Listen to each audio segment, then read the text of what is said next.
what Scott said. We need standards for testing, we need standards for cleaning, and we need standards for validating. We need to ensure that everything that needs to be done, the processes, procedures, the equipment, the products in cleaning for health and safety when it comes to drug contamination is known. It's widely taught, it's widely educated. It should not be a secret, Jeff. So much of what we do in the cleaning industry remains hidden. We're going to be more transparent. Everyone in the industry right now should be trained, educated on how to clean up for drug contamination. And I thoroughly believe that, because from the data that we've seen across the country, that risk is just about everywhere.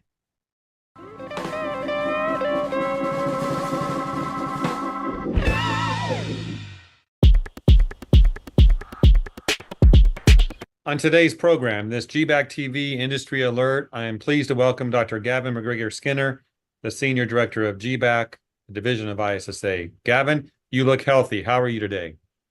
Oh, Jeff, couldn't be better. It's spring and we're doing great. Yes. Now, Gavin, I wonder if you're so healthy because you know how to use cleaning products appropriately. Well, Jeff, what if I told you that I knew that 90% of the cleaning workers that we trained through our Cleaning for Health workshops last year could not recall one cleaning ingredient that was in the cleaning product they used? I would say that's not too surprising, but here's the thing, Gavin. I think our cleaning professionals, they do their work, they know what they're doing. They might not think about those products, they trust the manufacturer, or they know the products work and they want simple. Tell us, I know you have an article coming up in a publication ISSA produces about this topic. Why is this important?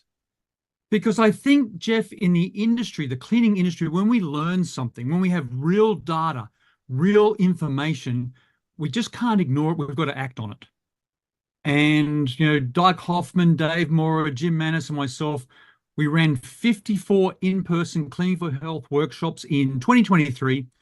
We trained 893 essential cleaning professionals, and 90% or 804 workers could tell us the cleaning product they use. That's where that's really important. But they could not tell us, Jeff, the ingredients, the chemicals in those products. And that's a real big health and safety issue, but also an efficacy issue.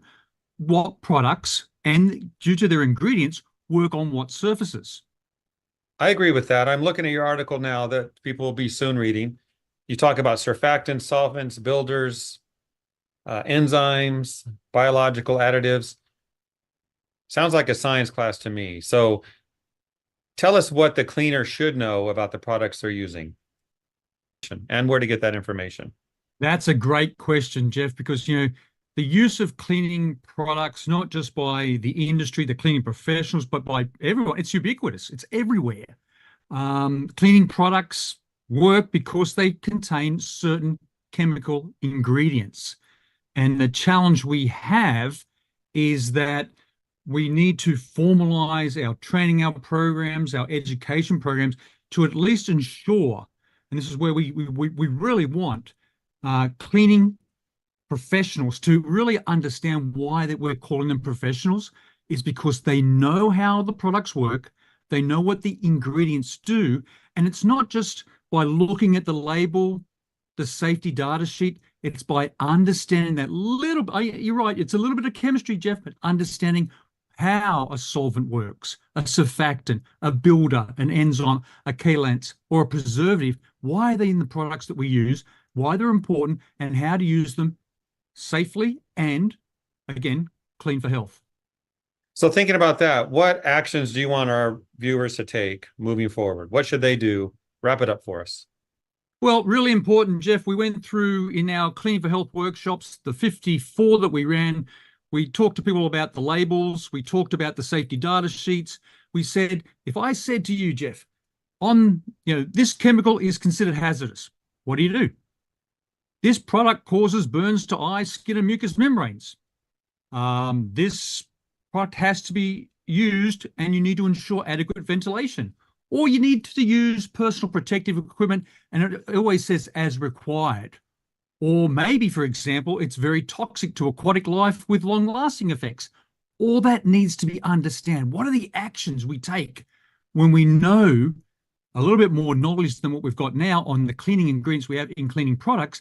And then more importantly, Jeff, that critical next step, how to make informed choices. And that's where the ISSA has partnered with Penn State College of Medicine, with Dr. Rebecca Bascom, with the City of New York School of Medicine, Dr. Omrana Pashat Razak, on a 2-year project on making safer choices, where we're going to develop a practical toolkit to ensure that we can increase the knowledge, the demand, and use of cleaning products, and so that people understand how the ingredients work, how to use them safely, how to use them effectively, but also how to talk about the ingredients we use in cleaning products as professionals.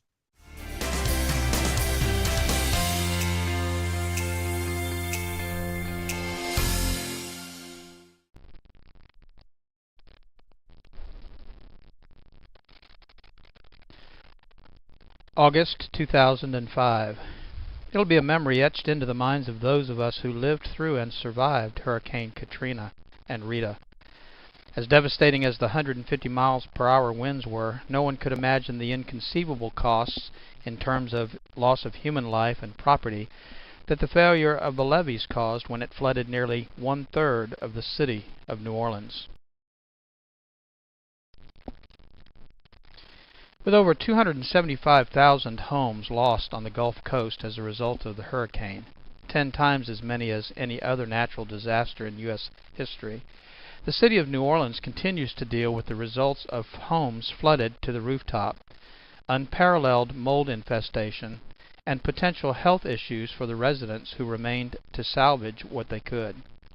Information and misinformation has been mixed together, and vulnerable property owners have been faced with the daunting task of trying to sort out the truth. And so the lessons are clear. Prepare when you can for whatever flooding might occur, not only for the potential, but for the aftermath. And whether a natural disaster or the result of someone's mistake, anyone and everyone can suffer the devastating effects of flooding.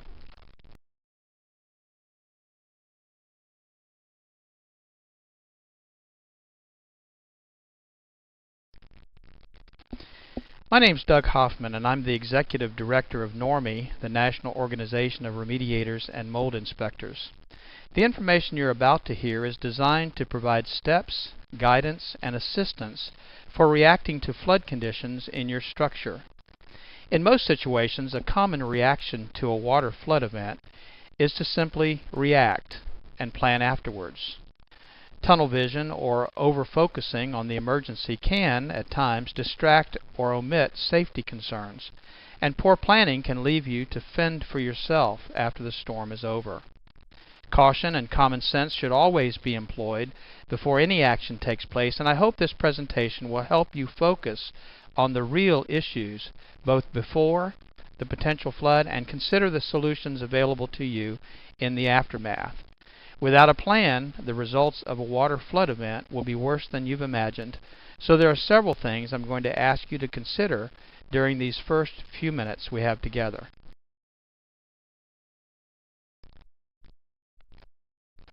The integrity of the structural systems may have been compromised depending on the nature and degree of the event. In all cases, if you are unsure of how to proceed or to create a safe environment to work in, contact a professional to assist you. A major concern in flooding situations are the utility services. Wet or submerged electrical devices, outlets, and wires can energize the area you're working in. The risk of electrical shock, burns, or even death must be eliminated before proceeding. This may require the power company to deactivate your service. And of course, natural gas and propane sources should also be protected, secured, or deactivated. This would include pilot lights, heat sources, and gas storage tanks.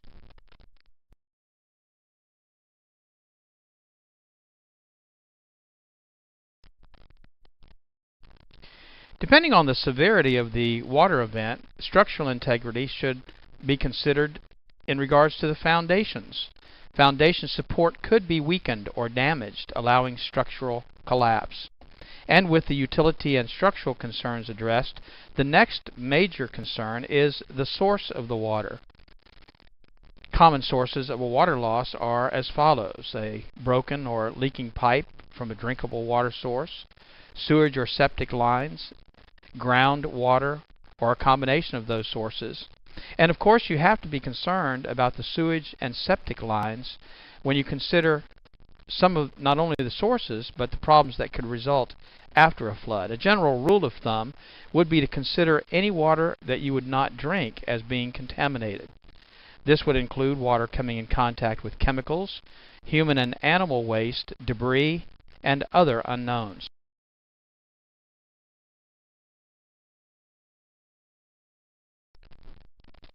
Protecting yourself is one of the important first steps post some water event. Exposing your skin, your eyes, your lungs, your nose, even your throat to contaminated water can create a wide range of health issues that may not appear for days after the exposure. I want to talk about personal protection equipment because that should be used while you're in the contaminated environment.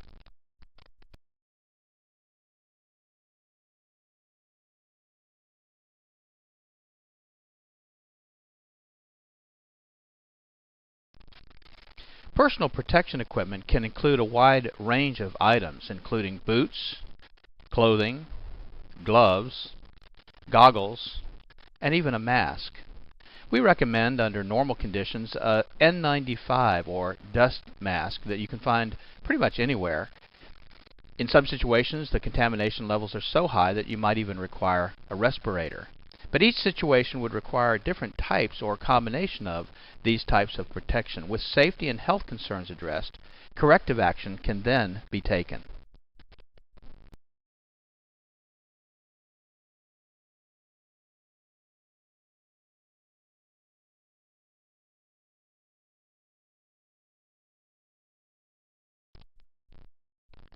One of the most important things to consider with respect to corrective action is time. Time is your enemy. Once materials get wet or contaminated, damage and additional contamination growth is exponential.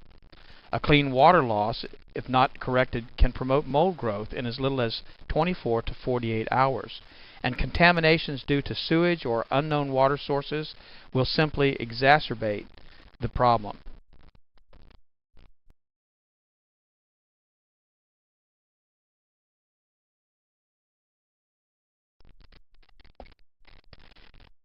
Drying materials and surfaces in the least amount of time should be of the utmost urgency, and oftentimes power is not available, and so having a generator available will be a great source of power for some of the tools that you'll need to dry out the areas that have been flooded.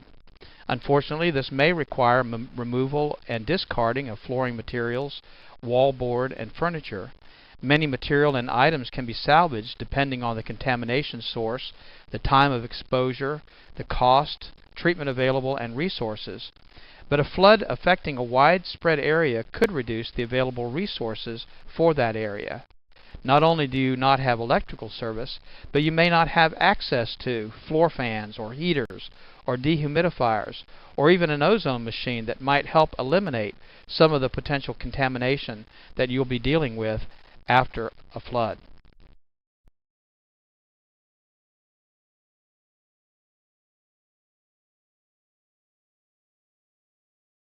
The following suggestions may not be appropriate in all situations. However, in all situations, safety must be the primary concern. Prior to or during a developing flood condition, remove any movable items, at least as many as you can, to higher ground and secure those locations if possible. Of course, the order in which those items should be removed is a personal decision, but things to consider are the cost of that item, the sentimental value, proximity to the flood, maybe the ability for it to be moved and the practicality of it. Removing items such as furniture and floor coverings prior to getting saturated will make the cleanup process, of course, much easier. Structural and decorative materials such as wallboard and carpeting are a major problem once they get wet. Most of these materials absorb moisture and can expand the damage beyond the water level. Wallboard and other materials such as pressboard or OSB oriented strand board allow water to travel in an upward direction well above the water line. An example would be wallboard in as little as 1 inch of water can wick or draw moisture upward several feet. This also creates a problem inside the wall cavity which cannot be reached or cleaned. The rule of thumb is to remove the wallboard a foot to a foot and a half above the highest identified wet area of the wall. This will allow access for drying and cleaning building materials in the wall cavities. Up to this point, we've described different conditions, causes, and precautions. In the next section, we want to describe pre-planning and corrective measures.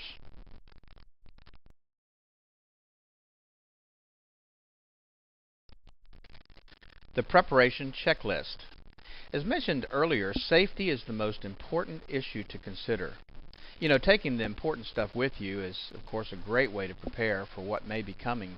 But what can you do to plan for the aftermath of the flooding? That must be considered too. Electrical and gas services must be secured before entering a flooded area. You know, as a side note, an improperly connected generator at a neighbor's home could energize service at your home even if the utility company has cut power in the area. This type of situation could cause an unknown and unexpected risk.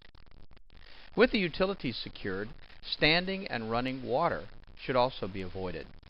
The health effects from unknown contaminants against your skin is a concern in addition to the power of moving water. Did you know that just 6 inches of rushing water is capable of moving a parked vehicle? Losing your footing or being struck by debris, these are risks you need to consider. Assuming that the water is receding or the water source leak has been stopped, the next phase of the process can be started. Drying is one of the most important things you can do to reduce your loss. Contacting a remediation or drying company should be your first option. Pre-planning and contacting a restoration company before an imminent flood may place you on a response list if a wide area has been affected. Other options could include contacting the local fire department to have your basement or lower levels pumped out, renting pump equipment and generators prior to the flood while they're still available, and arranging for alternate lodging in the event your building becomes uninhabitable. Remember, the larger the area that's affected by the flood, the less resources will be available to you or your contractor.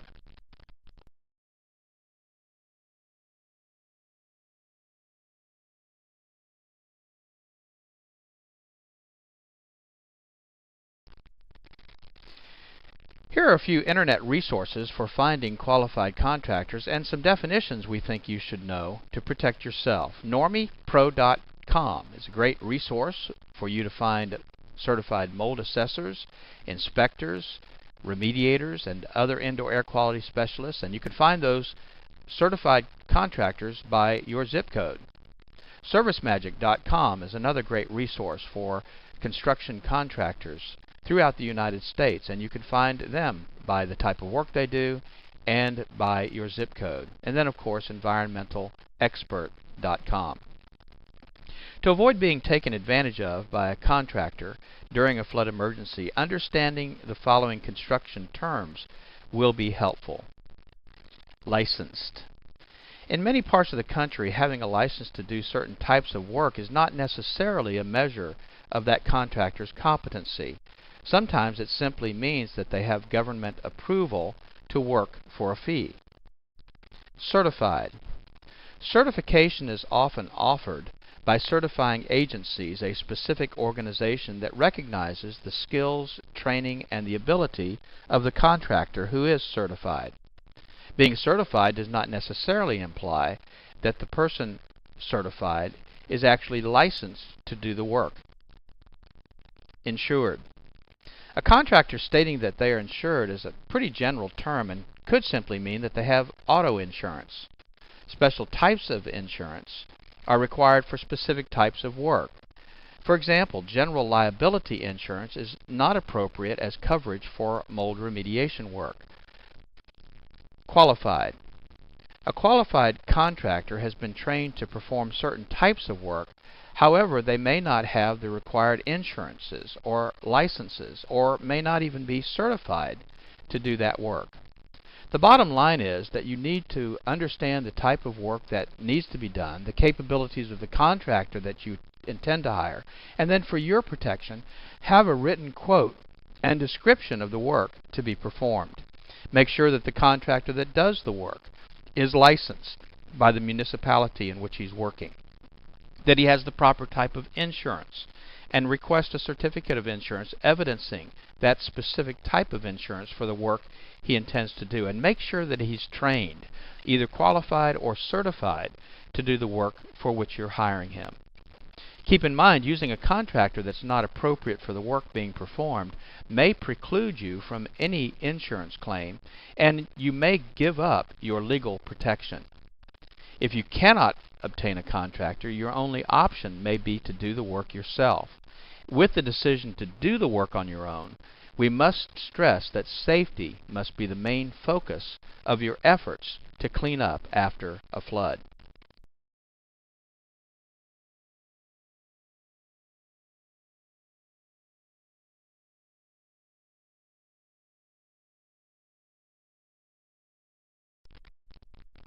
So let's talk about doing it yourself. While working in a safe environment, using the proper protective tools and equipment, water removal becomes the main priority. Pumps for pooling water and wet-dry vacs provide a good start to remove the majority of water. Rugs and carpeting and padding, if saturated or contaminated by an unknown water source, should be removed to allow drying of the subflooring. Sheetrock or wallboard materials and insulation that have been submerged should be removed 12 to 18 inches above the highest wet area. As a hint, removing 4 feet of wallboard is easier to replace with a 4 foot by 8 foot sheet of material. It's easier to do that than to try to cut and fit in smaller pieces.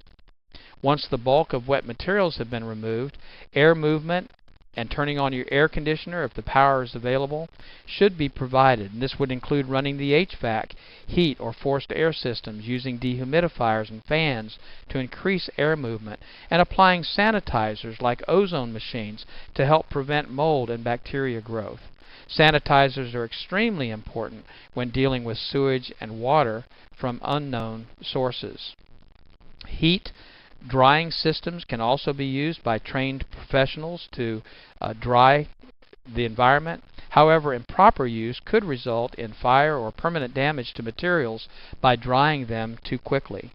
Remember that the drying process may take several days to more than a week, depending on the extent of the exposure. Secondary or collateral damage may start to occur in that time.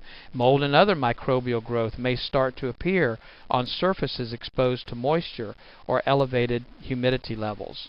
And if you have a situation where you start to have large areas of microbial growth, the drying process in most cases was not done adequately or fast enough. There is available at enviroscreening.com, for instance, do-it-yourself testing kits to find out if the mold that's been growing in your environment is the type of mold that might need to be removed or dealt with differently than common molds. In this case, it's recommended that you seek the assistance of a professional mold inspector, a qualified sampling technician, or a remediator.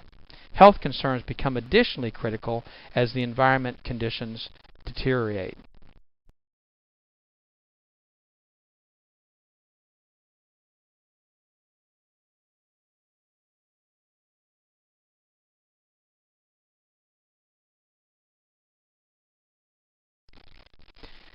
In regards to mold licensing laws, there are currently only 4 states that have mold licensing laws in place.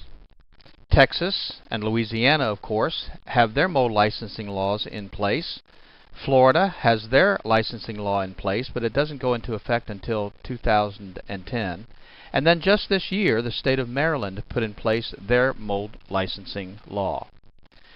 The important thing is that you check the qualification of the indoor air quality specialist or the mold inspector or the mold remediator or assessor in your state to make sure that they are licensed, certified, and insured before they begin any work.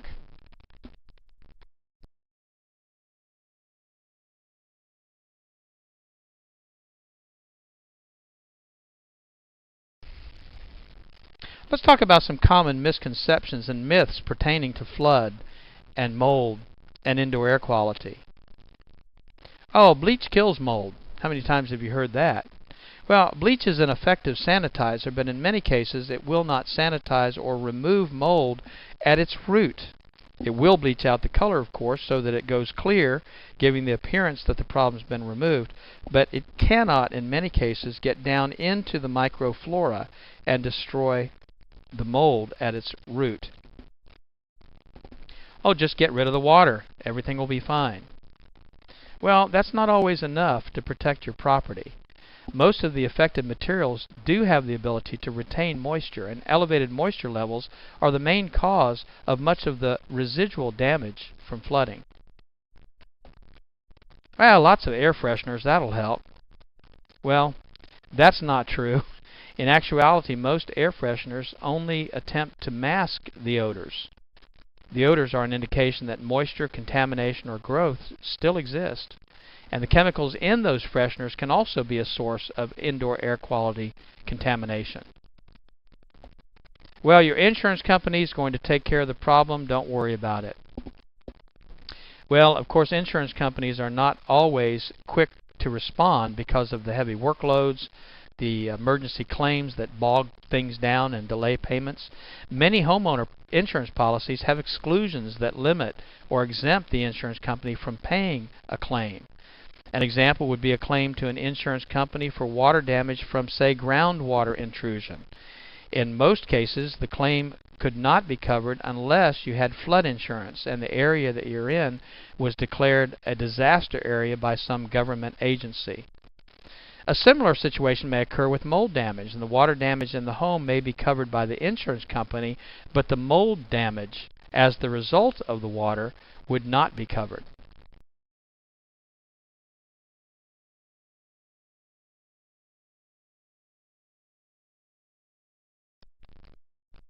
Here are several resources that may provide you with some additional assistance.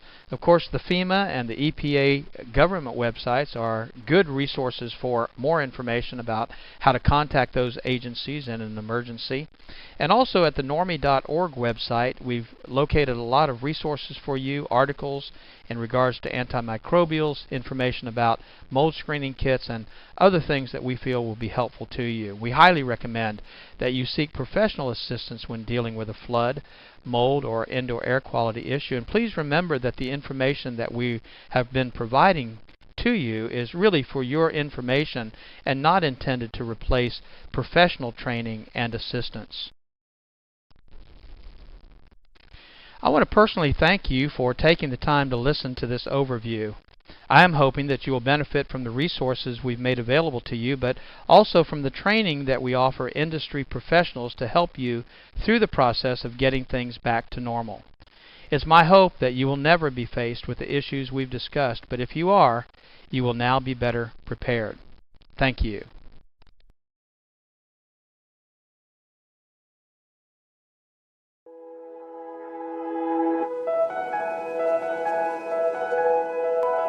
Good afternoon, or morning, I guess. Good morning. Yeah, so I'm sure that Mo told you when we created Normie in 2004, one of the interesting things was what we created it primarily for the Louisiana licensing law. And the Louisiana licensing law was the first law to go into effect for mold remediators in the country. So it was the first licensing law, and then what happened in 2005?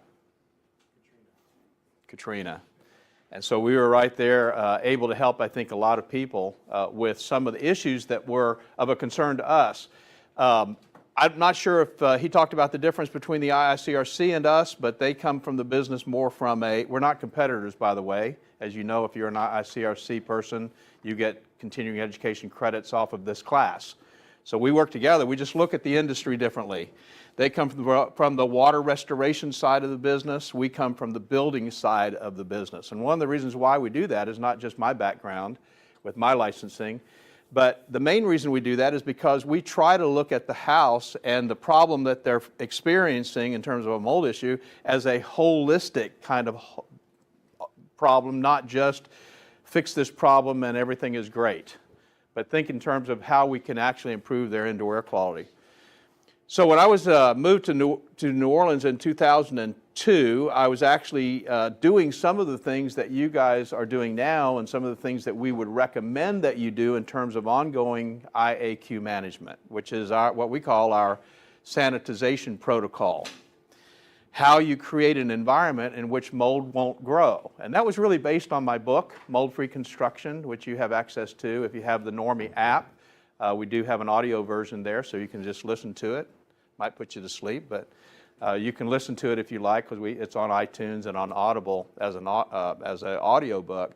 But the sanitization protocol really does improve people's indoor environments, so you have the ability to do that. And I just want to tell you about somebody that I met when I was in New Orleans. I was doing some trade shows, and I got a radio program, and I got a call from a lady. Her name was Laura DeRocher, and she had 4 children.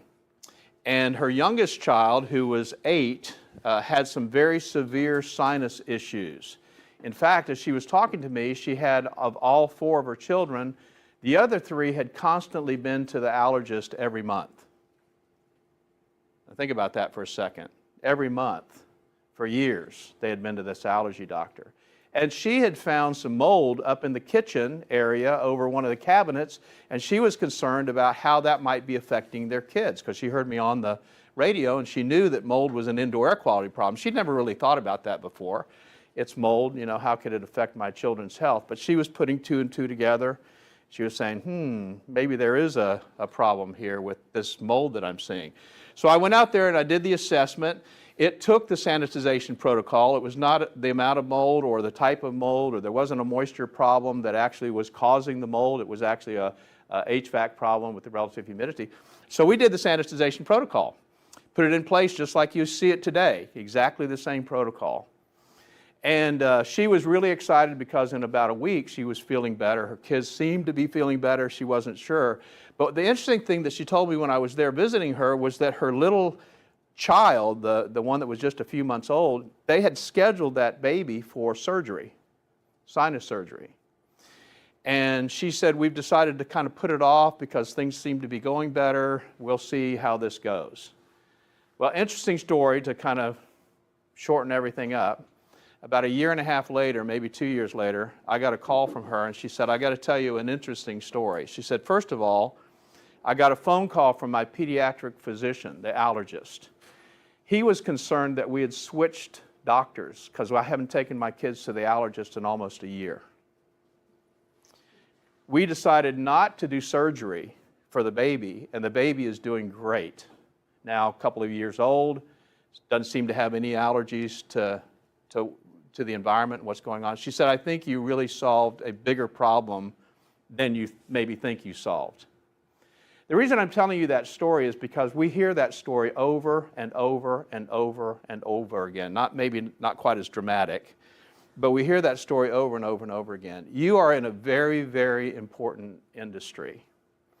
You may not realize it, but one of the reasons why it's regulated is because you're dealing with people's health. The health of your employees, the health of your clients. That's what you're dealing with. And rather than thinking about just being a mold assessor or just being a mold remediator, as Mo's probably told you, we want you to think in terms of being an indoor air quality professional, because that's really what you're doing. I'm sure Mo told you already that when you start cleaning up mold problems in an environment, it's almost like a surrogate of other things that are going on in the environment. If you're reducing the mold, you're also reducing some of the other contaminants, the bacteria, the viruses, the particulates, some of the other stuff that's going on in the environment. So you can make a gigantic change to the environment. So our goal is for you to really think in terms of becoming an indoor air quality professional. And this is really the first step. If you haven't thought about that before, this is really the first step in that direction. And I'll tell you the other thing it'll do for you. I've been in business a very long time. I used to tell people I was unemployed in the construction industry. Been in business a really long time. And what you want is you want to edge in the market that makes you different from everybody else. And it's not about price, let me tell you.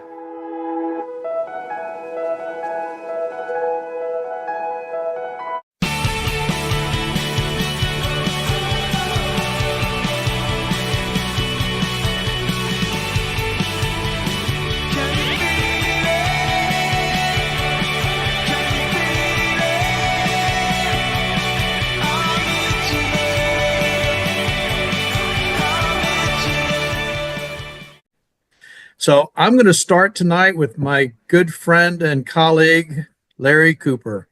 It's been a long time since we've had him in the room, but we have him in the room tonight, not because of the experience, obviously, but we have him in the room tonight because we have a big announcement we want to make. I actually shared this with a couple of people, so it's not new for everybody, but this is a big deal. And I'm really excited that you're here so we can talk about something fun that we're going to be able to do together. And so I'm going to let you just talk about it. You know, I get to have a lot of fun in this, whatever this retirement is, that's not really retirement. We're putting on a lot of other events in different industries, but working with Normie is always one of our favorite things that we get to do over the years, and working with Doug and Lance and the whole team, and it's just wonderful. We have been producing events all over the world through Restoration Journeys and with Normie. And Normie hosted our last event in Puerto Vallarta, which was amazing. And then we also did a river cruise that was really amazing down the Danube River. And I wanted to talk tonight. Doug and I have been collaborating and coming up with ways that we could go have fun and actually do education at the same time. And we came up with a cruise that I don't know how you could not say yes to. So let me tell you some of the details. It's an 8-day Southern Caribbean cruise, and it's going to the 3 islands that I always wanted to go to: Aruba, Bonaire, which is amazing, and then Curacao. And it's the ABC Islands. And those 3 islands will be fabulous. And our dates are February 28th through March 8th, 2026. So you can join Normie and a whole group of friends as we get together. We're going to have 7 nights, 8 days on the Carnival Horizon Cruise, again, to those ABC Islands. You can relax and enjoy exciting days at sea and 3 amazing tropical island destinations. Of course, you'll be pampered by the pool, entertained with many theaters and outdoor games, eating so that we all gain weight. And there's lots of entertainment and fun stuff. The best part, though, is we're planning on having somewhere between 100 and 150 people in our group, which is amazing. And you'll get to network with those people, become new friends or old friends, getting together again, and just having a fabulous time. Each one of these events just always seems to grow and get better each time. Yeah. Well, during that time also, we scheduled some half-day classes in a classroom on the ship, doing the Normie Certified Microbial Inspector training course. And that'll be held 4 mornings during the cruise, so you can enjoy the rest of the day with your wife, family, friends, whoever it is that you're traveling with. So there's no better way to enjoy training, enjoying time in paradise, and just really having a time of your life. So what's included in this is you'll fly into Miami, and we will board the ship the next day, and we will be at sea for a couple of days. We'll then go to the ABC Islands. That's 3 days in a row out in incredible locations, and then 2 days returning. So lots of time just to relax and enjoy yourself. You know what? So- One thing I realized, and I'll shut up and let you talk then, is that we work our butts off. This industry is intense, and we're out there on the line all the time.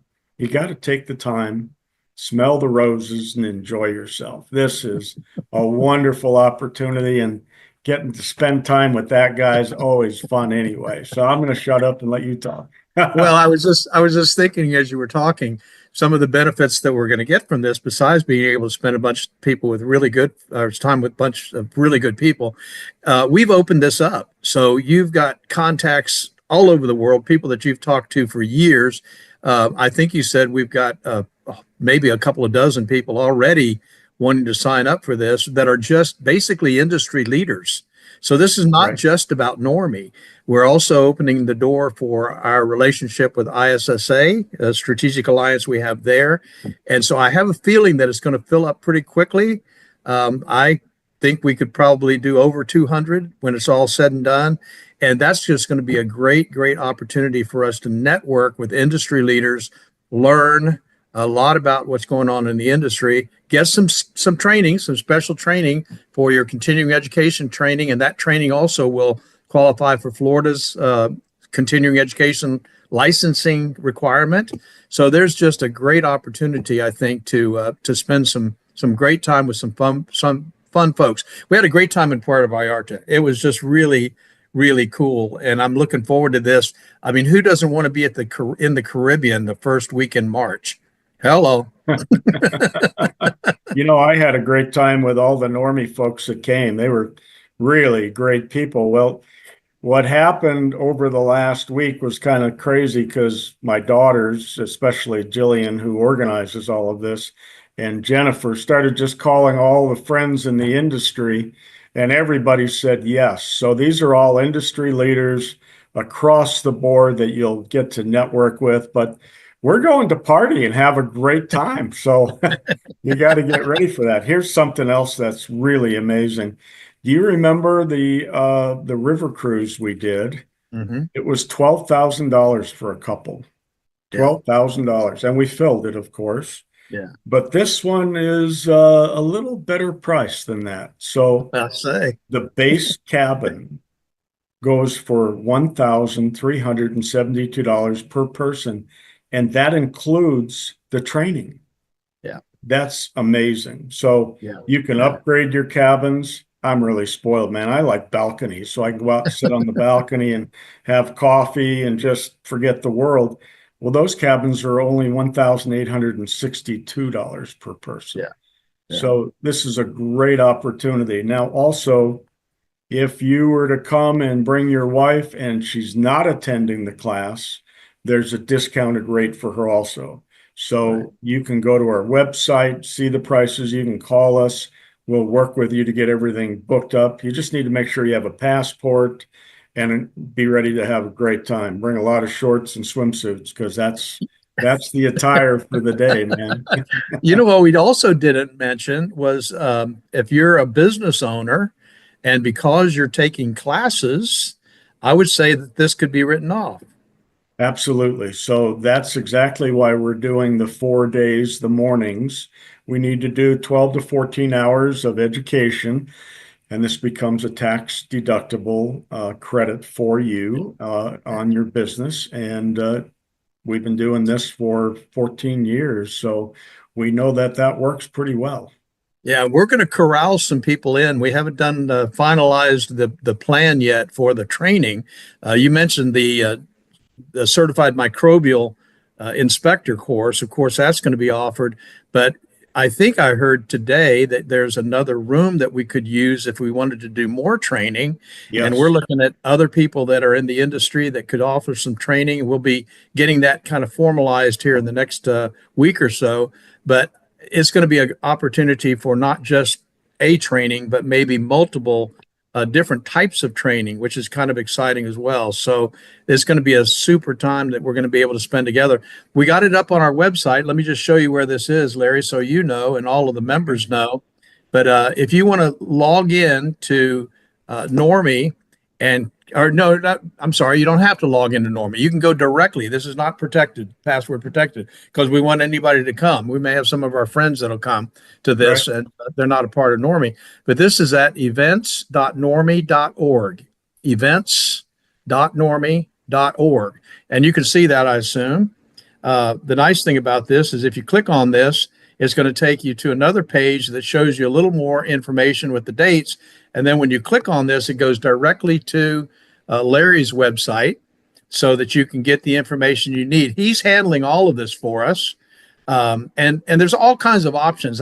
You mentioned several things about different size of rooms, and I know there's some suites available and a lot of other things. But one of the things we didn't talk a lot about is there's some special pricing for children, special pricing for families. There are some suites available. There's a rate for individuals who want to go solo. So there's a lot of options. And I think, if I remember correctly, we even talked about being able to make some payments on this, didn't we? Yeah, we absolutely did. We're asking for a $500 deposit so that we can reserve the room, get all of the details done, and then you can make payments or make full payments. We'll arrange that with you. We do have a couple of family suites reserved. And so that room is big enough for mom and dad and a couple of kids all in one room. And the kids' price is really, really inexpensive. And I should know that off the top of my head. It's like about $200 or something like that per kid, which is absolutely amazing. And of course, on these ships, they have all the kids' clubs, but better than that, they have the nightclubs and all the theaters and entertainment, dozens of bars and all those kind of things. And, you know, if you just want to go and relax and sit in the sun, I mean, what a great way to enjoy some time out in the beautiful Caribbean sunshine.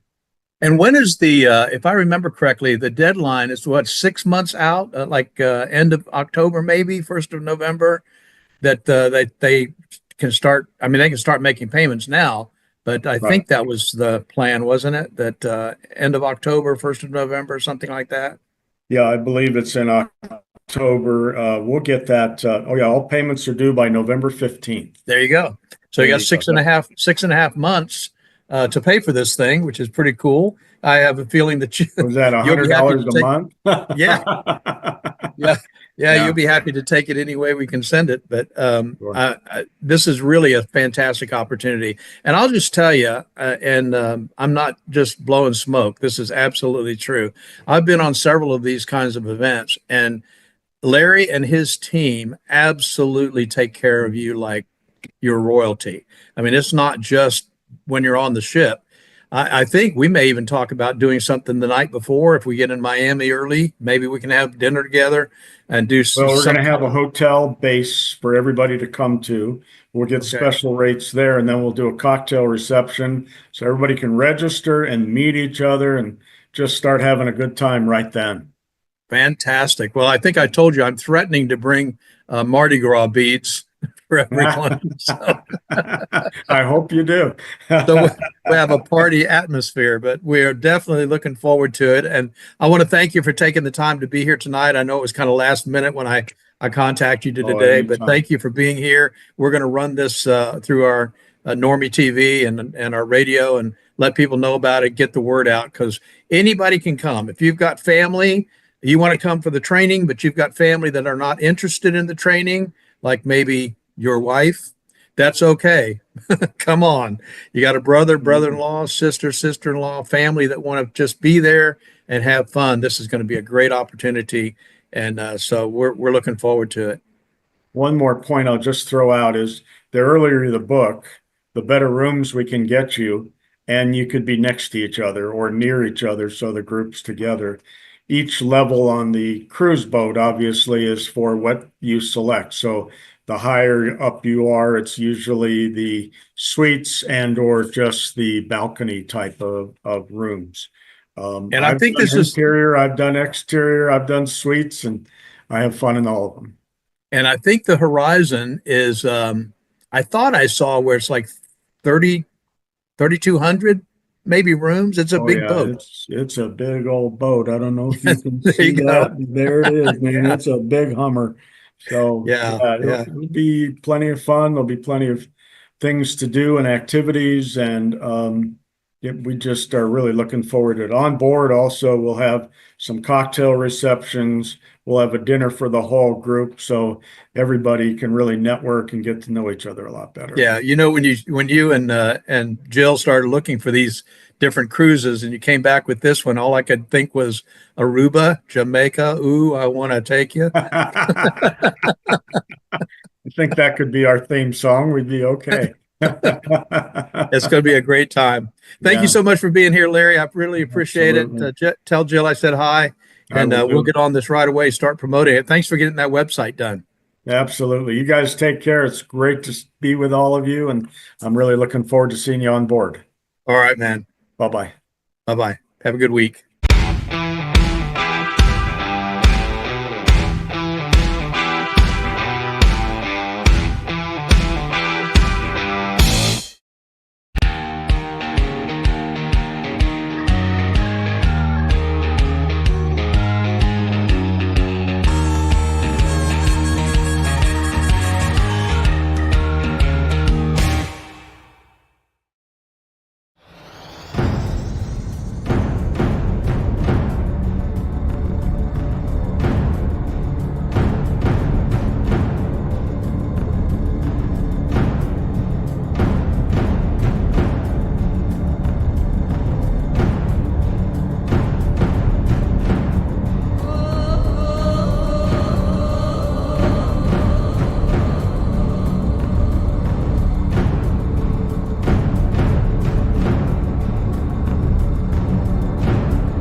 I want to welcome today's guest, Dan Reese, who is and I'll use the terminology that he prefers, a wildfire strategist and aviation advisor. So I'm going to say, Dan, say hello to everybody, and I'm going to follow that up with, could you explain what that is? Because it's a big set of terms, and I really want to understand it. Sure, got it. Well, thank you for having me here today, Lance. So in my career, I finished out mostly in tactical air operations for wildfire events. And after I left, I started a consulting firm, International Wildfire Consulting Group. And that was shortly after I finished running Global Supertanker Services, which ran the 747 Global Supertanker, which was an air tanker, aerial firefighter with a 747. So I help people who call me engage with questions regarding wildfire. Oftentimes it's technology, or it's chemicals, or it's process. It might be, something along the lines of NASA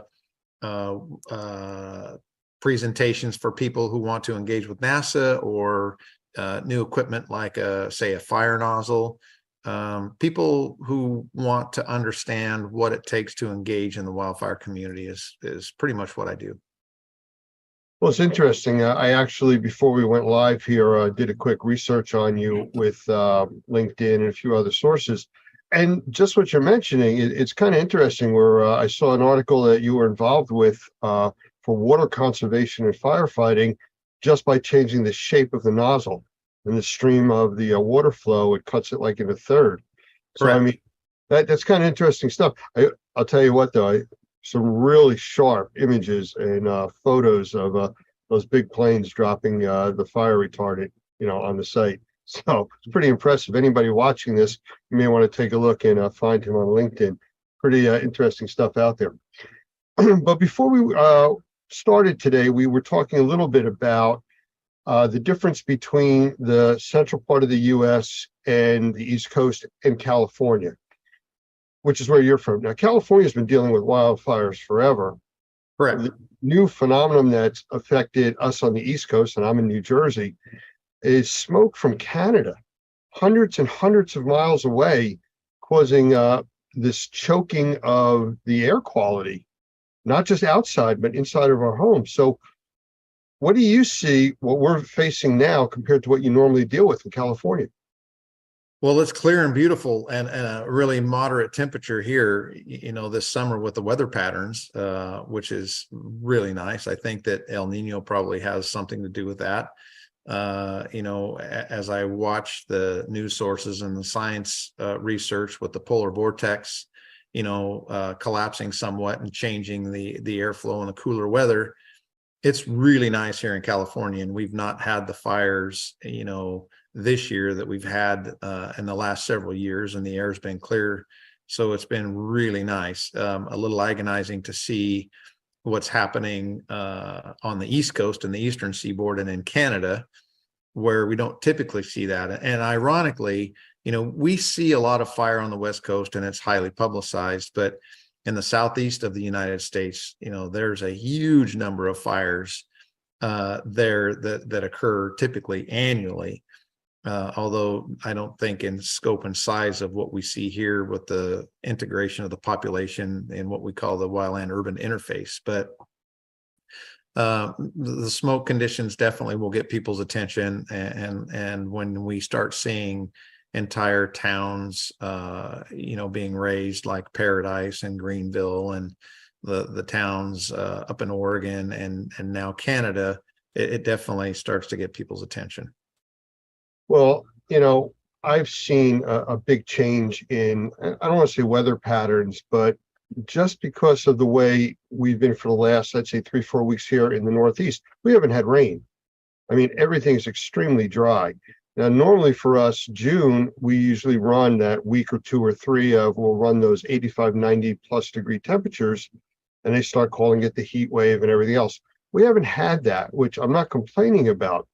But the point I'm trying to get to is when these fires produced this smoke that came down on the New York, New Jersey area, we actually got a glimpse of almost the start of what a nuclear winter would look like. And yes, it sounds very dramatic to say that, but we were barely getting to 70 degrees when the normal temperatures are 80, 85 for us here in New Jersey this time of the year. And we were told by the Weather Channel and all the other officials that are talking about it, that there is so much smoke in the air, it's blocking the sun from its normal thermal heating during the day. I mean, I have solar panels on my house, and I see my production was down, at ground level. It was horrible. So this is what you deal with out in California. We're only getting a glimpse of it now. And truthfully, we've been spoiled, out of sight, out of mind. We hear about the fires in California and okay, on with our business. I mean, this brings it home to us. And I think it's an opportunity for you to explain to us what we should be expecting and, what happens, because this may not be just a short-term thing. It may continue. No, unfortunately, I would say that for the people on the East Coast, you're in it for the long haul until such time that the weather patterns change and these fires are naturally mitigated. We can make a difference. When I say we, and the fire service can make a difference when these fires are smaller, when they are in their incipient stages, when we get on and we can handle aggressive initial attack, and we've got the weather, in our favor to be able to make that attack successful. Unfortunately, what most people don't realize is once these fires become of that magnitude and size to where they're calling them mega fires, we can black the sky out with aluminum, meaning air tankers and aircraft, and that's all limited. And the bigger they get in scope, the more resources they demand. And we have a finite number of resources internationally and nationally, whether it's in Canada or the United States. No one agency can be fully prepared for this type of event, right? We have agreements that are between local agencies. We have state agreements. We have federal agreements. We have international agreements where we have standardization that takes place for everybody to engage. But, when we lack the capacity to adequately attack these fires when we can, that will cost us, and trying to build capacity during the event is just impossible. And once these events get up and running, they become very, very expensive. So the catch really when they get this big is that we need the capacity to keep fires small when they first start. And when they get this big and they draw this many resources, we have in the fire service what we call drawdown, meaning we've drawn the resources so thin that now our ability to rapidly and successfully initial attack fires becomes compromised because we just don't have the resources there to do it. So for, you know, my small part of life here on Earth and the fires that I've, you know, had to deal with in these quote nuclear winters, and my first experience with that really was in 1987. And the scientists actually came out in the Happy Camp in the Klamath area of Northern California to study what a nuclear winter would be like, where we had these major fires going in August, and we have what are called inversions. So anybody that's been camping and seen a campfire burn, the smoke will rise and then it'll kind of flatten out and form a haze. And that's what you're seeing here, only on a massive scale. And it does get cold. Unfortunately, those fires burn, they continue to burn under those inversions. And then when the inversion gets hot enough, we have what we call an inversion break, where all of a sudden the air will escape up through the inversion and the fire takes off madly for several hours under the inversion. But once they get to that point, it makes it very difficult for aviation resources to be successful to even get in to help the people on the ground, because it's just so smoky. We can't safely operate those aircraft in those spaces. So unfortunately, I think right now it's going to be enduring, right? The population that's being impacted there on the East Coast and the central United States and Canada are at a point, unfortunately, where they're going to have to endure until Mother Nature changes her mind. What you're talking about resource-wise, is this what's caused some of the problems in Canada, not being able to get a handle on these fires? Well, I think it's important to put a couple of things in perspective. Fires traditionally need to burn. I mean, that's one way that Mother Nature, takes care of dead and dying material, beetle kill. There's a lot of reasons for fire to burn that's good. Managing fire during peak burning conditions is almost virtually impossible. It only takes a few degrees of relative humidity, meaning the moisture in the air, or a change in wind to really affect what a fire does. So when we talk about resources and capacity, it becomes part of a matter of perspective. It's kind of like insurance, right? Do we want to spend money to build capacity so that when these events happen, we can really go after them? Or do we bet on the come that it's not going to happen? And unfortunately, when we listen to climatologists and scientists around the world and we experience what we're experiencing, where we see years and years and years of dry weather, where we see reservoirs drying up, where we see millions of trees dying, that just all adds to the fuel, no pun intended, for these fires to really take hold and go. And there's two ways fires are put out. A, Mother Nature lets them die out naturally, or B, there are firefighters on the ground that actually go dig those fires out and around to make them go away. So capacity, I think in Canada right now, you're seeing probably firefighters from around the world responding. I know that aviation resources and hundreds of firefighters from the United States are battling those blazes. And I'm sure that there are people from Australia and probably many other countries engaging to help, Canada. And it's not just a regional North American problem right now. We're having this problem. We don't see it, in Siberia, in Asia, in Europe, where you see fires, burning in Germany, where they don't typically burn. And when that doesn't happen, people don't think that they need to get prepared because they don't think it's going to impact them. And unfortunately, for those on the eastern seaboard here in the United States, that they don't really realize the impact that they are contributing to, say, tax-wise, right? We have realized and unrealized costs of fire suppression in this country in the tune of tens of billions of dollars a year, which really affects the GDP of the United States. So wildfire is a big problem, whether you're experiencing that smoke or not. We're all going to pay for it. Yeah, you're absolutely right. And to bring it down to a level where people watching this will have something in common with, recently we had the heavy smoke conditions.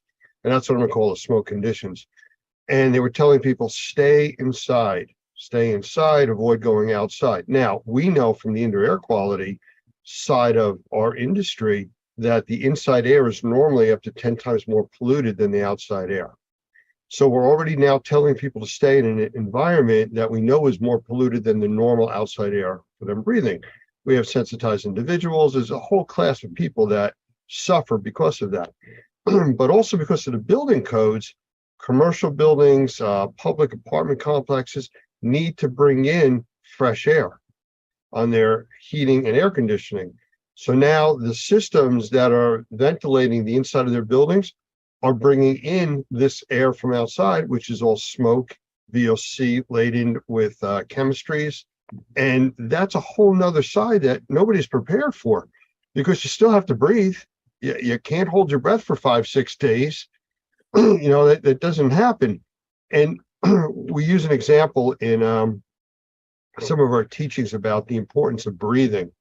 And we say some people are able to go 20, 30, 40 days without eating, 3, 5, 7 days without water, 4 to 6 minutes without air.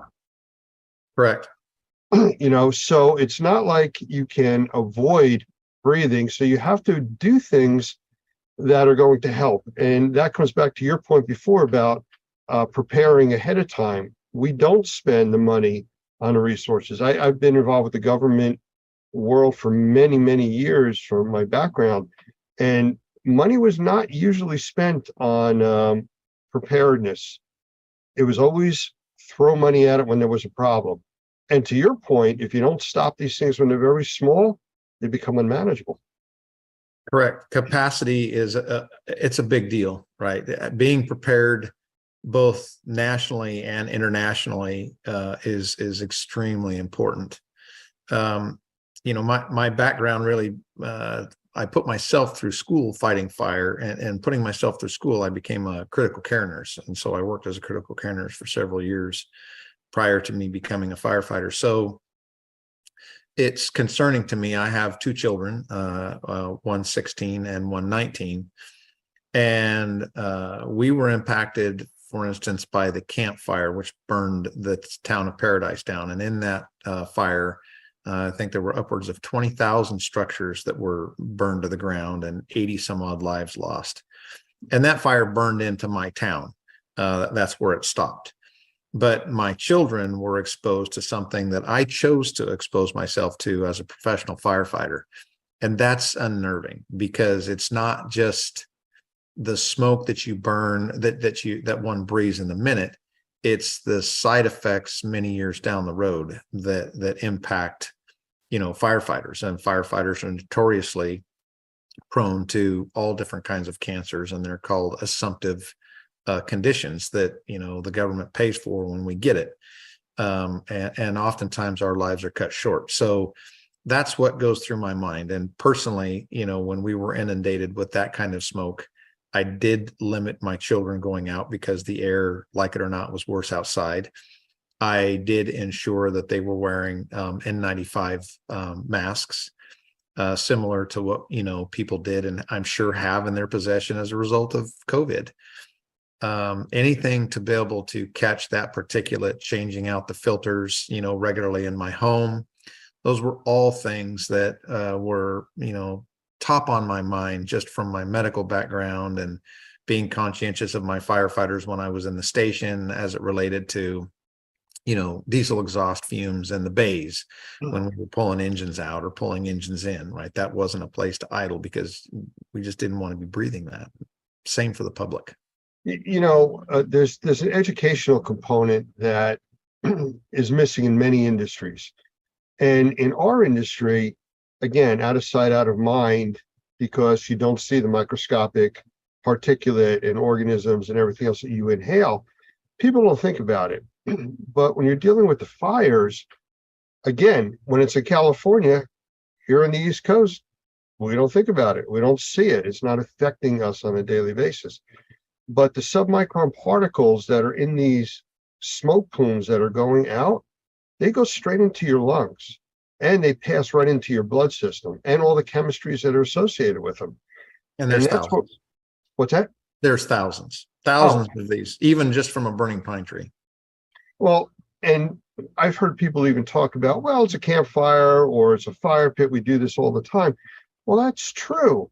But the factory up the street that burned with ethyl methyl nasty stuff in it, that's now aerosolized in the flames, that's the stuff that's involved in what you're breathing because of the homes that burn, the factories that burn, and all the things that are inside of it, just the glues that are in the furniture, you know, that you're sitting on, is all poisonous to inhale. And again, to me, it's an educational piece that people don't understand about emergency medical services, about law enforcement, about firefighting, that I look at this as an opportunity to provide awareness.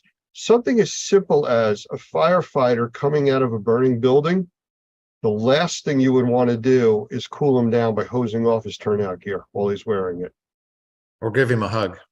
Or give him a hug. That Right, jacket yeah. could be 300, 400, 500 degrees. As soon as you hose it down with water, you've created instant steam and you've scalded that individual. Well, the technology has changed drastically, you know, from the time when I was a young firefighter. Nomex was just coming out, and that's the protective clothing that wildland firefighters wear. And my first several years of fighting fire, I did not wear Nomex. And then when I was in the structure world, in the municipal world, I had one set of turnouts, and those turnouts were by my bed, by my bunk. You know, when the bell rang, I would jump into them and go to a call and come back and peel them down, put them right next to my bunk and go to bed. That's just not the case anymore with what science has shown us and the medical world. Now, firefighters typically have two sets of turnouts, and they rotate them through structure fires, and they go right to the extraction machine, and they have to go out and be professionally extracted if you're following an FPA every now and then. I used to go do school programs with the kids, and I'd have my turnouts and let them get in it. You know, turnouts are the gear, you know, that we wear, and let them touch and feel and see. And now that's even been outlawed, where, you know, nothing that's been in a fire like that can go into a school. It's new turnouts that have never been exposed to smoke. A lot of changes environmentally in our profession, which, you know, I think it's important for the public to understand the reasons for that. And it's important for the public to protect themselves as well, you know, such as the things we just talked about: changing filters, not going outside, you know, having your kids wear a mask. I mean, if I have two masks and I'm going out with, you know, two kids, well, the kids are going to wear the mask, not me. I'm going to endure that change. But, you know, it's a matter of perspective and doing what you can to research on your own. You know, read about the effects of smoke and what science is showing. Read about the cost of fires and what's causing it. And it's a very complex, wildfire is very complex, simply because there are those fires that need to burn, and there are those fires that probably should be put out. From your experience in California, your years firefighting, and from dealing with the smoke out in the California area, what would you say to the people in the middle part of the country and the East Coast that have experienced this? And the wind could shift tomorrow, and the fires that are still burning could cause this to come down on us again. What would you recommend them doing as far as indoor and outdoor air quality, and what things to be aware of odor-wise and things like that?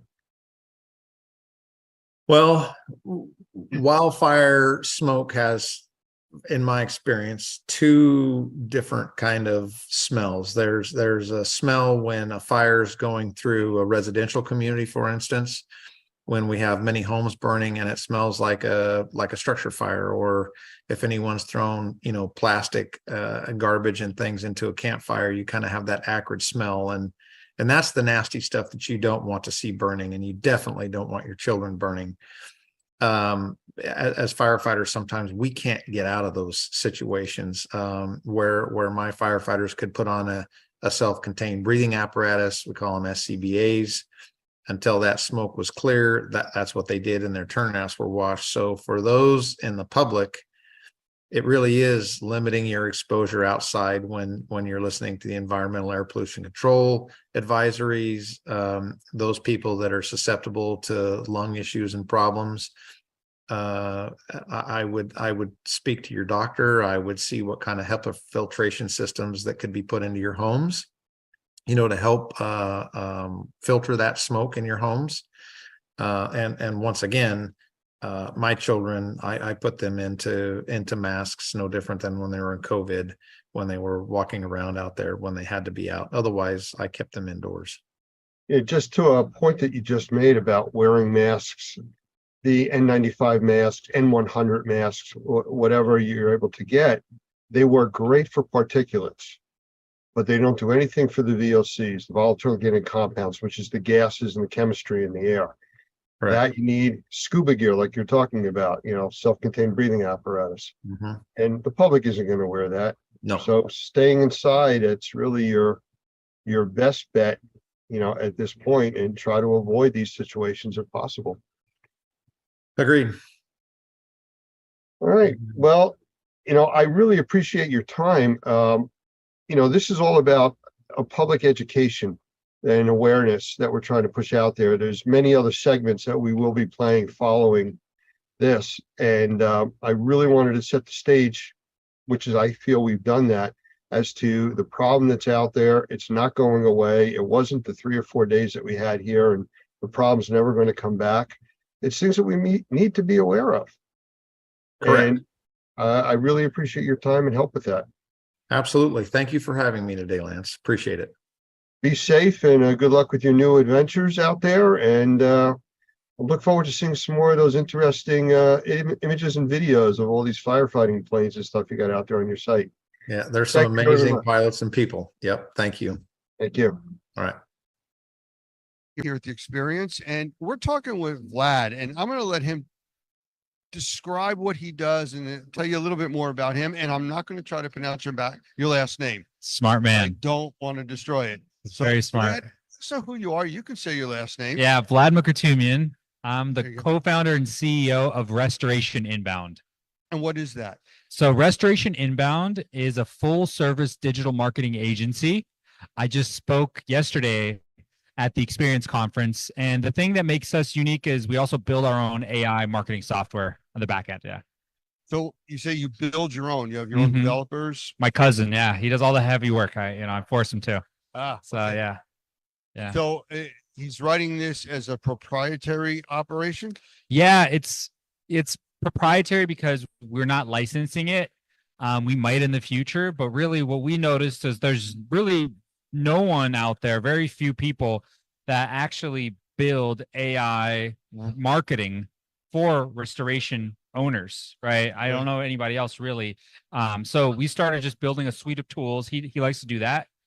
And it's given us a pretty good advantage, I would say, in the industry, and really cool insights, because we take keywords from Google Ads that we know work, and then we pair it with ChatGPT. And then before we start a campaign, we can forecast and, a bunch of other nerdy stuff that we think is cool. Okay, does any of this work on the administrative side for the businesses? Like, you mean like in reporting or, The yeah. reporting, seeing how they should be changing their marketing plans? Yes, Or is that yes. something that you directly deal with? Yeah, we like the hardest part for us actually is making sure that our restorers meet with us once a week, because then we can do all the reporting, all the pivoting, any edits, anything they need.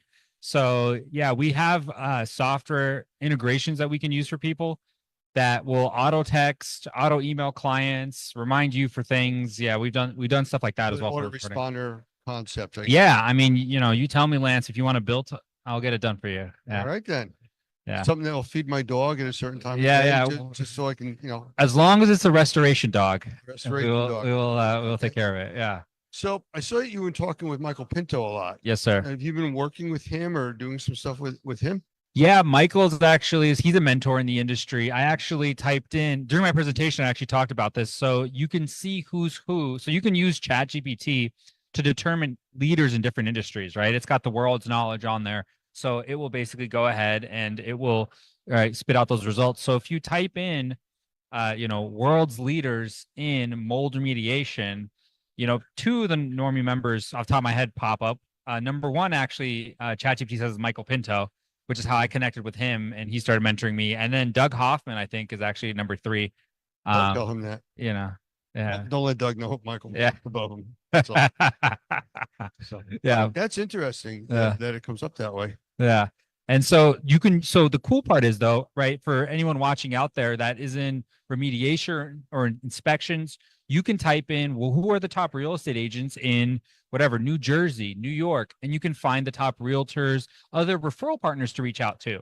So that way, when you're trying to build relationships with people that you want to be highly valuable, it'll do the research for you, right? So that's one way to use AI in marketing for research purposes, and then you can reach out to them after. So if I was to ask you in a non-technical way to describe to the public what you do for most people to understand, what would you do?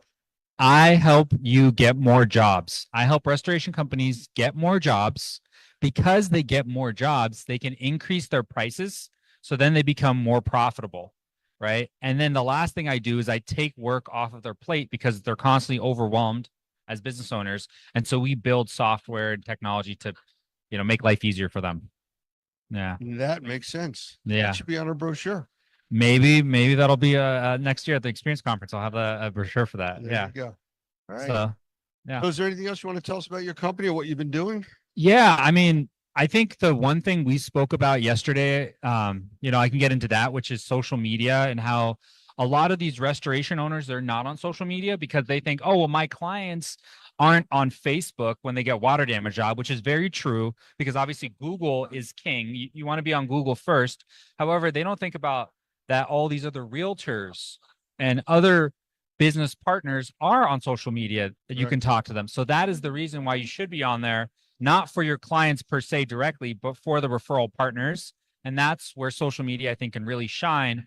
One of the people in the talk that I held, I'm sure Lance was taking furious notes there. Basically, he actually stated how he wrote LinkedIn articles, right? Now, did that get them a remediation job from the article? No, it actually got them a referral partner who read the article, right? So today you can use AI to write all sorts of different articles for you. However, they're probably going to be lower quality still. But what you can do is you can use it as like a brainstorming partner for you. And then after you brainstorm topics, you can even do it for a little bit of research. You can add your own unique spin to make it really engaging, interesting, funny, right? You want it to be awesome content. And then you post it to social media. People will read that about you. They'll read, oh, wow, look, Michael Pinto has all this content, et cetera. And then they'll reach out to you. And now you're getting more business, right? Because Michael actually ranked #1 on ChatGPT. I met him about 2.5, 3 years ago. I actually ended up referring him connections, right? A year later. So a lot of times everybody, it's the classical, everybody wants a light switch, right? Everybody wants 6-minute abs. But with things like social media and really the high leverage marketing, it takes time. Now I'm going to take a breath and let you catch up here. Yeah. There's lots to talk. Oh, you're talking to me? Yeah. No, I'll talk to myself. There's a lot of information, Yeah. that you're talking about. And the viewers, they understand, and especially when you broke it down there a few minutes ago as to the service you provide for the everyday person. Mhm. And that's really what they're looking for, to understand that we don't have a lot of people that are going to go out and dive into the AI side. Yeah. But they're going to go to companies like yours for the AI assistance. So that's the power of what you're doing. Yeah, 100%, right? As it gets more competitive and more complicated with AI, right? We can help demystify and simplify things, right? The last thing I'll say, because I can't speak here for an hour, but I know it's not my show. Lance will tell you, I'll take it over. Well, I'll be back. You can talk. Okay, sounds good. That sounds like a plan to me. But the other, we'll do a Vlad takeover session, yeah. But the other thing people want is they want to pay very little for jobs, right? They're like, these advertising prices are crazy. It's too expensive. Why? The reason they're so expensive is because you're paying to get the job today, right? You're getting the job today, so you're paying the most for a specific referral. You're going on Angie's, Thumbtack, CraftJack, Service Direct, right? Those are going to be the most expensive, 300, 600, et cetera, right, for prices. However, if you do something like Michael Pinto did, and you build a brand, right? Then you're going to spend very little because people know of you. Your reputation will grow. And then that's where you can make a lot of money for spending a little bit. And I always like to tell people, right? What do you think of in terms of price range when you think of Walmart versus Lamborghini, right? The branding does make a difference. It's Absolutely. long term though. Well, Led, I appreciate it. Always a pleasure. Didn't want you to take over the hour show. Yeah, I was going to. Yeah, I know. But there's still a lot of people here. And you know what? This is day 3. The show ends in, I don't know, an hour or so. And it's still crowded. Yeah, it is actually a packed show today, which is awesome. I actually will have to say I've been to other conferences. The Experience Conference is a wonderful one. And people are really engaging. They're friendly. And if people haven't attended, I highly recommend you guys check out the scene and come say hello to me if you do. All righty. Thank you. And we'll chat again, I'm sure. Thank you so much. Cheers.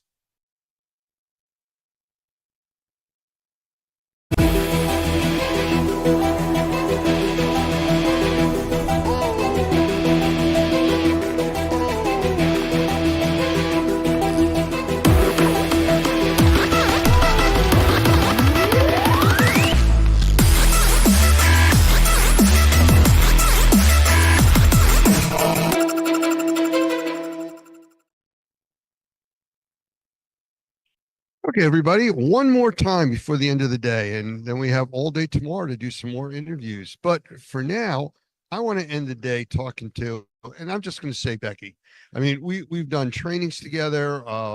We've done other shows like this. You are the person that does the photography, the marketing, the editing, the production of promoting all of these contractors that are here. So tell us a little bit about you and what you really do, not what I just tried to explain. Oh, I like it. You kind of made me sound fancy. Absolutely. I'll take it. Absolutely. Take it. I mean, the title I say is photographer, videographer, and digital media manager. But yeah, It doesn't fit on a card, does it?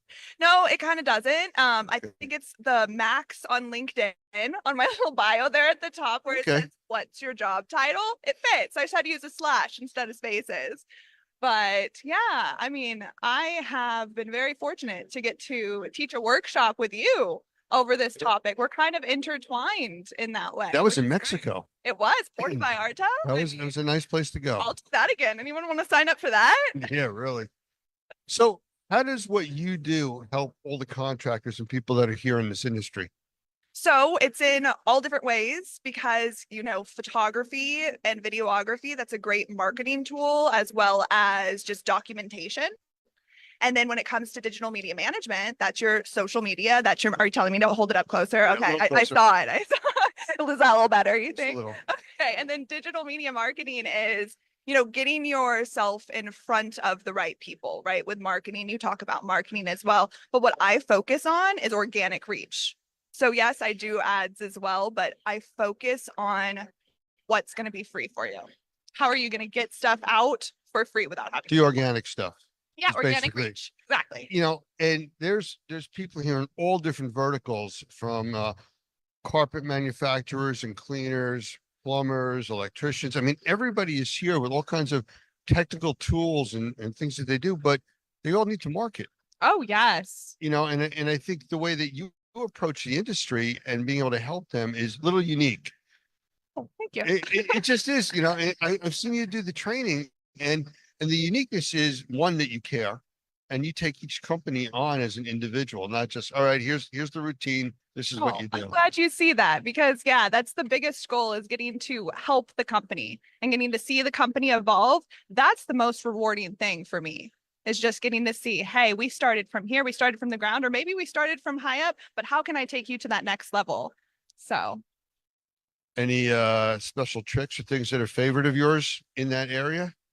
well, it depends on because like you said, there's all different types of companies in this industry across the board. So it does depend on kind of where you're at, but I recommend engaging with your audience in any way that you can, whether it be posting a live video very often because those pop up first on everyone's feed. Or am I holding it close enough? You're fine. Or, you know, just engaging with your audience as much as you can, you know, posting as often as you can, and even posting stuff that you think people wouldn't care about. People care more than you think. You know, I did a training the other day and I talked about talking to your audience, but not for things that you like, because they may like something completely different. Yeah. You can't just tell them what you like. You got to tell them what they like. Yeah. Yeah. And even asking your audience what they like and then talking about that is a great way to approach it And too. that's the idea. It's really changing it to the direction of what their needs and wants are. Oh, yeah. So yeah, no, I like the whole marketing side of this. I like the way that you did your presentation when we did it in Mexico. I And, appreciate yours as well. That's why I wanted to talk to you here. So if anybody out there wants to get your type of help with promoting their business, how do they reach you? Well, I mean, you can reach me directly if you want to. What do we want to give You them? can give them your website, you can give whatever email, whatever contact you Well, want to I'm do. Becky Tomeno. You can reach me through anything, honestly. I'll give you the fun one. So I'm on Instagram as Gotta Love Monkeys. This is my personal page, GOTTALOVEMONKEYS. Yes, that's my name on Instagram. You can reach me there. You can find me on Facebook as Becky Tomeno. And my last name is kind of tricky because it sounds like an A sometimes, but it's Tomaino, Tomeno. Sometimes I say it tomato, tomato, however you want to say it. Doesn't really matter. Like we were saying earlier, we answer to anything, right? But yeah, and then I own Rebecca Lauren Photography and Rebecca Lauren Media. So a great way to look at that is just RebeccaLaurenPhotography.com. But I'm on everything. I'm on LinkedIn, as you all should be. Facebook, Instagram, all of the things. So And now you're on Normie TV. I'm on Normie TV. I'm famous now. Yes, you are. So, well, I appreciate you stopping by. I know that you've been running around talking to people all day too, and my voice is just about gone. So Do you have any left for tomorrow? I'll try not to talk much tonight. Okay, good. So A little sabbatical, and then we're chatting. absolutely. So thank you again for stopping by. Appreciate it. And hopefully the people out there, if they need your services, will reach out. Well, awesome. Reach out.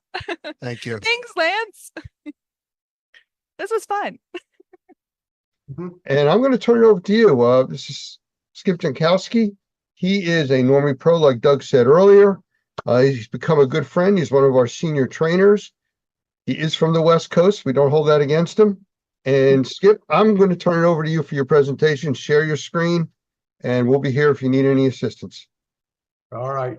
Thank you very much. By the way, this presentation, I didn't get the memo. It was sent out to all of attendees that I would be talking about mycotoxins. I'm actually taking a different pathway tonight.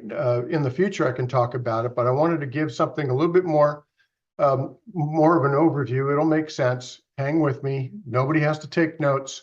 You don't have to turn your brains on too much, but hopefully this will make sense. And this is where I have a lot of passion for this and why I have so much advocacy for Normie, because Normie talks about this more than any of the other training and or certification entities that are out there.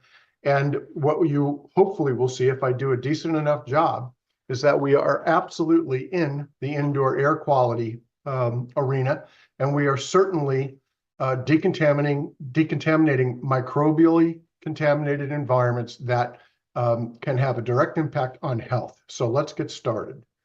I'm going to share my screen here. Here's the National Institute of Health, moisture and mold remediation. The presence of excessive moisture in buildings has been linked to occupational illness, right? Vis-a-vis, simply stated, water damaged buildings, damper water damaged buildings are unhealthy. We can go to the EPA, right? Molds are usually not a problem indoors. Okay, I think we might challenge that.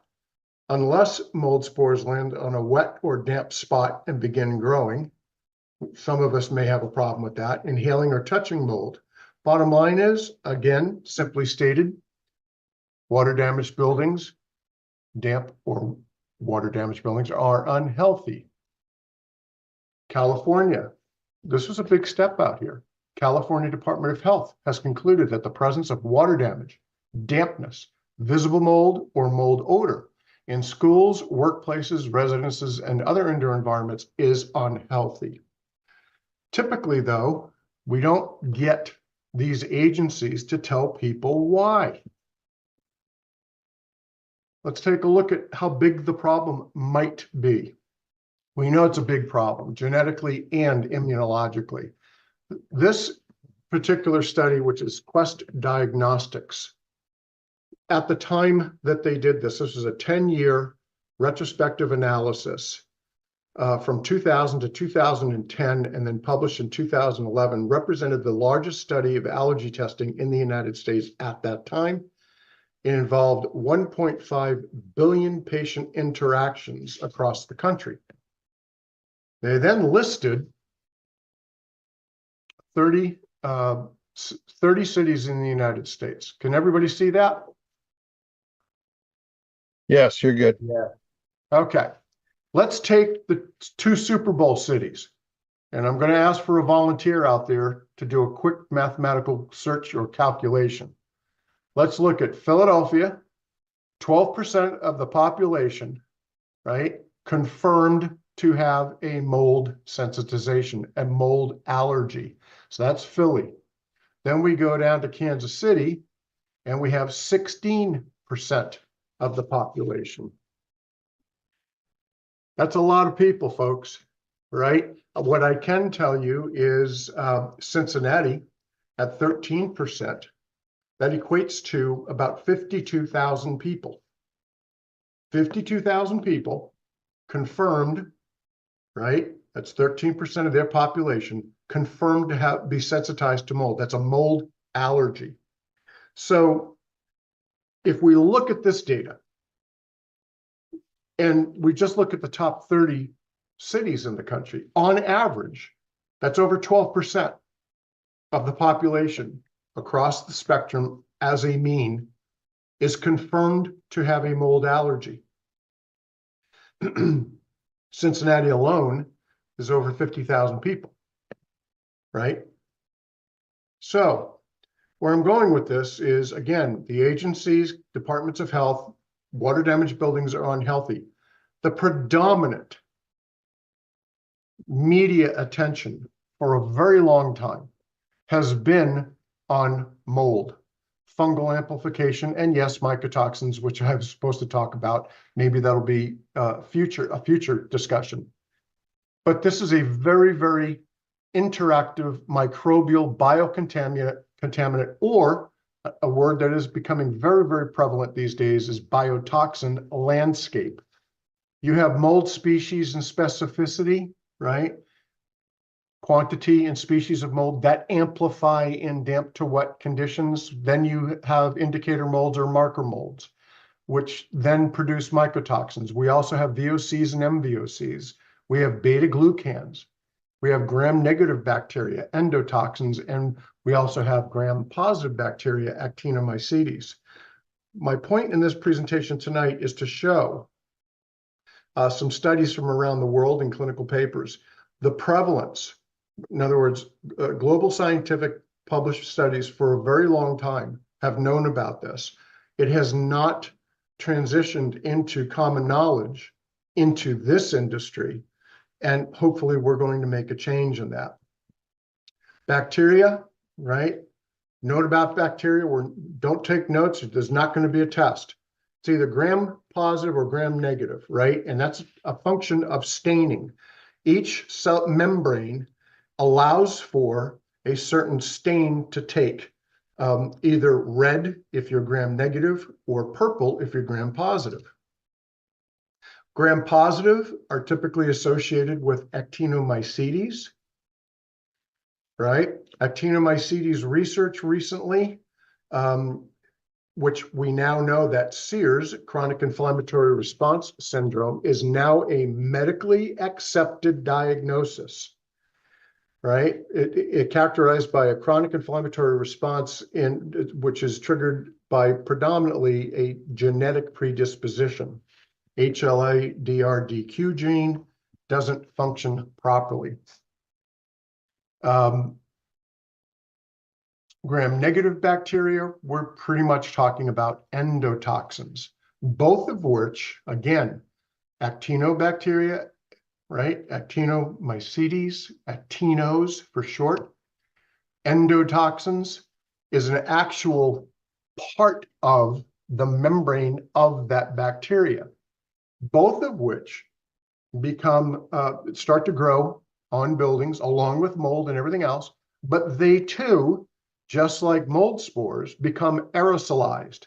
And at that point in time, they are now a bioaerosol, and the principal pathway or the triggering mechanism for someone's immune system to respond either immunologically, like what's represented in the Quest study, or for Sears patient genetically, it's through inhalation. This particular study, the Environmental Health Unit, the National Institute of Health in Finland, talked about indoor microbiota in severely moisture damaged homes and the impact of interventions. Interesting. Again, I so apologize. I've got one screen here which is very large.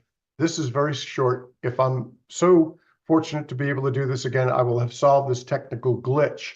The point of this particular study, published in 2017, had everything to do with trying to find microbial contaminant indicators or flags associated with an occupant's illness or prevalence of illness, and to be able to rank that house.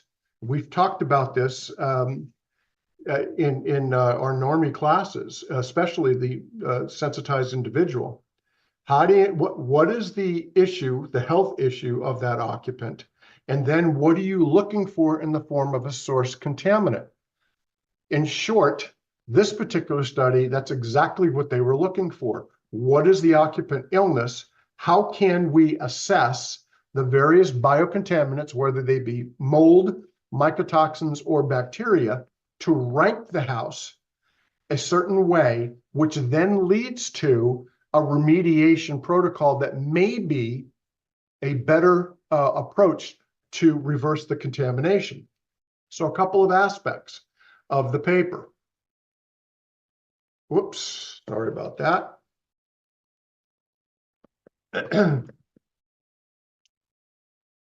So they're using novel sequencing. What we have here in the United States is EnviroBiomics. They are testing for actinobacteria, endotoxins, et cetera, et cetera. However, if we look at this particular part here, a major objective of the study was to make a first step towards closing the gap, trying to identify signature of moisture damage, identification of what is the organism, the predominant organism that could ultimately be identified as a source contaminant. It's pretty cool to me that science is working down that pathway, right? And it's going to be transitional into the industry.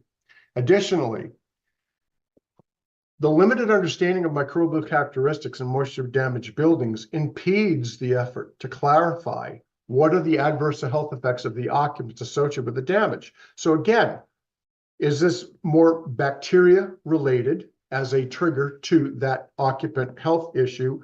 Is it mold, or is it a combination? Interestingly enough, and I don't know, nor am I taking exception with any of the remediation best practices, but here's what they found.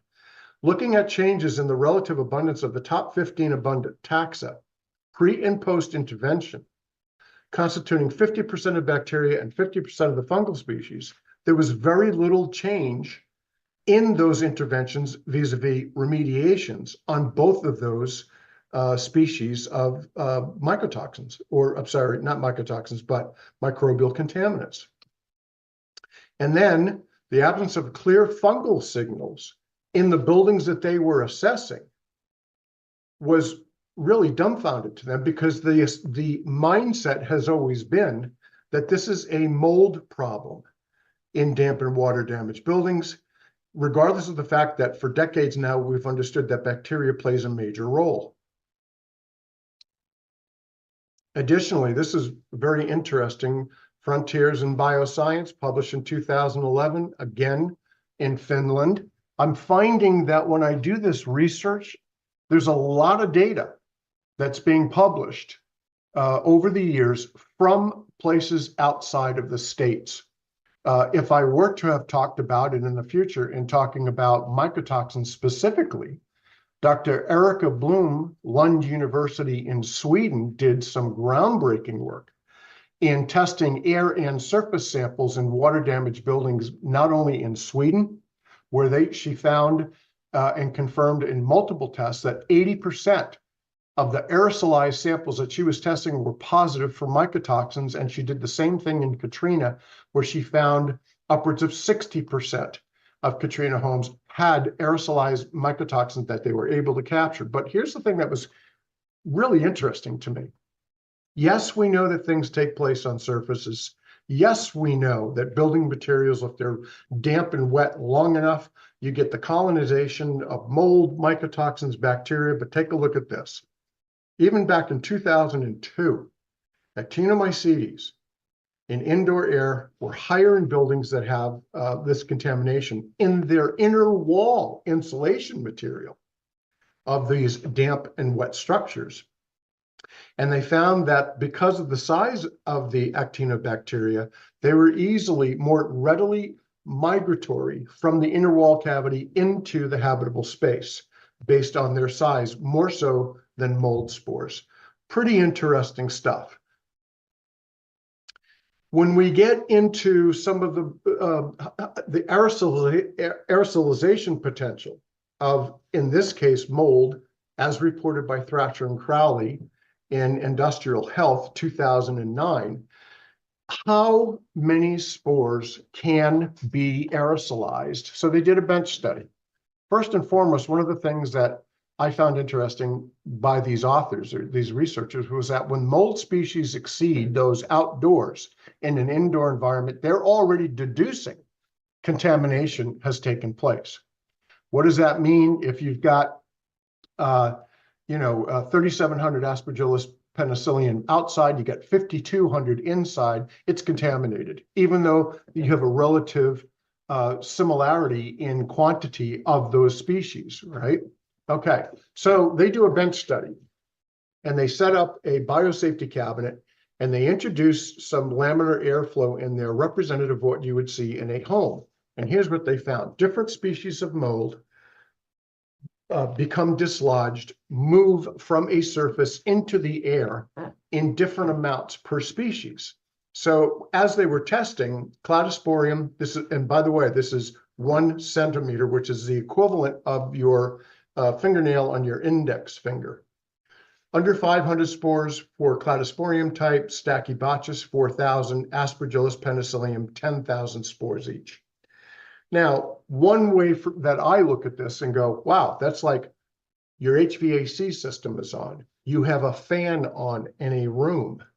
You're walking past a wall, right? And then all of a sudden, this is by virtue of changes in air pressure differentials. You're pulling these spores or they're being released into the atmosphere. Oftentimes when we're doing spore trap sample testing or assessing companies that do perform this, we're not capturing everything.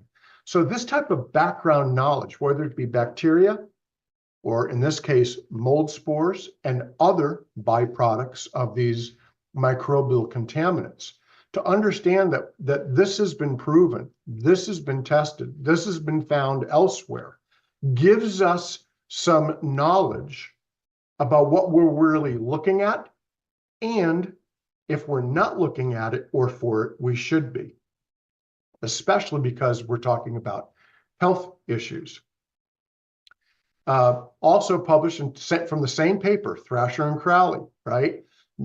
What has Normie talked about? What do we talk about? Unlike other certifying entities or certification or teaching bodies, 9 biocontaminants, right? We can list them. Gram-negative and positive bacteria, mycotoxins, molds, proteins, beta-glucans, endotoxins. Actinomycetes are associated with hypersensitivity pneumonitis, invasive infections, rather, blah, blah, blah, blah, blah.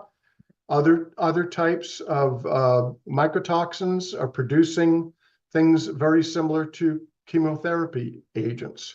So let me take a breath here and go back and say that I think this is Skip's thinking here. This is my hypothesis that these national entities and agencies, EPA, NIH, CDC, various departments of health are saying that these water damaged buildings are unhealthy.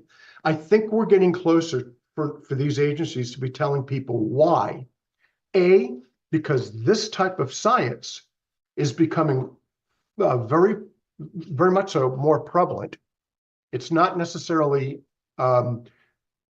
readily accessible yet. However, Normie talks about this, and through its teaching is getting more and more professionals to become aware of this. And so therefore that bridge across the Grand Canyon is being built. These are unhealthy environments. Here's why, and here's what we should be looking at to solve the problem conclusively. When we understand the built environment and how that has changed since the 1970s. Well, today people are spending so much more time indoors, right? Agencies are saying like 90% of their time is indoors, whether it's work or at home. What we're seeing is the symptoms of mold exposure are increasing. The rate of aerosolized transmissible diseases, such as the pandemic, or nosocomial infection in hospitals, have hardly been affected over decades. I suggest that these either mold allergies or sensitivities, as confirmed over well over a decade ago, in fact, almost 2 decades ago by Quest, with that data compilation, again, 1.5 billion. We're not talking about a study of 200 data points, right? 1.5 billion. If the symptoms of mold exposure are increasing, that means more and more people are becoming aware that something is happening. More and more doctors are becoming more mold literate in treating either an allergy or SEERS. More awareness means there's a whole lot more buildings, whether that be a resident and home ownership, apartment, school, office, government, military housing. There's a lot of buildings out there that are going to need proper decontamination approaches. From the healthcare practitioner standpoint, there's a reason why Dr. Neil Nathan states that when it comes to the most sensitized patients, he's emphasized and will continue to emphasize mold toxicity is the single most common contributing cause of that sensitivity. Mold toxicity is far more common than is currently recognized.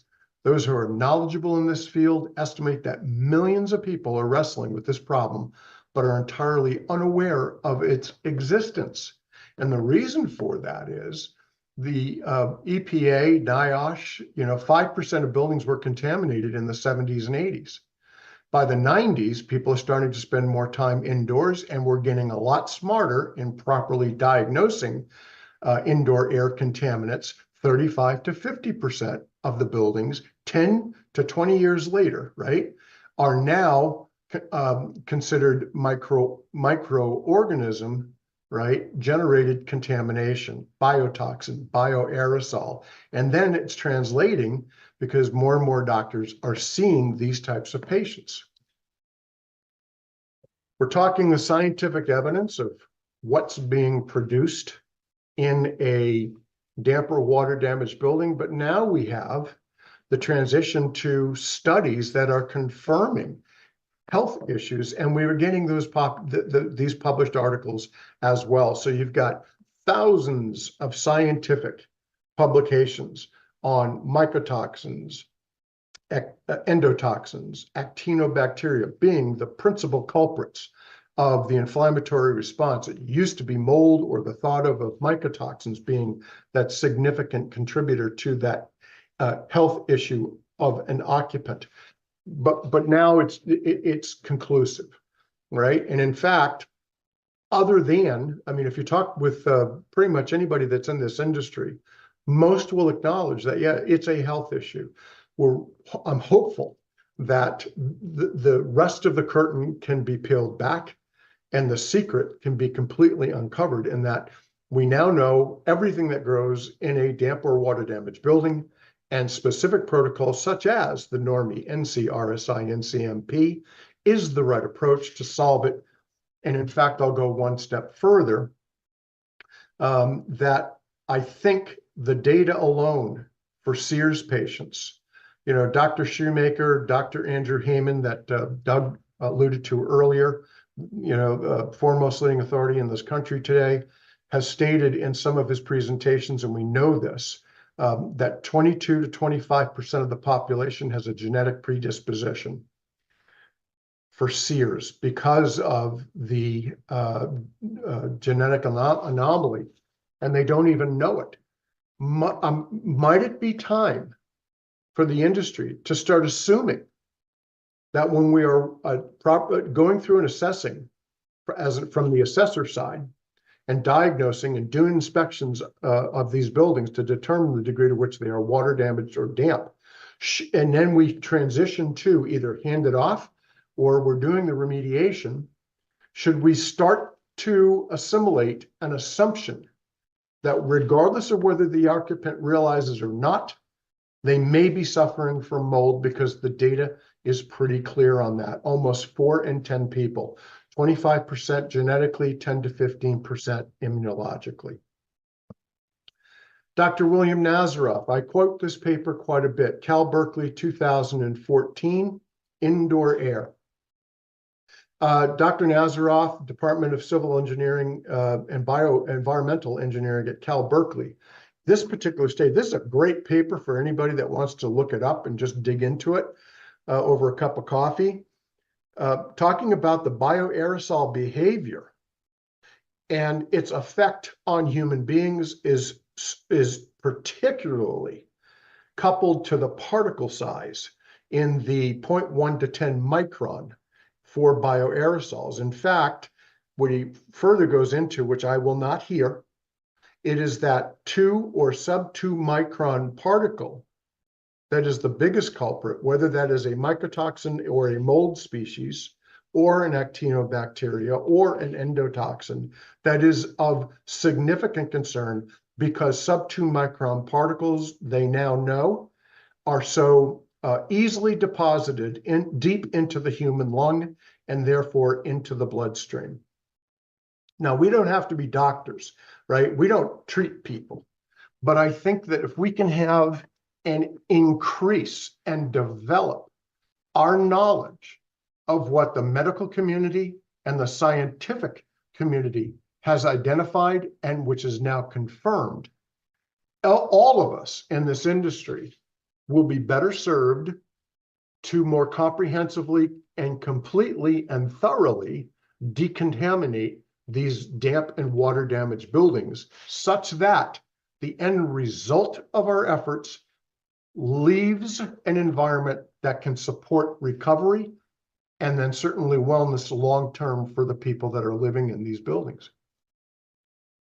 One of the things that we have that is frustrating to all of us, our clientele, those that we interact with on a daily basis, there are no published standards by the EPA, the NIH, the CDC, various state departments of health on what is a normal amount of mold.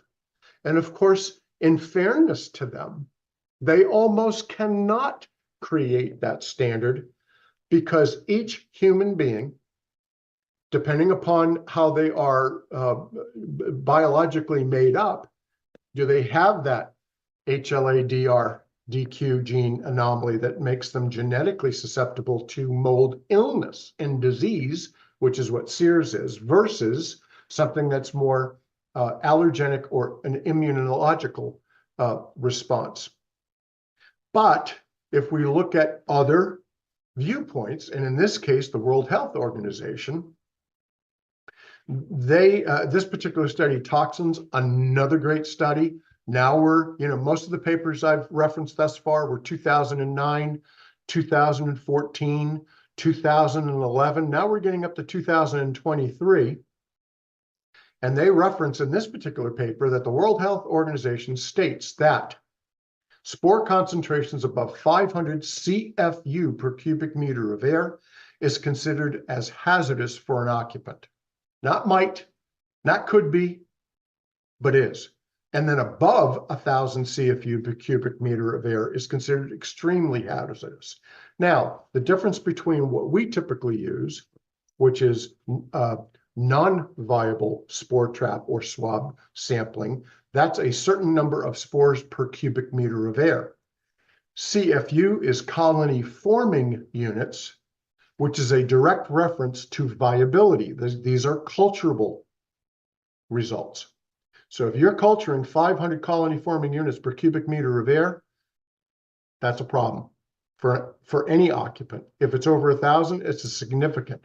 Now, what's an equivalent? How do you test for this? It's basically, we've seen this. The homeowner calls us and says, hey, I went down to the box store and I bought this Petri dish.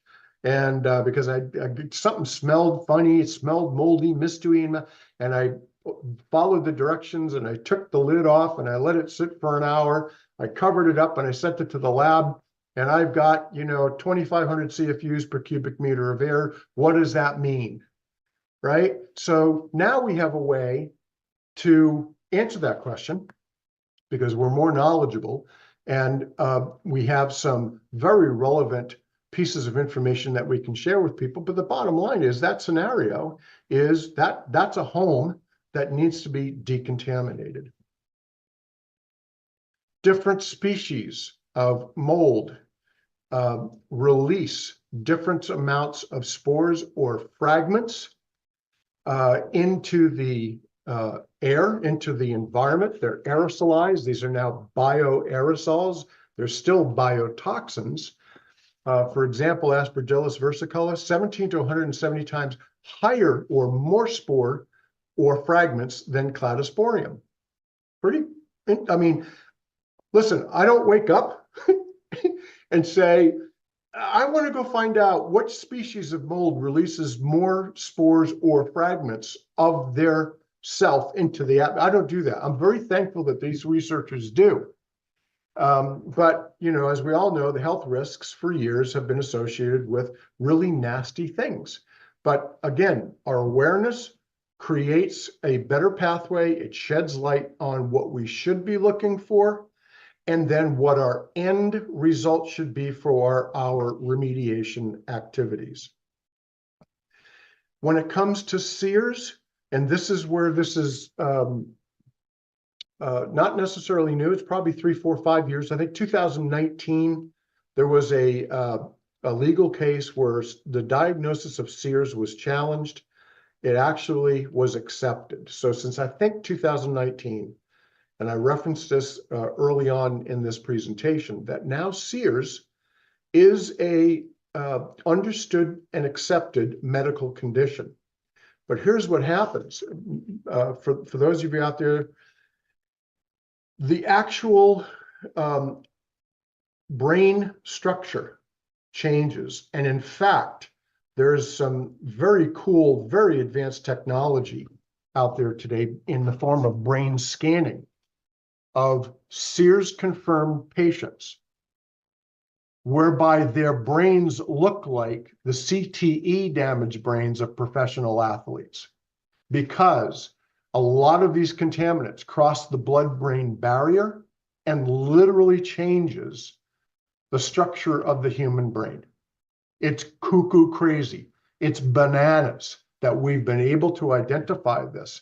But because of that, the requirement for us to be aware of this, we don't have to be experts. I'm no experts on this stuff, but I have an understanding of what happens, and therefore it elevates my approach in how I deal with that client who's confirmed to be a SEERS patient.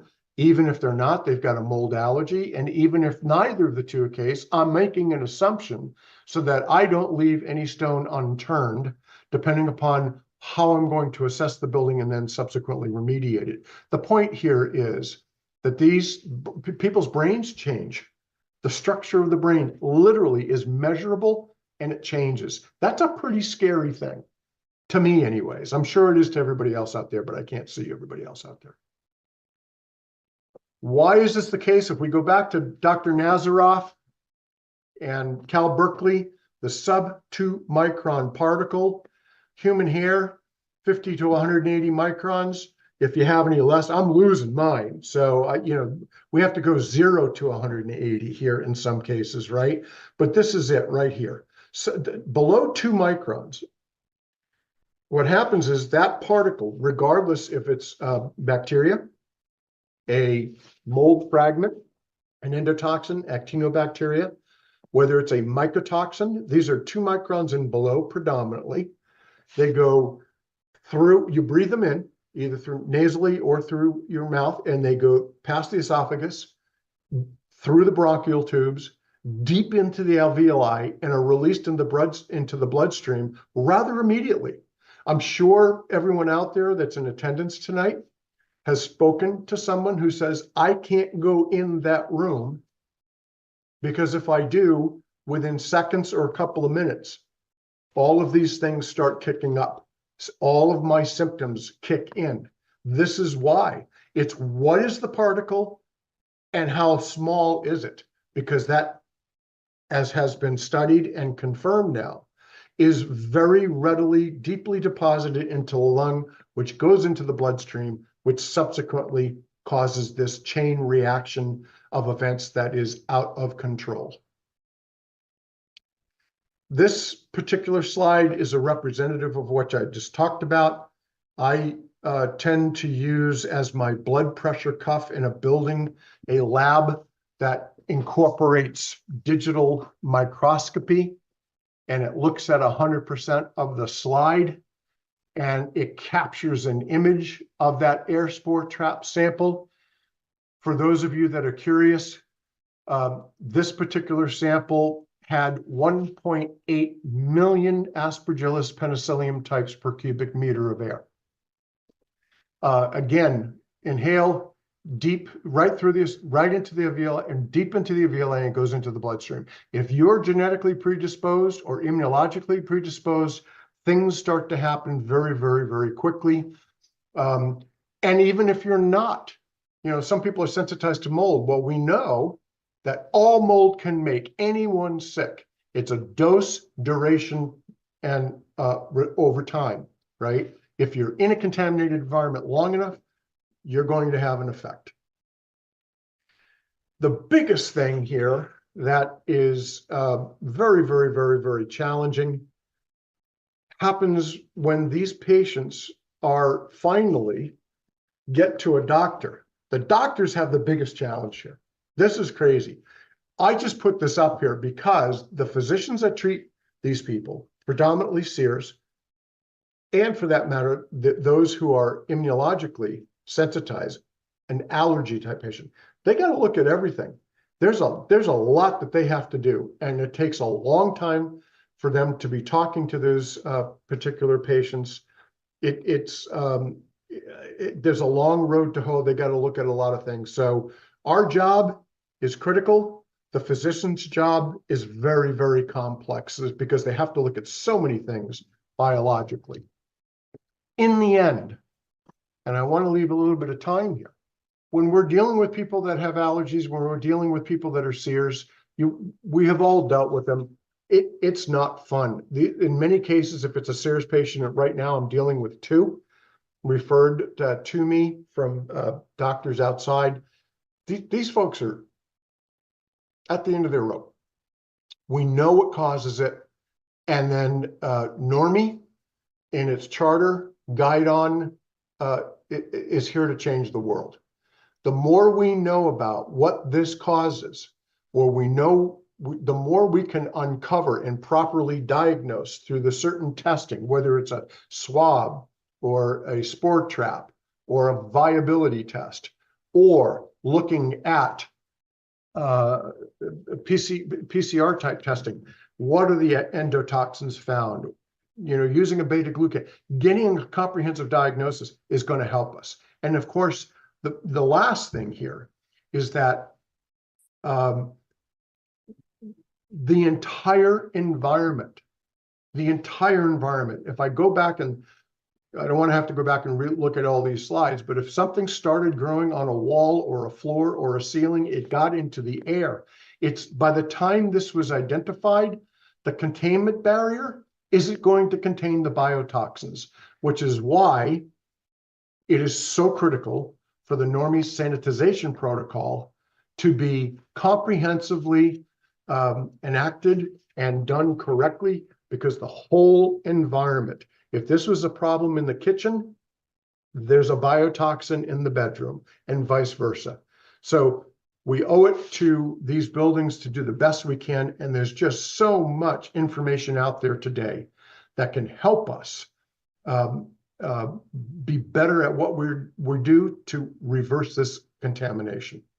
I'm going to stop sharing right now. And Lance, if you want to open it up, and I hope that made sense. There was a lot of stuff there. I just hope that logically it makes sense, that we have a lot more stuff that we could be looking at. We have the tools to do it. And Normie's at the forefront of this as it relates to what should you be looking at, and here's how you correct it. Well, Skip, first thing, I want to thank you for doing that. It was a tremendous amount of information in there. And I do have a few questions I want to follow up with, and some of them were put in by some of our people here. But I want to kind of set the stage first to answer a question about why we don't, or why we haven't to this point reacted as aggressively towards these situations as some other parts of the world. Most of the people here in the room have seen somebody stung by a bee and have a reaction to it. Most of the people here have at some point seen somebody touch poison ivy and within a very short amount of time have a reaction to it. The biggest difference is you can see what's causing the problem. In what you're talking about, we're talking about microscopic organisms that people can't see. You know, it's just like saying, when's the last time you looked up in your house? Really? They don't look, they don't see, it doesn't exist. So I think that's one of the bigger things, that we're now dealing with a world that we can't see with the naked eye, and that's causing a lot of these issues. A comment came up the other day about doctors being so specialized in what they do that if they take care of your elbow and your hand hurts, they send you to another doctor. Yeah. But wait a minute, it's a few inches away. They don't do that. The double-edged sword to that, though, kind of works in our favor, because now we're having a lot of doctors actually researching this environmental medicine and getting very, very specialized into it. And these are the people doing the research and bringing this out to the forefront. So I see that as kind of working in our favor, even though we may have to run to 3 or 4 doctors because 2 different parts of our arm hurt.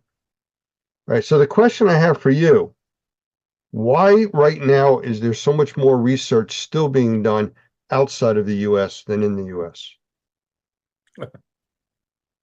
If you can answer that in a G rating.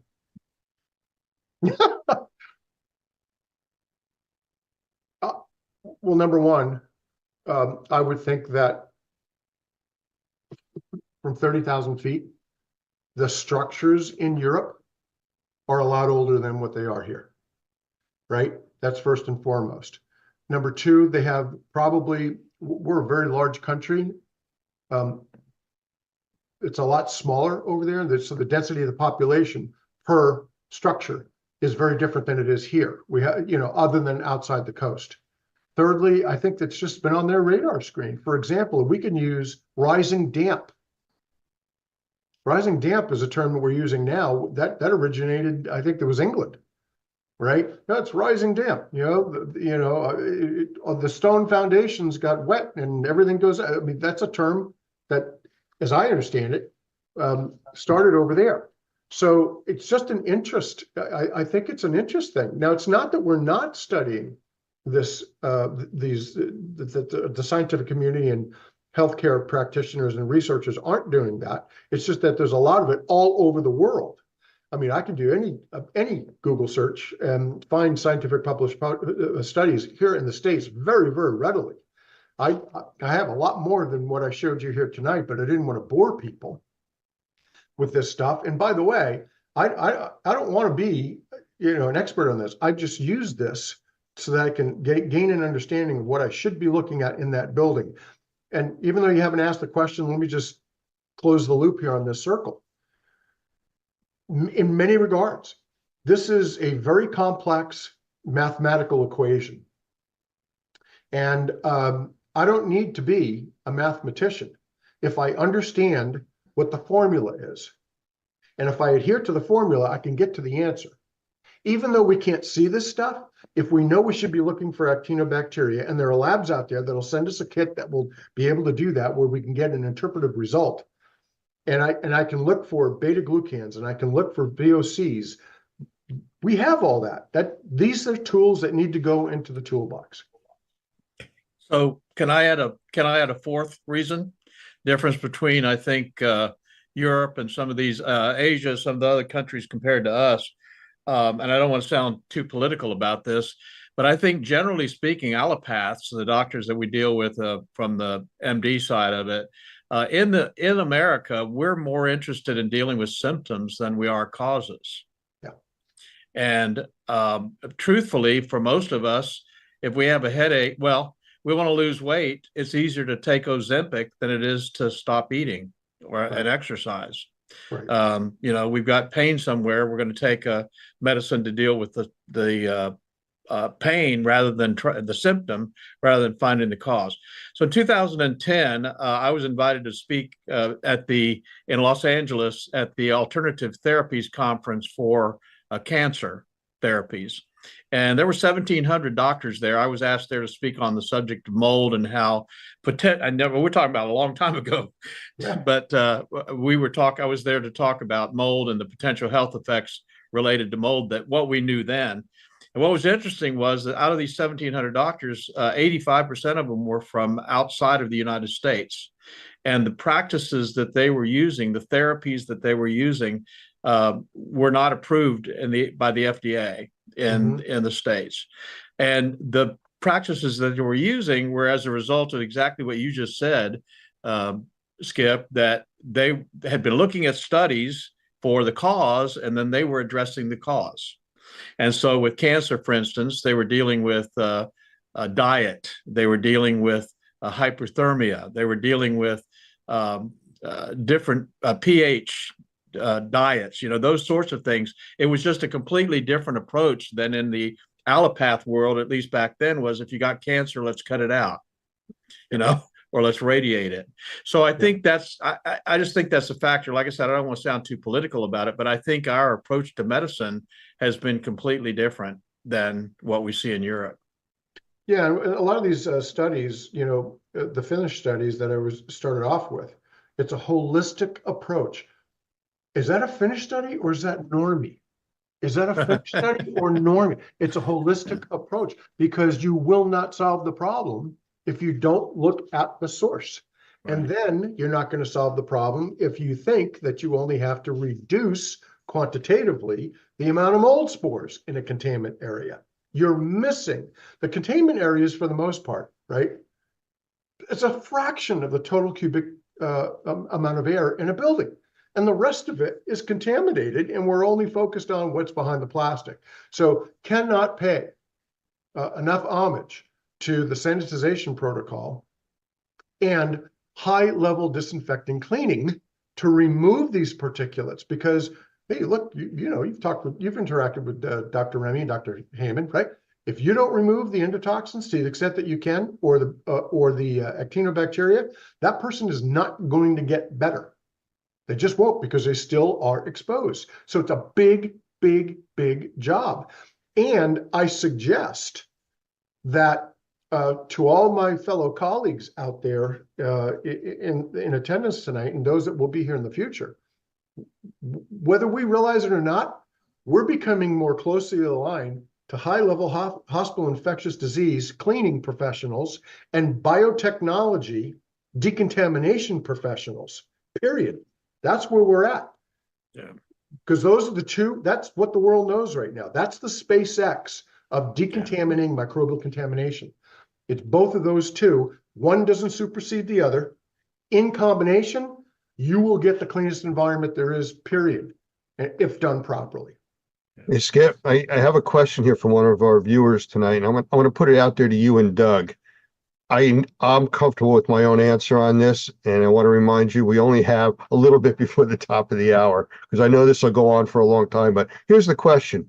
If a property insurance company will pay for a mold inspection and testing for an affected property, then why won't a health insurance company pay for a mold inspection and testing to evaluate someone if their home is killing them? I'm sure we could do an easy hour on that, but I think the short answer is that they're staying in their lane, they're avoiding knowing, so they have to deal with the issue? Well, here's my personal opinion on this. Mr. President, I look forward to your response. If the EPA, which we already know, their base study said 85% of the buildings in this country have IEQ contamination. 50% had signs of water damage at the time of the assessment, and over 50% of them are contaminated. How much is that going to cost to fix? That's if that isn't the definition of Pandora's box. And then there's another reason why the EPA, CDC, NIH aren't telling people why these are unhealthy, because the magnitude of the problem exceeds the amount of money we have. So we have to be very systematic right now. We have to go about this very specifically. It's not a shotgun approach. We have to, and this is why Normie has the ability to get people to start thinking differently about how are they going to cover this from an insurance standpoint, and can we get these regulatory agencies to start saying, here's why it's unhealthy, and here's how we're going to fix it. Mr. President. So I'll just tell you, I think the interesting thing about this is it kind of goes back to what we just talked about. It's about informing people that they have to deal with the cause, not the symptom. And unfortunately, our society often they just don't know how to exist without insurance. They expect insurance to pay for the symptom, for the problem, rather than looking at the cause and saying, look, how can I keep an environment dry? How can I make sure, using IEQ management, that my home will never get to a situation where it's water damaged? Or if it is water damaged, how do I fix it so I'm not going to have a problem forever? You know, one of the interesting things you said that I just want to underscore, Skip, and great job, by the way. Love this. This is really what we need to talk about. But probably a lot of people in the room tonight heard terms that they've not been familiar with, actinos, endotoxins, biotoxins. And what you did was you laid out, I think, a beautiful picture of the whole microbial contamination issue, much, much, much, much bigger than mold. And that's the kind of thing we talk about in the NCRSI class. And I wish, you know, in a perfect world, if I were running the world, all of our Normie members would take that class so that they would understand how to utilize EnviroBiomics and Respirari and blah, blah, blah, blah, blah, and at least be familiar with it. Because as you said, and I think you're exactly correct, you used the word intervention. I'm just going to put a different term on that. But the traditional remediation processes just are not effective for the majority of the people. And we've got to learn how to do our jobs better. I'm just saying. Well, there's no, and in order to do so, you have to understand what is it that you're trying to solve. And that's this type of information, which you don't have to be Einstein to have a working comprehensive knowledge of what this means, right? The other thing is, if we are and should, not necessarily tomorrow, but we're migrating towards this industry is going to be more closely aligned to hospital infectious disease decontamination cleaning, biotechnology, environmental decontamination. Then if you go to the doctor, first thing you do is put the blood pressure cuff on you. That's why I said this, that example of that spore trap sample, that's my blood pressure cuff, because I can see what's there. It measures 100% of the slide, and pictorially, I can present this. Nathan, this is what you're breathing. Yeah. And holy cow. So that's my blood pressure. So I'm using analogies. Secondly, if I see that, I can go, you know what? This is telling me I need to take an X-ray. And what is that X-ray going to be? EnviroBiomics. I want to do a bacterial and endotoxin and actino test in here. And by the way, guess what? They've already said the doctor wants that. And they've already said the doctor wants a NERMI. And the doctor said they want a Hertz Me too. So if the doctors are saying this, and this is what we're going at here, this is a collaboration between the patient, the doctor, the HVAC company, which I haven't even gotten into today. We stand on, but guess what?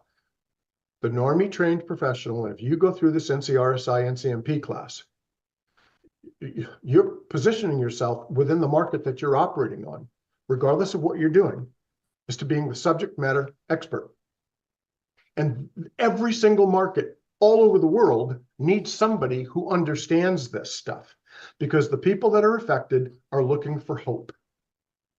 They want hope that they can talk to somebody and get the right information. And when people call us, they go, that's the closest thing I've gotten to what my doctor is telling me I got to deal with. I call all these other companies, they don't know what the hell I'm talking about. And I'll tell you what, I'm new to normie. I couldn't tell you, I got to raise the biggest normie flag I can find on the planet, because this is the knowledge entity. This is going to teach people in the masses about what this really is and what the source is, and solve the problem and not put a Band-Aid on it. Yeah. We are at the top of the hour, but I do have one comment I want to repeat from somebody in the room, and then we have a hand raised for another question. But real quick, Skip, the question I asked you earlier that you responded to, one of our members kind of responded at the same time, and they responded in a way that you physically can't. They did it in 5 words. Follow the money, Big Pharma. I saw that pop up on the screen. Yeah. And guess what? And Randall's in the room, and I'm going to open up his mic here. You had a question for us. Go ahead, Randall. Thank you. There you go. Great stuff. Yes, go ahead. Well, let me just say this again, just to balance that off.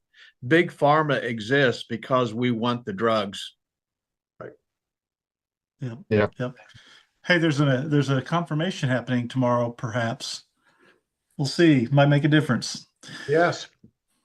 So my question was, but I'll make a quick comment. You talked about the client, patient, not patient for us, but the client can't see things. I will, we've already talked, some of us have already talked a little bit about the Immunolytics gravity plate concept. That my job with that, when I was talking with friends, family, and neighbors, is, hey, it's not as bad as you think. Many times it looks worse. They can see that.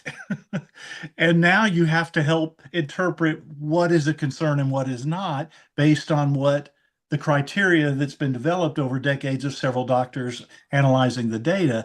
It's very visually powerful, and it's really critical to not overstate it, because people can easily jump to oh no, this looks horrible, when it's not. And so on, but sometimes it is horrible. But my question is on the treatments, and I think you kind of touched on this, like you say, with the sanitization protocol. The things I've seen, mold spores tend to be one of the hardest things to kill. The bacteria, viruses, and lots of other stuff tend to get done earlier. So we're already focusing on the technologies and methods that will kill the stuff we haven't tested for. If we just test for some of the, we don't have to test for everything on that list, and we're still using technologies that will cleanse a whole bunch of it. But then I'm going to add some things I've heard that I'm using. I've heard, and I need to research further, that they may neutralize mycotoxins, some citrus-based things and some other things to some degree on the more powerful things. That seems like a path of us pursuing what methods can go after the whole ball of wax, even if you haven't tested for the whole ball of wax, or more of the ball of wax, I should say, that will help neutralize more of the things in the environment, even if you went after the most obvious ones. Does that make sense? Yeah, I understand what you're saying. And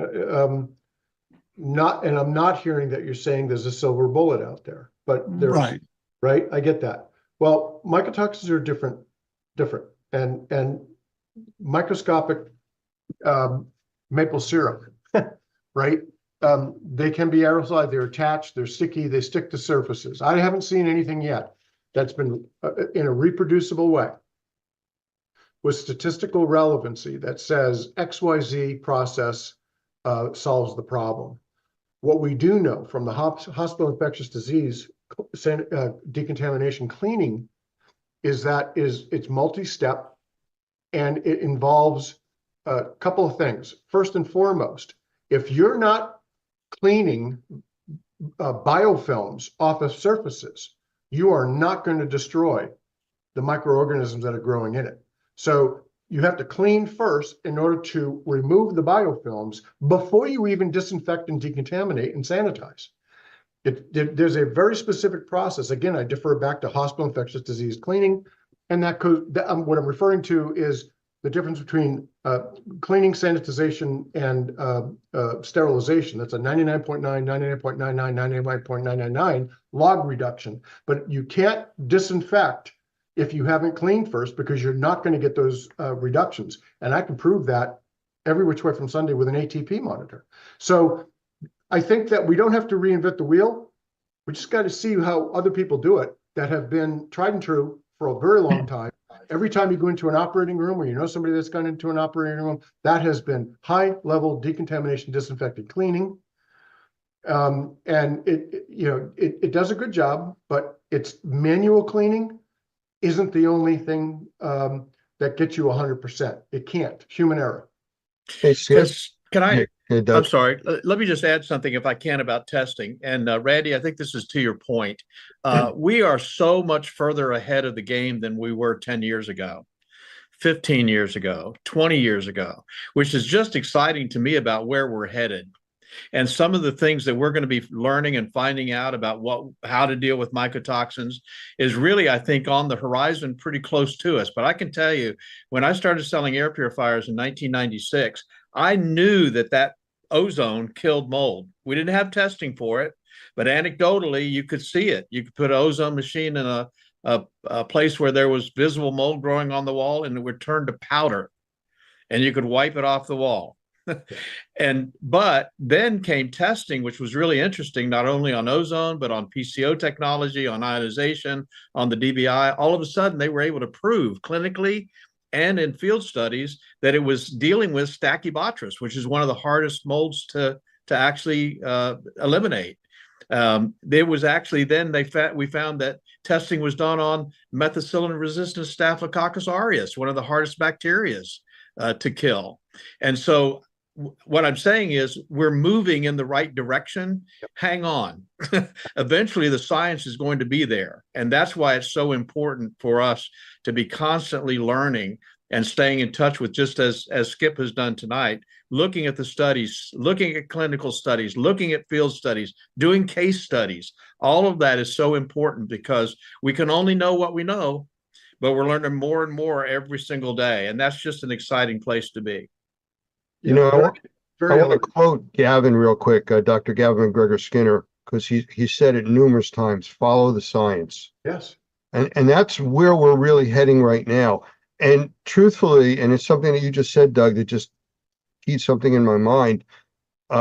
You said about, killing different organisms. It's easy to kill the organisms, but you have to do it in a way where you don't kill the host, if it's a person infected by it, or create an environment that's so toxic, people can't go into it. The whole concept of use bleach because it kills Ebola. Oh, if it kills Ebola, it'll take care of everything. Ebola is described as a wimpy virus or bacteria or whatever it is because it's easy to kill. But when you're dealing with envelope, non-envelope, positive, negative gram bacteria, what scares the scientists the most are spores. Yeah. It's the hardest thing for them to deal with. And that's what we're dealing with. Yeah. Yeah, and there are technologies out there. There are chemicals that do eradicate all of it. Period. There are sporicidals out there that, by virtue of their definition as, for example, cold sterilants. I'm not going to go down that. By virtue of the definition, U.S. Pharmacopoeia 1072, a sterilant is an agent that destroys all forms of microbial life and their spores in either its liquid or vapor format. But the problem is, right, endotoxins are a fragment of that bacterial wall. And if you kill it and you leave it in the environment, where we all know now, after today, everybody's smarter because I did a great job tonight showing that if it was on the surface, it got in the air, it goes back on the floor, you walk past the floor, it goes back and you breathe it, you've left a contaminant in there. That's why this is so difficult. It is very meticulous. It has to be done in a certain way. You can't go in there with a rag and just wipe stuff off. It has to be methodical, meticulous, and technique dependent. Anyway. So Doug, so how do we raise his enthusiasm? How do we get him more engaged in this discussion? One of the things I Skip, love about you did a great Skip, job. He shares our passion, and I just think it's a phenomenal opportunity that we have to change the lives of millions of people by creating cleaner, safer, healthier environments. I just wish more of our Normie members would get on board and get beyond the basic class and start taking some advanced classes. It's not about money as much as it is about education and staying up with the science. Because if you don't, you'll be left behind, right, Skip? Yeah, you're already it's already past you. If for those of you out there that have witnessed some of this tonight, if you elect not to do this, somebody in your market is going to know this. Yeah. And you are going to be replaced. This is where it's going. Yeah. Doug, I talked right before I knew who Mr. President was. I've been talking about this in my marketplace for 5 years. People thought it was nuts. They thought I was crazy. Custer, I have more arrows in my back than you can possibly imagine. Guess what? We're here now. Yeah. 5 years. That's right. We are. If you don't know this stuff, not to recite it verbatim, but to have a comfortable working understanding of the complexities of the contaminants in a water damaged building or structure, somebody in your marketplace is going to know it, and they're going to be the go-to. Well, what you did tonight, Skip, was help take the people here in this room or anybody else that's watching this past the I've witnessed the bee sting and see a reaction. Yeah. Now they know there's other things they can't see causing the same type of reaction. Yeah, I know we've gone really long. Let me just leave it at this. When I share what I just talked about tonight to people who say, I'm so sick, and then after we do the sanitization protocol in its entirety, if it was a remediation, we did that appropriately, but we left the house in as microbially decontaminated state as we possibly could, they go, I feel so much better. And I say, do you want to know why? Because here's all the testing. And you know what they say? No, I don't need to know why. That's what happens. Yeah. Some of them do, but that's it. I mean, we're a hell of a lot more aligned, hospital infectious disease, biotechnology, than we ever possibly could have managed. And it all started with what Normie started 20 years ago, almost 21 years ago. Skip, thank you again. Doug, anything else? Thanks, Skip. Great job, man. Okay, everybody. One more time. I am back here live at the Experience Trade Show again, and I have Dr. Gavin McGregor Skinner with us from GBAC and ISSA. I think it's the easiest way to describe it. We've got a lot of acronyms there. Yes, we do. Yes, lots of initials. Hey, one of the things I really want to tell you most about this interview is I get to stop for a few minutes. We have been talking to so many people today and doing so many things. It's been a very, very busy show the last 2 days. The energy level at the Experience here in Las Vegas has just been amazing. But the people that have come here looking for ways to improve, people have come here with looking for solutions, people are looking for collaboration. I was just in a conversation a minute ago where someone said, well, I tried this, it didn't work the way I was expected. And someone else in the audience went, oh, I do it this way. And suddenly you've got this translation, this sharing of information that's going to improve our industry and improve their businesses because they came to the experience. It's just phenomenal. Well, you did a talk this morning and it was a newer concept than a lot of people are familiar with. And that's all I've been getting all day long. People coming up to say, hey, you were in the interview. What was that he was talking about? Do you have any information? I said, no, you're going to talk to Gavin yourself. Let him explain this and get a training course on it. I think what we're talking about, Lance, is really radical. It's radical in a way that if people can understand that harmful, detrimental germs like bacteria, mold, yeast, don't live in isolation. They live in cities of microorganisms. They live in communities. And those cities of microorganisms are called biofilms. But our whole approach to remediation, restoration, cleaning has been one bacteria at a time. The way that we look at our cleaning products and our disinfectants, where we should be more focused on how does a community of bacteria survive on a surface? How do they help each other? And how does that make our job more challenging? And what processes and products and tools and equipment do we use to create a healthier and safe environment? But more importantly, show it by data, show it by information. One of the conversations I had with somebody after your talk was they were asking about, well, I'm not quite sure. I mean, about seeing a bacteria in a city. And I said, well, look at it this way. Your eyes aren't good enough to see a bacteria. When you see something growing there, that's a city of bacteria. Yeah.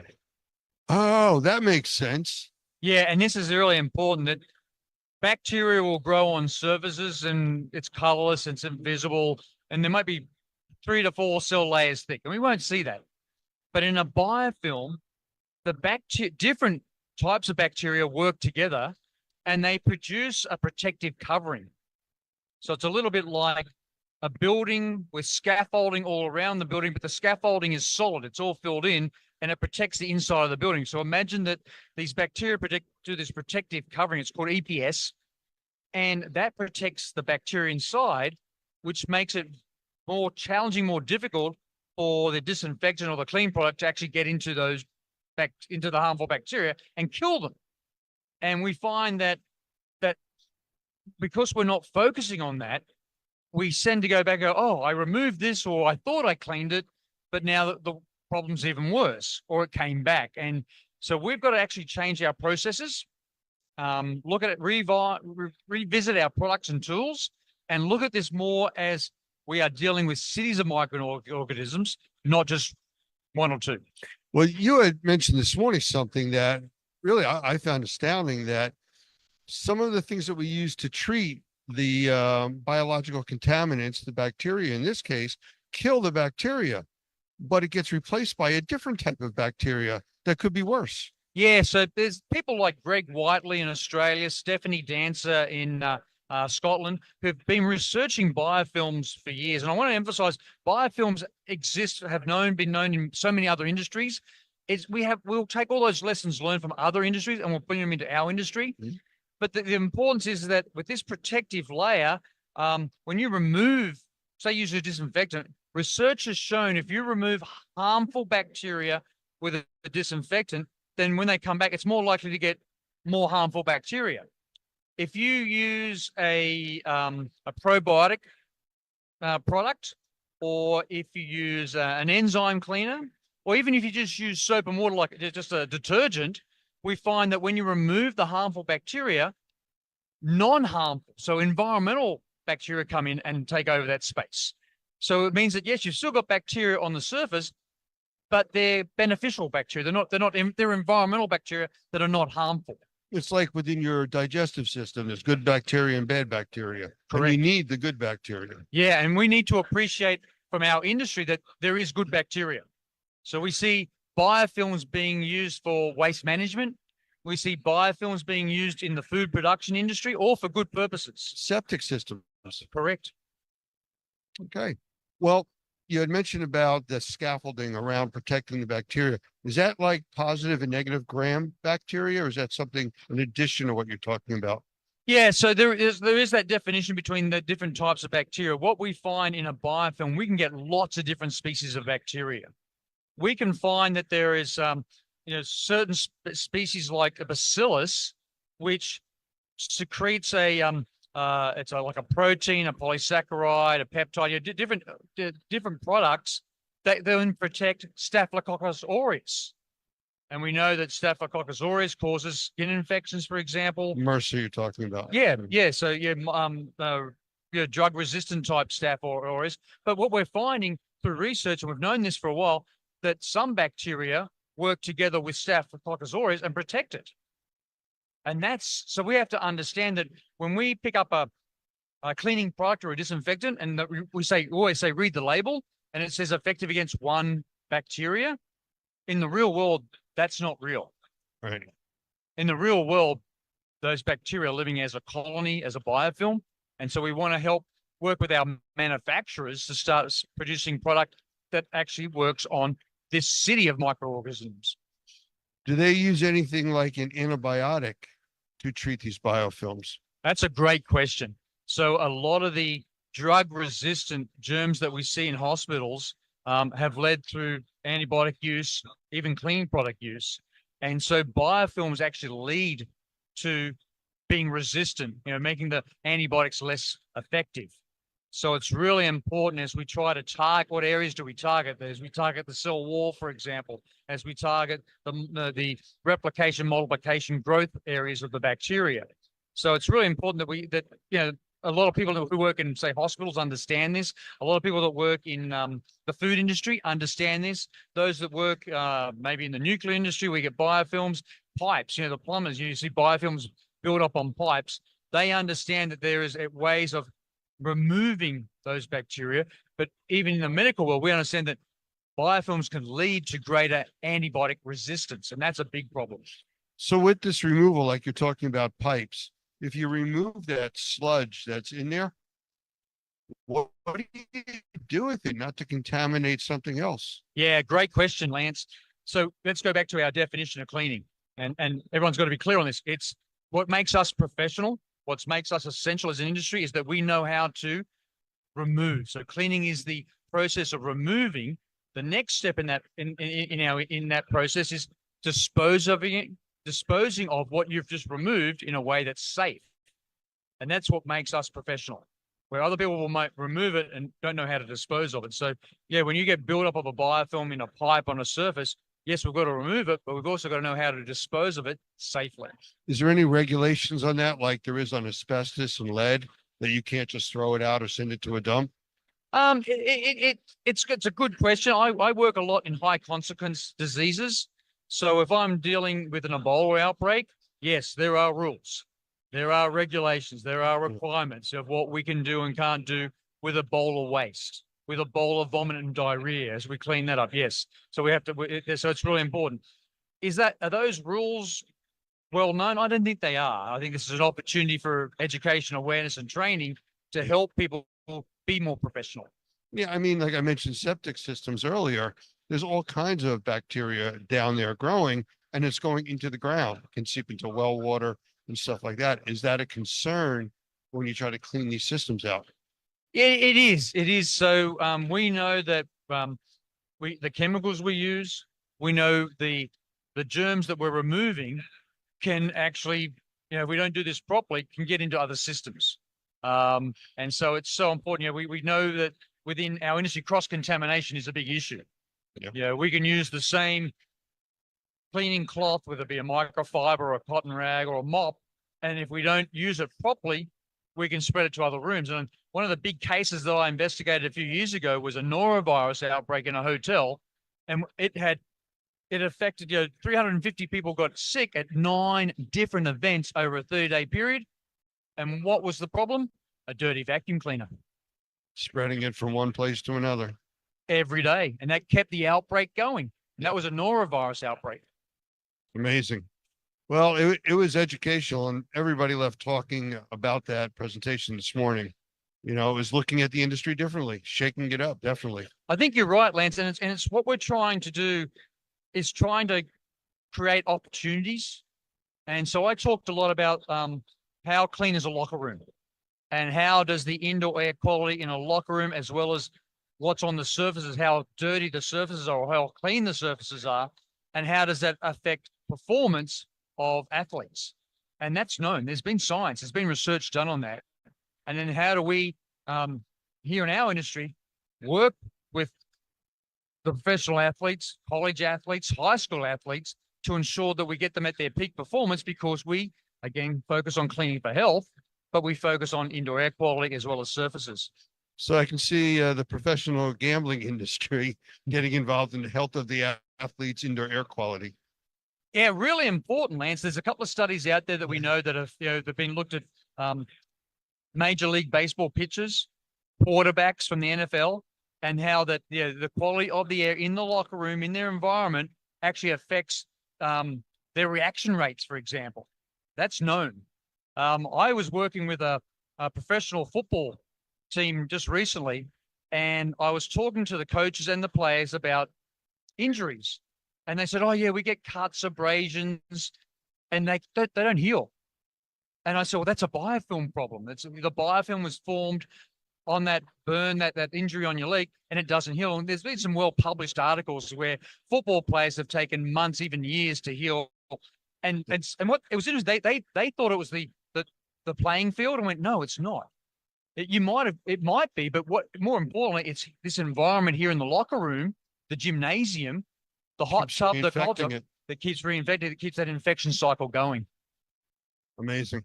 Absolutely amazing stuff. Which I hope is opportunities. I hope people can see this as, if we start doing what other industries are doing when it comes to biofilm. So like the food industry, dairy farms, if you start looking at biofilm in the way they have those conversations in hospitals, for example, on medical equipment, if we take those lessons learned, apply them to our industry, and put that in a way that, yes, we can increase performance of professional athletes, we can create safer and healthier indoor spaces, because we understand how microorganisms, how germs live in the environment. So slightly off topic, when you deal with mold, does that exist in the same biofilm environment as bacteria? Yes, it does. Yes. Yeah. So I want to emphasize biofilms can occur in both wet or moist environments, but also dry environments. And so when we look at mold, and I think, I was just asked about some social media postings and what my opinion was on the way that they were addressing mold. And I said, yeah, I appreciate they're trying, but what they're not doing is cleaning the mold, removing the mold based on science, or what we know, what Normie knows, what you teach in the Normie courses. And wouldn't it be great if we could take that passion, that enthusiasm of the social media, the TikTok people, and actually give them a solution that's known to be proven by science to work, because they're trying to educate a greater audience, and they're doing their best, but not everything they're doing is 100% correct. And unfortunately, some of the people putting information out there are putting out, if not all of the correct information, a slanted view of the information to make sales and for other reasons. And that's unfortunate. It is, but it's what makes our industry so special, because we deal with passionate people. And when you have passionate, enthusiastic people, you have opinions. And unfortunately, some of those opinions, even in the year of 2024, are still, not just decades old, centuries old. That's last year's that was the information we had in the 1800s. We don't do that now. We clean based on data, based on science, based on all those lessons learned, based on all the research and development that's gone into our industry. And we do it because this is what we know. This is what we know to do. And so important that as professionals, we translate and share that information. So those influencers out there are wonderful, but what we want them is to say, this is what works. Get everyone to do this. Informed influencers are what we want. That's a good way of putting it. Yeah. And not somebody just because it's a hot topic, running with it, the shock jocks, as you would call them, from radio. It's really people that are informed, being the influencers for the right reasons. And that's a really good point, because mold can be everywhere. And it's not a disaster. It's not a catastrophe. It's not an emergency. It's giving the people the right knowledge, tools, and equipment to address mold themselves, so they do it safely, and they create safer indoor spaces for their families and their loved ones. Absolutely. Well, I know I've been talking since about 8 o'clock this morning. I think you have too. I am just so impressed that here in Las Vegas, I had the experience that the level of energy is pretty high. Oh, very Um, high. The level of Sure. engagement and the level of sharing of information has been fantastic. Yeah, I don't think from probably 8 o'clock this morning till whatever time it is this afternoon, it's been constant conversation. It's been wonderful. It is nonstop. I mean, we have a sign up board here for people that want to do interviews, and sometimes you run over a few minutes and they're waiting, tapping their foot, is it my turn yet? And we get there as fast as we can. And I think that's what's so important, Normie, from an example of what Normie does as an organization, what ISSA does as an organization. We take these wonderful people and we try to form functional teams. Teams is a key word. Yeah. Because that's what it's going to take. Not one person, not one company is going to fix the problems that we have with our environment. It is. It's going to take a team. And the thing is, we can do that. I'm very confident that we have, we amongst us, we have the potential, the opportunity to get really good people together to form functional teams that go back to cleaning and ensuring that what we do is professional, makes our industry essential, and it increases, it elevates where we should be in society, in the community, in discussions. Because if we don't do our job, then everyone complains. If we do our job, we don't get recognized. And that's what we need to change. I think one of the biggest problems our industry has is we're dealing with microscopic entities. And people, if they don't see it, smell it, taste it, or hear it, it doesn't exist until they get sick from it. It's not like smog. It's not something you smell in the air. And that's really, I think, the hardest thing that we have to overcome. And that's a great point, Lance. If you're seeing the bacteria, if you're seeing the mold, if you can smell it, if you're getting impacted by it, then it's too late. Right. But it's got your interest. Yeah. Or your attention at the very least. Yeah, and that puts us in the game of prevention. How do you sell prevention? Yeah. From something you can't see. Correct. I look forward to finding the answer on that with you. We are going to work together, and I think that as we do that, and especially with the people we've talked to here in Vegas at the Experience, as long as we take that team approach, we're going to have a significant impact, and we're going to do great things. Absolutely. Just as a tease, I just want to throw out a website, NormiPro, NORMIPRO, ETF, environmentaltaskforce.org. Keep an eye on that site. A lot more coming. Oh, I think it's a wonderful idea, Lance. It's going to be brilliant. I thank you for your time. We'll do this, I'm sure, quite a bit more as we go on over the next few months. Thank you. Yeah, and I think it's important that if anyone needs help, reach out to us. That's what we're here to do. Absolutely. Yep. Thank you. Thanks, Lance.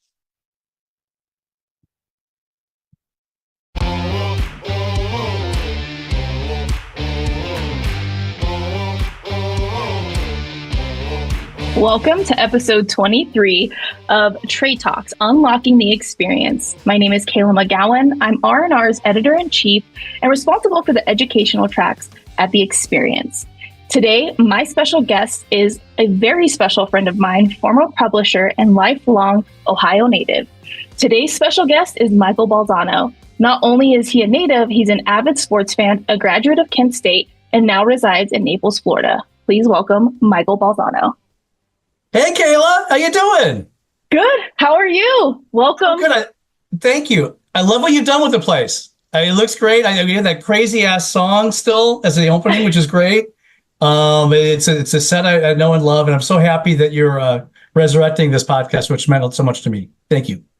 You are so welcome. I don't know if I'm going to be able to follow in your footsteps. You set expectations there with the fun facts, the music, your personality. So I'm excited to have you as the first guest. I think this is very much deserved, and in no other way I'd want to start this podcast series for the upcoming year.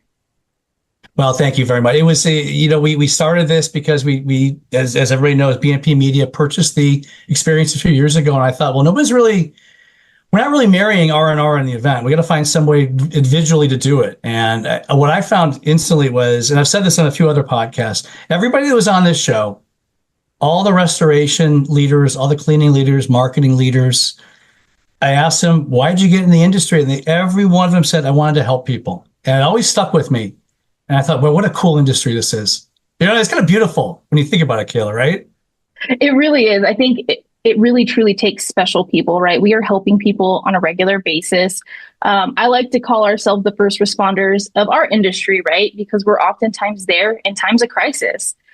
And just meeting with everybody and hearing their story is so beautiful because you don't know. You see people at face value. Most times you've met them in the middle of their career and you just think, wow, they've been here for 20, 30 years. And that's not necessarily the case.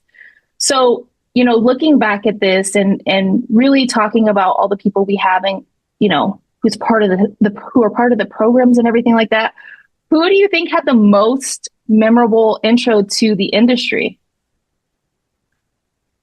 Wait, what do you mean? I mean, as far as like for me, as your guest, as the guest that you've had on this, like who was the most like unique, you know, like maybe they just happened to stumble upon it. Maybe they actually had a disaster themselves, right? Yeah, they all had. I started asking questions too of everybody about halfway through, saying, you know, tell me something unique about yourself that no one would know. And some of the answers were amazing. But as far as interviews go, I mean, first thing that comes to mind is Ed Cross was great. He always is, and everybody knows he was a rocker and a drummer. And he yelled at me because I called him a percussionist. He goes, "I'm not. I'm a drummer, man. I'm not a percussionist." All right. Easy. Very proper. Yeah. Yes. So yeah, he was fun. I get some good stories about Barry Costa right off the bat. Was amazing. Well, maybe in a little bit we'll talk about that because I had something specifically said that I still think about to this day. And it's just every one of them. And I think that maybe not just this industry, but any industry in general, you peel back the onion a little bit. It's kind of cool. You know, all the lives these people have had in the past and how they've somehow wound up here. Randy Gandara, of course, was a Michael Jackson impersonator. Like, what? Where did that come from? And now he's doing great things with Goldmore and our friends from Normie, and it goes on and on. Even was fortunate to talk to Tag Henderson, who's the CEO of our company, BNP Media, because, you know, it's funny. The sale was almost 3 years ago now, and still people don't realize that BNP owns the experience. I said, "Hey, boss, would you mind coming on?" And I was happy and terrified when he said, "Yeah, sure, you can interview me." I'm like, "Oh, crap. All right, great." You're like, no, wait, I was hoping you would say no. No, I don't have time for that, Mike. Okay, I understand, sir. But he was amazing. Our guy, it's a family-run organization, almost 100 years old. And I think the title of that episode was the family media company purchased the family event of the restoration industry. And, you know, I learned so much from so many people. I always like to say I'm not the new Larry Cooper. And Larry got mad at me for saying that until I explained to him. I go, "No, man, what I mean is, for a number of reasons, most importantly, you've been in the cleaning and restoration industry for 30 years. I've been in B2B media for 30 years, but I don't know anything about this when I first walked in. I know some now, but let's get the people who know what they're talking about on here. And if you're going to come to me about truck mounts and stuff, I have no idea what you're talking about." Yeah. That at the time. So I took this as a learning opportunity. I didn't pretend I was real technical with the people because I couldn't be. And we learned about them. And as you're finding out, I'm going to let you talk in a minute. As you're finding out right now, people love talking about themselves, and it just kind of flows. And that was a lot of fun. It was a lot of fun. I'm so happy you're doing this. By the way, this is we forgot. I'm so excited about starting. This is our Christmas episode. Yes. Your background looks great. I got my red Christmas jacket on, and I wish everybody a Merry Christmas. So now I'll shut up. Yeah. Merry Christmas and happy holidays to everybody. Honestly, I think we knew this was going to be a very talkative episode. We are both very social people. We love to talk, and, you know, working together is always a great time. But I think there's so much to learn about all of this. You know, what was the reasoning or motivation to have trade talks? I think that's really important for people to understand as well. Well, R&R is restoration and remediation. And I tried to say, okay, we need to boost our cleaning.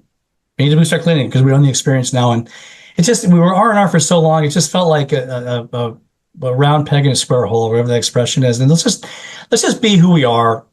We're good friends with so many cleaning organizations and trade shows. Let's just let them be great at that. But we definitely need a bridge to the show. And I felt that this was a good thing. Our editor at the time was doing, as you are now, Ask the Experts and all sorts of different videos. And we have some great people like Ben Riccardi. I'm not going to mention any names. A lot of great contributors sending their videos in. Yeah. But I said, I could be the one, since I'm the publisher, even though editors are supposed to do this, I could be the one that we're supposed to be the business people. I'm the one guy that kind of is on both sides of this. I'd be the one to do this. I'm happy to try. I'll be the guinea pig. And it worked out. And it worked out great, I think. I think you did a great job. I think also, there's nerves and anxiety about, hosting podcasts, especially when we're talking to industry experts. It can be a little intimidating. But I think the beautiful thing with the positions you and I hold is we know we have so much to learn, right? I've been in the industry for quite some time, but I feel like I still learn.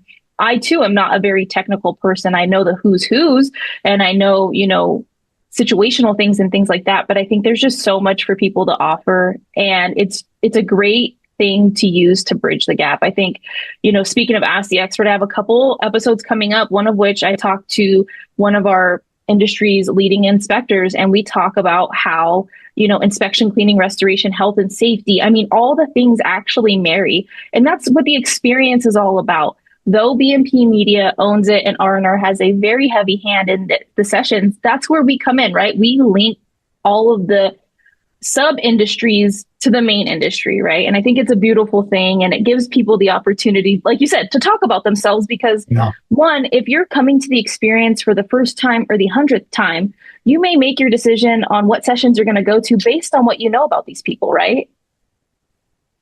Who are you? All right, you can talk to me about drying. You can talk to me about all that stuff, and that's that. We need to know that. That's the reason for our brand and the other brands. But who are you? Let's figure out. Let's crack the code a little bit. I learned this year a lot. I think this might be a little bit arrogant, but I'm going to go for it anyway. I think that on the political landscape, as everybody, we're so divided and everything. But if you didn't know who the other guy was voting for, chances are we'd be best friends, man. I find that out all the time. And it's just, if it's just that one thing, and it's an important thing, yes, but let's get past that and get back to just finding out what these people are really about and move on from there. And I think that I was happy that we were able to get a lot of the people who are leaders of the experience in our industry to kind of open up and say a bunch of silly things and fun things. And it was great. I mean, several of them, my friend Amanda Stichter, as well as Doug Hoffman from Normie recorded records. Like what? Yeah. Records, yeah. It's interesting. Yeah, you just don't know. And I think the cool thing about this is, if you look at the industry collectively and people for just that, what they're great at, right? You don't really know people's backstory unless you know them on a personal level. And though a lot of people on a personal level, there's always that extra layer of, you don't really know this person. Like you kind of do, but you really don't, and I think that's the one thing that's really cool. So speaking of unique things, what's one unique thing about you? Oh, wow. You're right at it. Okay. I mean, you're in the hot seat now. I was waiting for the end. I was calm. That's a good interviewing tactic. You caught me off guard. Oh, crap. Okay. When I went out of high school, you know what? People aren't going to be that surprised if you really think about it with this, but when I graduated from high school, I didn't go to college. I didn't go into a trade or start a cleaning business or restoration, which I probably, looking back, any of those would have been better choices than me. I was a DJ. I was a DJ on the air and in clubs for a while, for several years. You have a radio voice, I will say. I could totally see that. Not going to lie to you. It was fun. I started out in the middle of the fire. You get what you can get when you're starting out. I was making about $3 an hour overnight on a country station. And I'm not a country fan then or now. And I was playing like Willie Nelson records and crap in the middle of nowhere, Ohio. But it was fun. It was just fun. It was interesting and sometimes you look back and think, man, I wish I'd have stuck it out, but it was the money thing and went incredible stories, nutty stories. I was able to eventually decided to go back to school and went to Kent State. And actually the DJing in the bars put myself through that. So that helped out financially. Interesting? Yeah. You still have a love for, spinning records. Have you done it recently? No, that's not even a thing anymore. But I mean, it's spun into, as far as the radio kind, now it's things like this, podcasting and whatnot, and it emerges and evolves and whatnot. But everybody loves music. I do too. But yeah, I remember distinctly when I was about 19 at a bar. I used to work for when I was in the club scene. I worked for a company who put us at different bars, to do it. And one of them was just a flat out mob bar, a mafia bar, right? I was just a little kid. They had the same vowel on the end of my name that they did. Not to besmirch my Italian friends, but it was. I went up to the guy's office. We talked to new DJ, and he came up and he hit a big gun right there on the table in the middle of us. He said, "I want you to play this and this and this." I said, "You got it." Yeah, I am not going to say no. If you were wondering, Yes, I will say yes to whatever you would like. I mean, in nightclubs, anybody who's been a bartender or anything, meet some interesting folks at those clubs. So anyway, it was fun, and eventually I got into sales. So that's what led us to here. Yeah. So how did you get into sales? Well, I mean, I graduated from Kent State, and I had a couple. It was a short time in some medical sales, and a short time in a couple other things. And finally, a good friend of mine was a big salesperson in a B2B media company in Cleveland called Advanced Communications. He goes, "Mike, why don't you quit messing around and come into, advertising sales?" Like, oh, that seems kind of cheesy, Yeah. And that was 1997. I started with Advanced Star. Instantly met a young lady named Darlene Mattoon, a couple of rows away from me. People are looking ahead at this, who that is. Yeah. And I remember I went over, I thought she kept trying to use my phone in my office. And I was like, yeah, okay, she must be, she's a couple of years older than me, not much. And I was like, oh, she's dressed real sharp. She must be a manager or something. She happened to be just a rep like me. And I would go over there and kind of accidentally go walk by her. I think she was good looking too, I thought. So I'd accidentally go by her office at lunch. "Oh, Darlene, I know you're here. You mind if I come in and talk?" And blah, blah, blah. And I asked her out, and she said no, because we work together. And they said, "Okay, well, I'll pick you up at 8," which you can't do now. I would probably be good at HR. I was going to say red flags everywhere. But in 97, it was a lot looser. And Yeah. she said yes. And she'll hate me for telling this story, but the first thing we went on a date to, it was a movie. I can't remember the movie. It was a bad movie. And we also went to Houlihan's. And we saw the movie, then we went out to dinner, and I planned one on her. And she instantly, and I'm not saying, look, I don't brag about my prowess in kissing, but I planned one on her, and she instantly walked through an emergency exit and set the alarm off. So I think it was a good kiss. I was going to say, hey, it was a celebratory walkout alarm sound. It was. We got married a couple years later. We're still now. Everybody knows she's been with R&R on and off for a long time, and Yeah. I'm very lucky to be with her still to this day. So, two stories. Yeah, in one. I was going to say, you guys are definitely two peas in a pod. Definitely, I will definitely say. And that's what I love about, you guys. I've known you guys for quite some time, and being able to work along one another and just build another relationship, outside of just, kind of vendor relationship. It's a lot different when we're on the same team. I think it's so cool. It's just full circle moment, right? And I didn't know that about you. I know you guys are married and everything, but I didn't know your whole background. And I think that that's so cool. I too met my husband at work, so I totally get it. And I think there's like some wild stat, like 70 or 80% of people actually meet their spouse at work. But I think it's a good way to actually see somebody for who they are, their work ethic, how they put themselves together. Do they show up to work? Do they not show up to work? So I think it's a really beautiful thing at the end of the day, Yeah, I understand why companies don't want fraternization. I get it completely. When I was in the need for a sales rep for R&R a couple of years ago, I said, well, I'll just, when I became publisher, I'll just get Darlene. And our HR was like, no. What's the matter with you? You can't do that. And I get it. You're like, oh, I get it now. For 30 off and on for like 20 years. We're not normal in a lot of ways, but definitely in this. And then finally they saw what we saw, and I'm glad they let me bring her back. Yeah, So. that's awesome. Yeah, that's so awesome. So we've learned a lot about you. Now let's learn a little bit about the experience. Let's share about the experience. So I know you mentioned that a family business purchased a family business, but why? I think I became a publisher just almost instantly. One of the first things Sarah Harding, my old publisher, said, "Hey, there's this guy Larry Cooper. You got to meet him. He owns these shows called The Experience." Okay, we went on the call, and Larry said, "Hey, he kind of brought it up. I'm thinking about moving on, retiring, or from this." And it started. I was like, "Wow, I didn't expect that." And I think that I took that information. Sarah and I took the information to our corporate, and they worked on it for a long time, and finally decided to pull the trigger. The reason was to marry.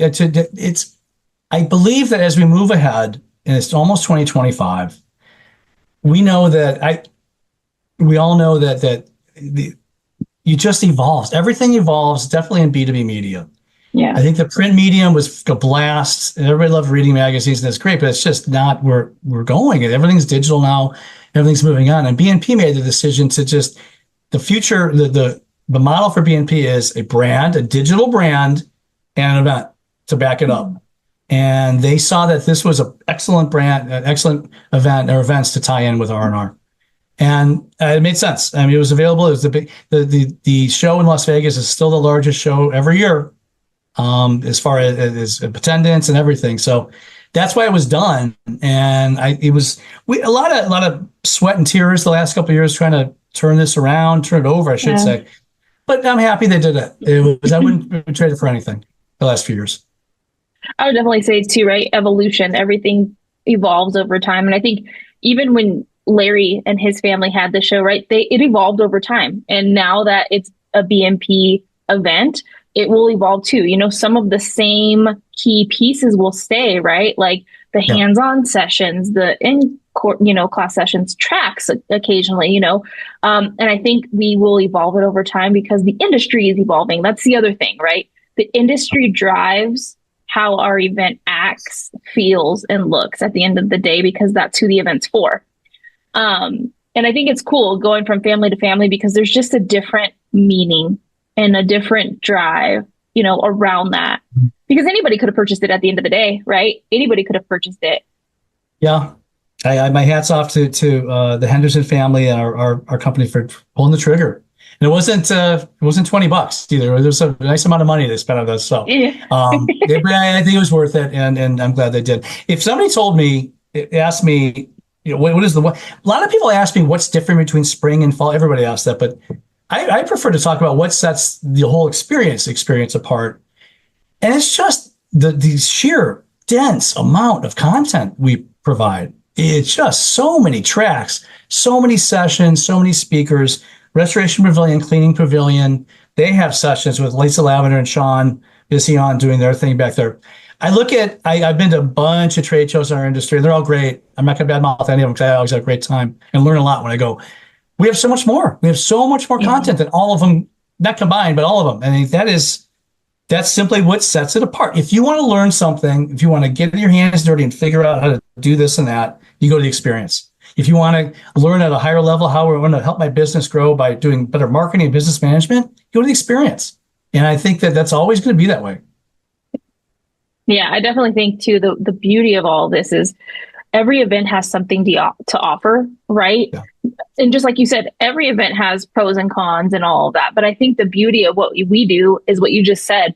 There is a variety of educational opportunities in session. Not only are we in the classroom setting, we're actually hands-on, right? You get that opportunity to watch, learn, and maybe even participate in some hands-on stuff, right? I think that's the other thing. Some people learn by having hands-on opportunities, and that's how connections are made too, right? I think the name is the experience, and we want you to have a great experience, right? It's all about your experience when you're attending. Yeah. Barry, I'm gonna go back to a question you asked about 15 minutes ago, but it's fitting here too. So when I went to the experience in September 2023, we weren't taking it over as Larry's last event, being in charge. We were there, we owned it, but they were running it. And I was sitting in the team room, and Barry Costa, the legendary Barry Costa, walks in, and he had about a 2x2 carpet rug sample with a bunch of fake dog poop on it. I go, Larry, Barry, you're so funny. Where'd you get that fake dog poop? He goes, this is my dog's poop. What do you mean? You're waiting with Barry. He's walking around. And then you think about it, actually, he's going to do a session on cleaning your rugs, and that's, pets do it that. Happens. Yeah. Right. But so he was the second guest on Unlocking the Experience and Trade Talks almost a year ago to the day right now. And we had him on, and I said, hey, you have any interesting experience stories you got for me? Because I was hoping he'd say something. I would say, I'll tell you what my favorite experience story was. I was talking about the poop, right? Yeah. It was a setup. But Barry went on to say, and I'm sure he doesn't mind. This is public. He doesn't mind me saying this. He goes, now, when I do have a very good experience. This is about 15 years ago. His child, who was younger, got cancer and died. And they went to Larry, to his credit, gave him a agenda spot on the agenda, speaking spot, and Barry came out and did the entire eulogy he did at the funeral for that. And he said, I don't know if any other show would allowed me to do that, but the Experience did. And then I realized that we all have our families. This is Barry talking. We all have our families, but the Experience, the people that come to the Experience, this industry, those are my family too. And I don't want to not see them 2 times a year. I want to see them every time I get. And I was like, I was really. It's so sad. It's so heartwarming at the same day. Yeah. I tell you this, I didn't tell my stupid poop joke. I know that after that, but I mean, you were like, I cannot follow that with that. Gosh. But he hit the nail right on the head, and that's it. And that's the family thing, the aspect of this. And everybody knows each other, and everybody comes, and it's a big party. We have a good time, and I think that is one thing that this will always be about. We don't, we don't charge millions of dollars to buy a booth. The rates are reasonable. The rates are this and that. So we don't have a bunch of flashy stuff. But we have a party. It's fun and it's a good time and people learn stuff. And at the end of the day, I think that's the most important thing when you're going to business or living. You got to keep learning, right, Kayla? Yeah, 100%. And I think you said it best. We do have show time, we do have education, we do have a party, but most importantly, that party celebrates everybody in the industry, right? I think we give away some fun awards both in the spring and the fall, right? There's some key awards. Women in Restoration will be awarded at the Spring Experience in Punta Gorda. So Punta Gorda, back in Florida. Oh, I rhymed. Yep. Definitely not a rapper by any means. But why should somebody come to the show in Punta Gorda?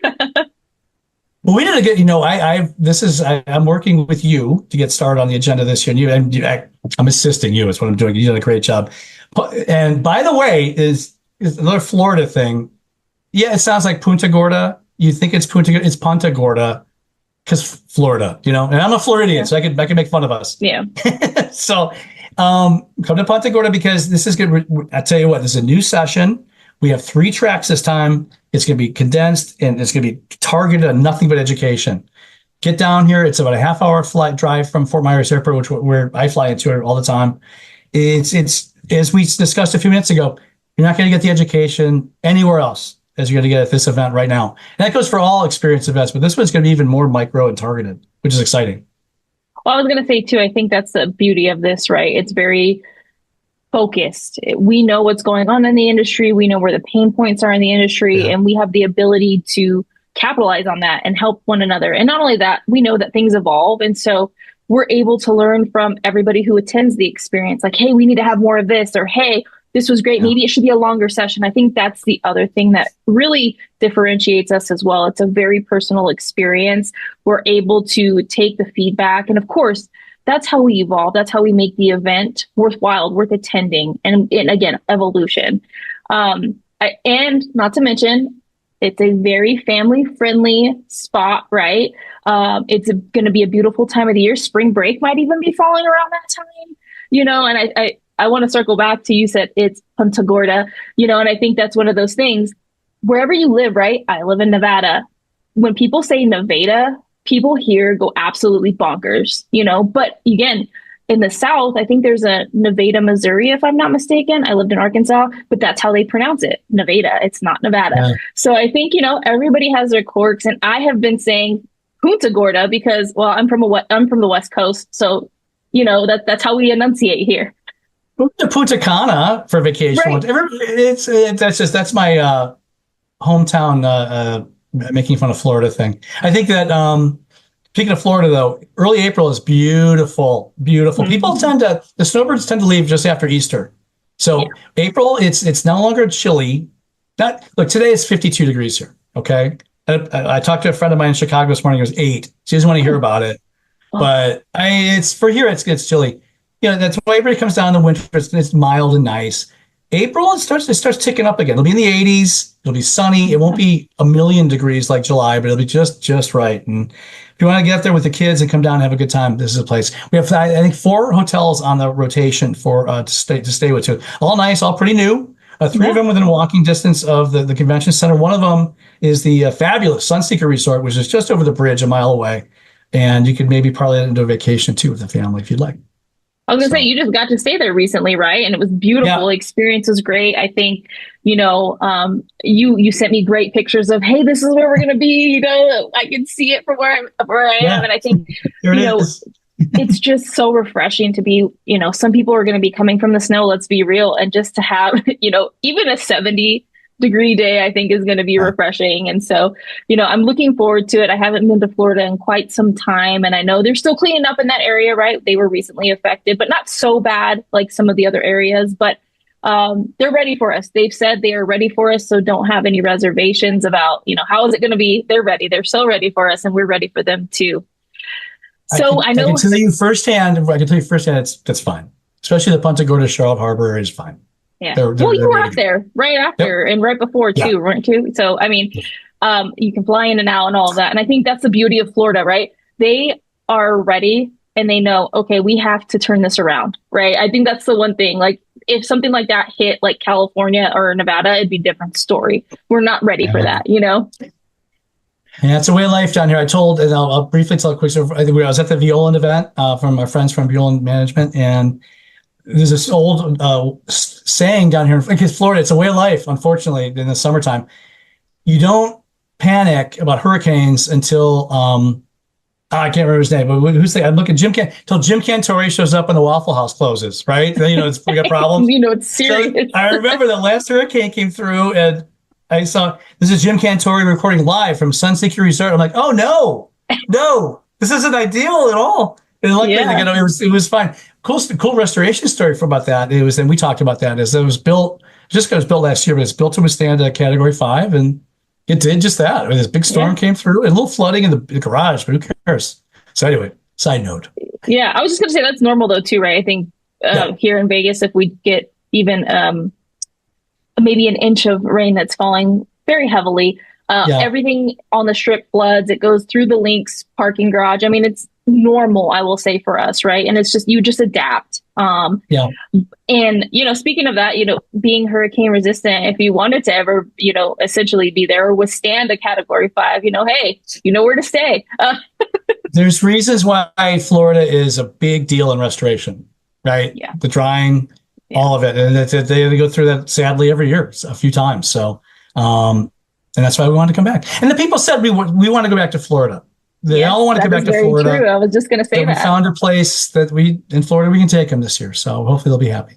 Yeah, I think so. And I think what better place to be and talk about all of the elements, right? Mold, water, fire, all those things. I think, gosh, what a great place. Not only is it beautiful, you're talking about and talking with people who actually know that space, see it on a regular basis. It's nothing out of the ordinary for them, right?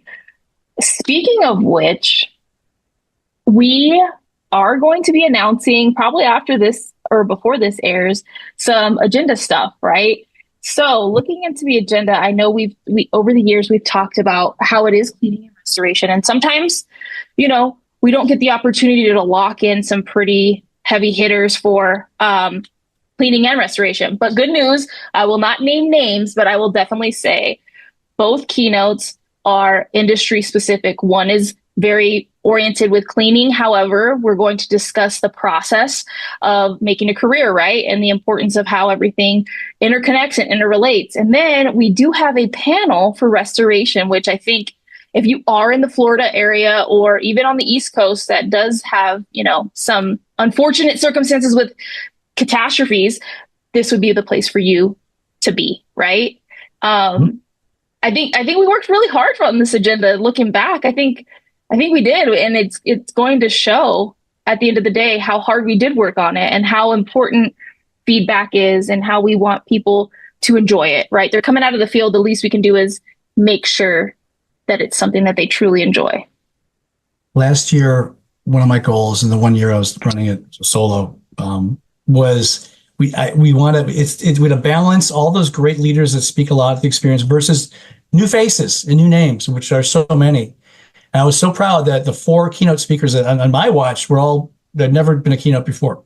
We had two market leaders, Leighton Healy and Garrett Gray, of course, from CoreLogic in the Vegas. But Mr. Violand, and to represent the business management and restoration side, and Jim Pemberton, the legendary Jim Pemberton, the cleaning. And yeah, it's important that moving forward, and you did a beautiful job of this. And you say we, and I appreciate that, but really you did this of getting some real good cleaning and restoration representation, because we always jokingly say all the cleaning, not joking, it's true. All the cleaning people I talk to think it's just a restoration show, and all the restoration people think it's just a cleaning show. So we got to work doubly hard to make sure everybody's represented, because it's both.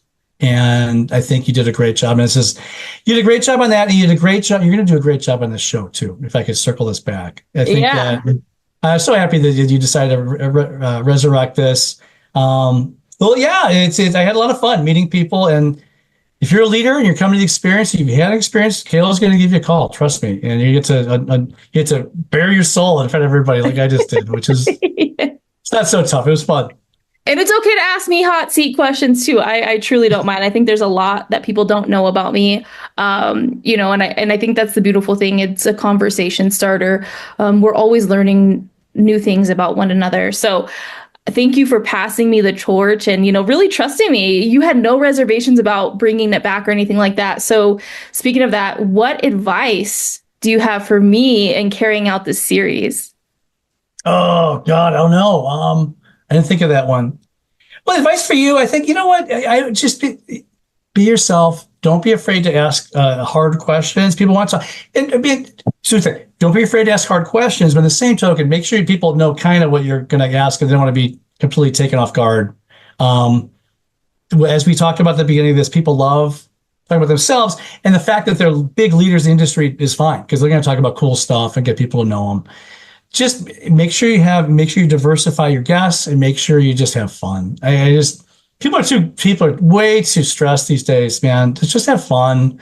Make sure they answer the question about something odd about themselves, because that gets a lot of laughs going. Yeah. Enjoy yourself. We had a lot of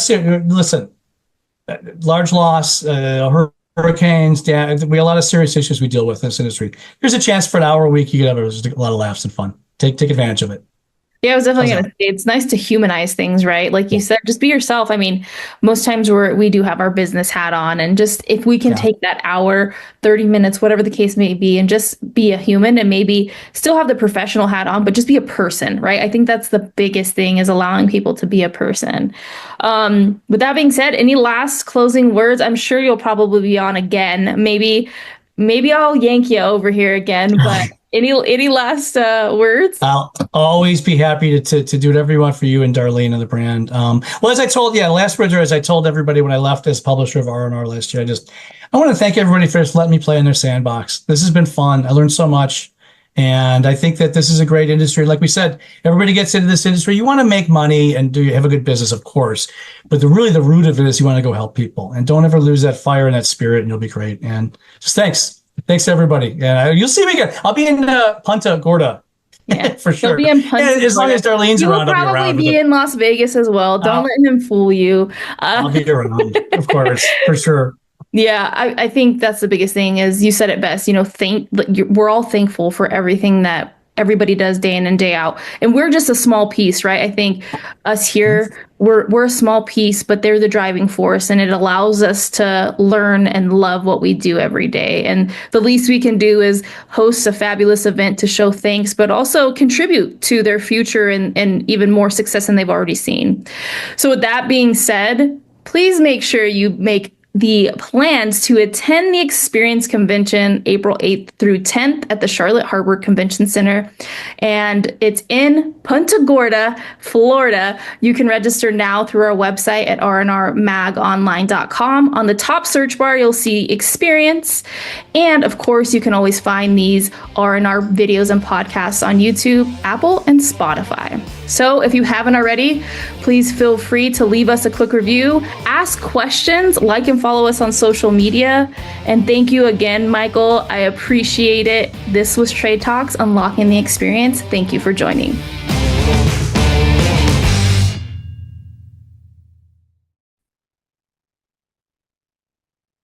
I want to welcome a special guest today, Brian Sanchez, who is the owner of Telic International. Sounds like a big name, sounds like a big company, but Brian, tell us a little bit about you and your company just to get us started. Hey, good morning, Lance. Thank you for having me today. So again, my name is Brian Sanchez. I am the owner of Telec International. Telec International was founded in August 2019. It's funny how it started. It was more of a situation how the company got started. So basically, one day I was talking to a friend who owned a painting company, and we were discussing. He was a longtime friend, and what happened was he was upset one day. He told me what happened, and basically what happened was he was like a one-man shop, right? He was the owner and basically did sales, did everything himself. So what happened was he was with a client, turning in a project that he had finished, and he had a missed call. So after he finished with the project, he returned the call. It was a prospect basically calling back. It was around a $50,000 project that he missed because he missed that one call. So when he spoke with the person calling, they were like, "Oh, we found someone else. Sorry, too bad, so sad." So obviously he was upset, and then I have a pretty big background in call center operations and everything else. So I was like, "Oh my God, this could be an opportunity to where remote services can be geared towards small, medium-sized businesses." A lot of people think that this type of service is only geared to big companies, right? So this is how I started. I started thinking about what could I do to help small businesses, achieve their goals, reduce payroll costs and be more efficient. Well, let me ask you a question then. What kind of specific services do you? Because I thought it was more of a communications company, but it sounds like it's a lot more than that. Yes, so we do anything remote services that could be seen as administrative, any back office. So we do anywhere from inbound, outbound call handling, graphic design, marketing, social media, billing, anything that you could think of that anybody can do in an office, we can do, but obviously in a virtual environment. Sure. Well, you mentioned a minute ago the painting industry. You were working with a painter. How would your services work with like us in the restoration and assessment for indoor air quality industry? So the nice thing about what we do is what our niche or emphasizes is getting the right people to the right client, right? So our onboarding process is very in detail to match our employees to our customers. So obviously the customer will tell us what background they want per se, but the customers would have to kind of train him on their internal SOPs and procedures that they have. But overall, we can basically service and cater to companies across any industry. So. Okay, so like we have a lot of specific things in our industry with testing, processing supply, samples, things like that. I guess your people could be trained to help out with some of that. Absolutely. We've had customers that we've done data entry and in a lab environment, a medical environment. We also have some customers in the restoration business as well. So yeah, we can definitely cater any company across the board as long as some of the back office duties that we just spoke about. All right, I'll put you on the spot here a little bit. I mean, in the restoration business, we got a lot of challenges. There's a lot of competition out there. There's a lot of stuff that's happening very quickly. You're dealing with people in emergency situations. How do you see your company and your people fitting in, helping with that? So the great thing about like I said, our business is we cater, right? So we can work 24/7 as long as on the onboarding process they tell us, okay, look, we need you from this time to that time. We have internal supervisors and team leads that can assist the client oversee and manage the employees as well. Like I said, it's all about the training, but we also have the ability to run reports, call reports, KPIs to make sure that everything is geared and in line with the customer's expectations. Well, I'm sure you've noticed that the world has gotten very small recently, and we're dealing with people all over the country. We do a lot of international work. do you guys cover any other languages or just English based? No, we do English. Also, we also do Spanish and Portuguese as well. Okay. Any plans on any future languages? I'm open to it. Honestly, especially we're based out down here in South Florida. You know, our number one request is more Spanish than anything else. But we're definitely open. If anybody has a need for another language, we can definitely explore that and try to accommodate that customer as well. Are most of these people bilingual at this point? So we're dealing with English, Spanish, English, Portuguese, and so on. Yes, sir. Correct. Yeah, everybody in our company employees are both bilingual, English, Spanish, or English, Portuguese. Okay. Well, let's talk about the competition that you're facing. I mean, I'm sure there's other companies out there that do something similar. What makes you like I want to say the pinnacle, or what's really the best out there? Yeah, so that's a good question, Lance. So one of the main things that we do is, there's obviously a lot of competition out there, but what we do is, again, we want to put the right employee and match them with the right customer. So our onboarding and our recruiting process is different. So let me explain to you in a nutshell how we do things.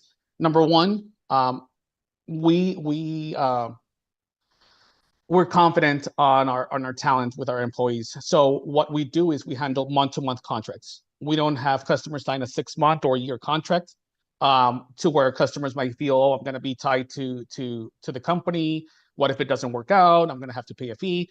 No, with us it's a month-to-month because again, we want you or the customer to feel, okay, if it doesn't work, next month I won't continue, and that's it. So we do month-to-month renewables with the contracts. That's number one.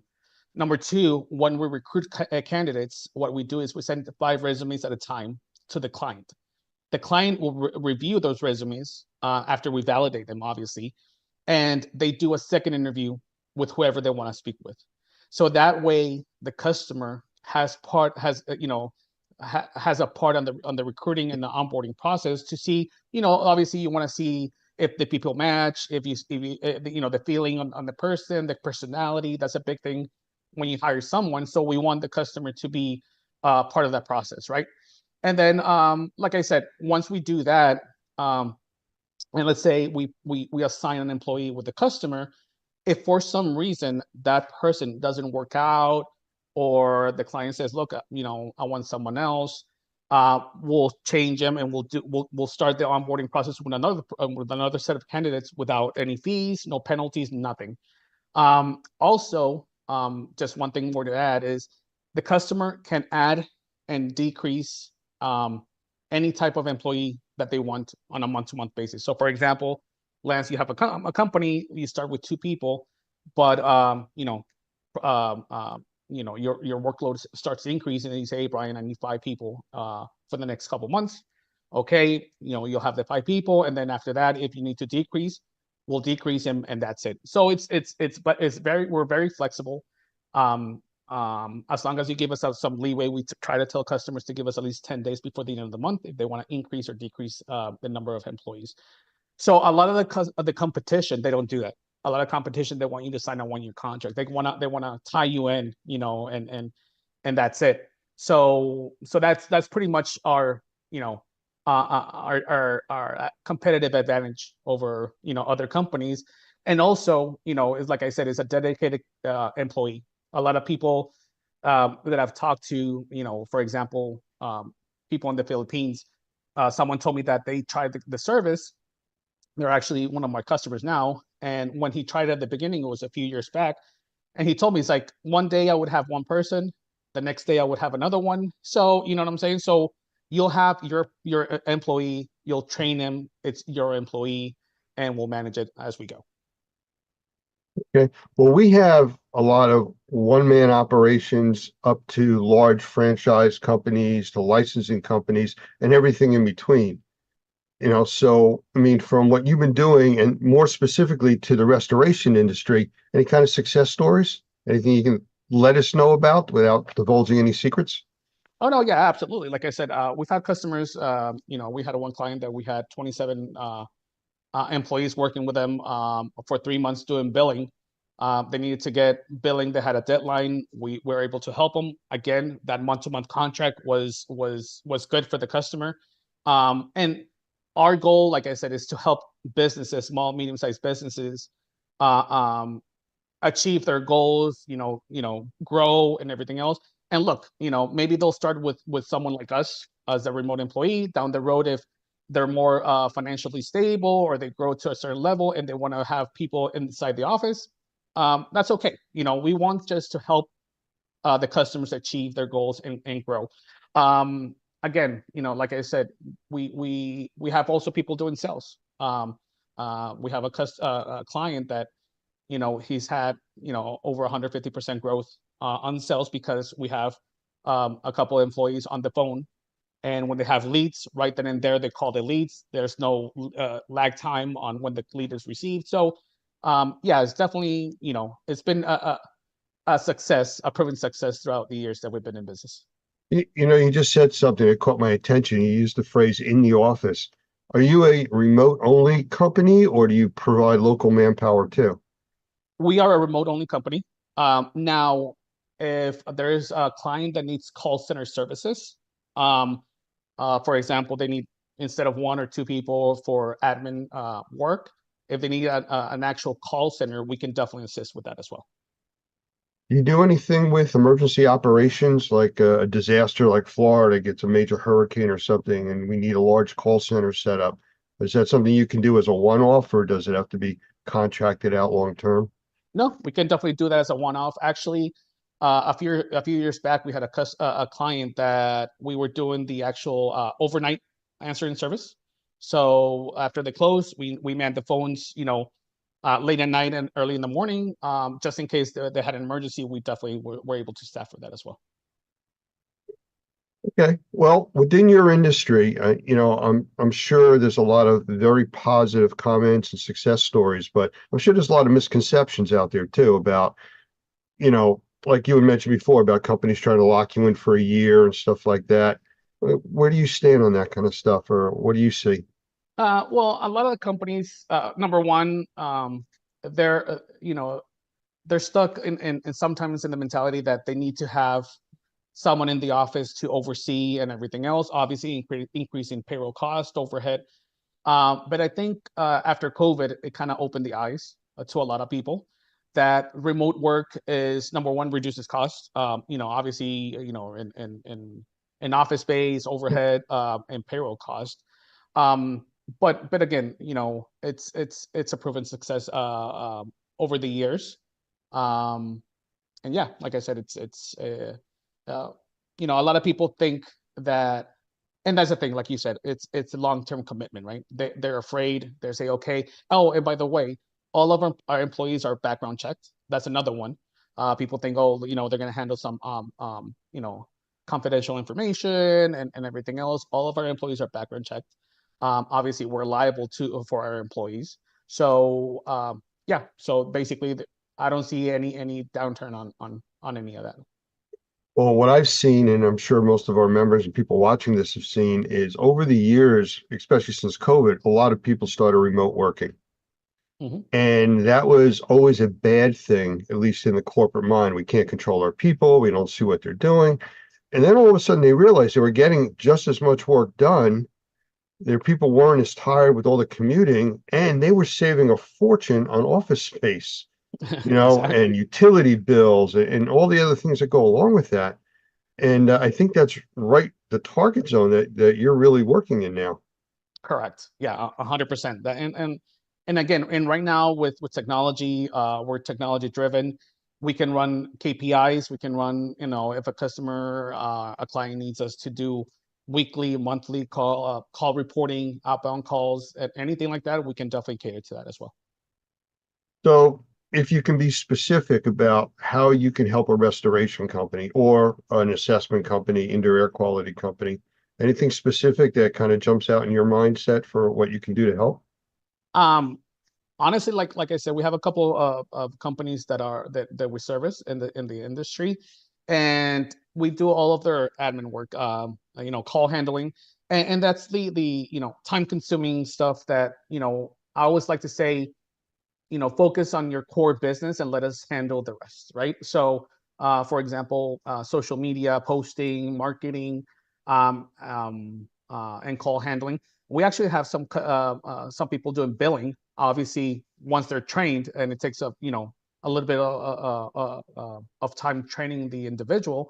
But we have anybody doing, we have people doing billing, we have people doing the back office operations. So it's basically all up to the client as they see fit on what they need to train on. Do you have people that are able to do like web design and stuff? Oh yeah, web design. Yeah, we even to the point in social media to know the algorithms, when to post, the hashtags, everything like that we can definitely do. Sounds kind of like a one-stop shop kind of a thing here. Yes, sir. That's all we want to do. One-stop shop. And like I said, at a reduced cost, help companies out and help them, just focus on their core business and grow business. And we view this as more of a partnership than anything else. Well, let's throw a bad word into the mix here. Scale. And everybody talks about that, and the reaction you get from people, they almost get this like green complexion.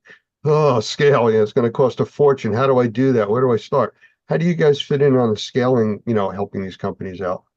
Oh, like what we just talked about, Lance. Obviously our services are at a fraction of a cost that would pay with having someone in site. And we'll grow as fast as the company grows. So we manage part-time and full-time employees. If they want to scale, slow, we can do a part-time and then slowly increase to a full-time. If for example, they get a project out of the blue or something they've been after and they need people ASAP, I have in my staff multiple recruiters that recruit people, and we can staff as needed. The concept of your company is not new to our group. I mean, we've been working with a company. He's a big supporter of Normie. He's one of our members, actually. He has a manpower organization, not remote and stuff like you. He's the guy that sends out, 200 workers to go shovel out something. Yes. And, we've used him with different disasters and stuff like that. He guarantees 1,000 people any place in the country in 48 hours. They'll just mobilize an army and send them. It kind of sounds like what you're doing, just the remote side and the more technical aspects than the physical aspects this company does. Yep. And actually, it's funny you say that, Lance, because back in 2010, I owned a franchise on temporary labor down here in South Florida, Miami and Pompano, by the name of Trojan Labor. Is basically a competition for manpower. So I also have a background on that, on scaling, getting people in the right place at the right time. So, we also do that as well. Yes. Very cool. Well, as far as anybody wanting to get in touch with your company and work with them, I'm going to encourage them to reach out to David from our team, and he can kind of liaise the whole thing and make the transition or the introductions there. So if anybody's watching that's interested in this, you can reach out to david@normie.org by email, or just call our main Normie number and ask for David. And he will help you out getting this process and getting connected with Brian. Is there anything else, Brian, you'd like to tell us about you or your company that, we didn't cover? I mean, I don't want it to seem like it was a general, but I don't want to dig in too much into, the secret sauce that you're using. No, absolutely. No, and like I said, thank you, Lance. For everybody, like I said, we are a well-rounded company. We're here to help you grow, and we view this as partnerships, not, as necessarily as us just getting clients. And from my end, like I said, I have a vast experience in the call center and operations. I also was in the Marine Corps, so I know the discipline that needs to be done running a business. And again, we're here to serve. And if you guys want to have a talk with me, we can definitely go through what you need in the company. We'll assess and make recommendations, and then we can start the onboarding process. All right. Well, I appreciate your time. I know you're very busy. We were playing phone tag trying to get this set up, for a few days. So yes, sir. It's just the way business is nowadays. Absolutely. Yes, sir. So, all right. Thank you very much and appreciate your time. Thank you, Lance. Thank you for having me. And once again, we are back live from the experience. And I have so many different that we're going to talk to. This is a little different type of company than all of the other interviews that I've been doing today. And I have Greg with us here, who's the CEO. Yep. I got that right? Yep, you got it. SFY University. Yep. And it sounds like it's a college, but from what you've described to me, it's not. Yeah, so we do, we have a SFY and SFY University, kind of two different sections. One section is we write estimates, and then we also will defend those estimates. So we'll do the invoicing, the collecting, the billing, all that stuff as That's well. estimates for contract. Yeah, estimates for contractors. So let's say you go out to a job, you do a DocuSketch, a Matterport of the property, and usually you probably either have your in-house guy do that estimate, but we'll go from having the in-house guy do it, we'll do that process for you. So we'll write the estimate, and then if you want us to go ahead and call the insurance company and do the communication with the billing, the collecting, and the rebuild side of it, we do that as well. Where's the pricing come from? Is that company specific or is it just a general? It's a general, right? So to do us to write the estimate is going to be 1% of the estimate value or $150 minimum. And then that does scale down. If you get to $100,000, it scales down and kind of trees down a little bit, the larger the project gets. Now, if you want us to do the invoicing and collecting, that's a separate fee, and that's 5%. And we'll do all the communication with the insurance company. So total all in would be 6% if you're doing everything. So the company can focus on doing the work and not Yes. having to chase around and get the money Yes, back. yes, exactly. As far as the price though of the job and the work that's being done, Yes. is that something that the company gets to set and tell you what they will bill for certain things? Yes. Yeah. So we take your lead and your guidance of what you would like. Obviously, we write the estimate in Xactimate or Symbility, whatever you prefer, and we'll set those. But you're more than welcome to say, hey, look, this is going to cost me more. I need X. We'll make those adjustments to the estimate for you, and then also submit that to the carrier if you want us to fight for that. So where are you guys located? Currently, we're located in Denver, Colorado. Highlands Ranch was the south side of Denver.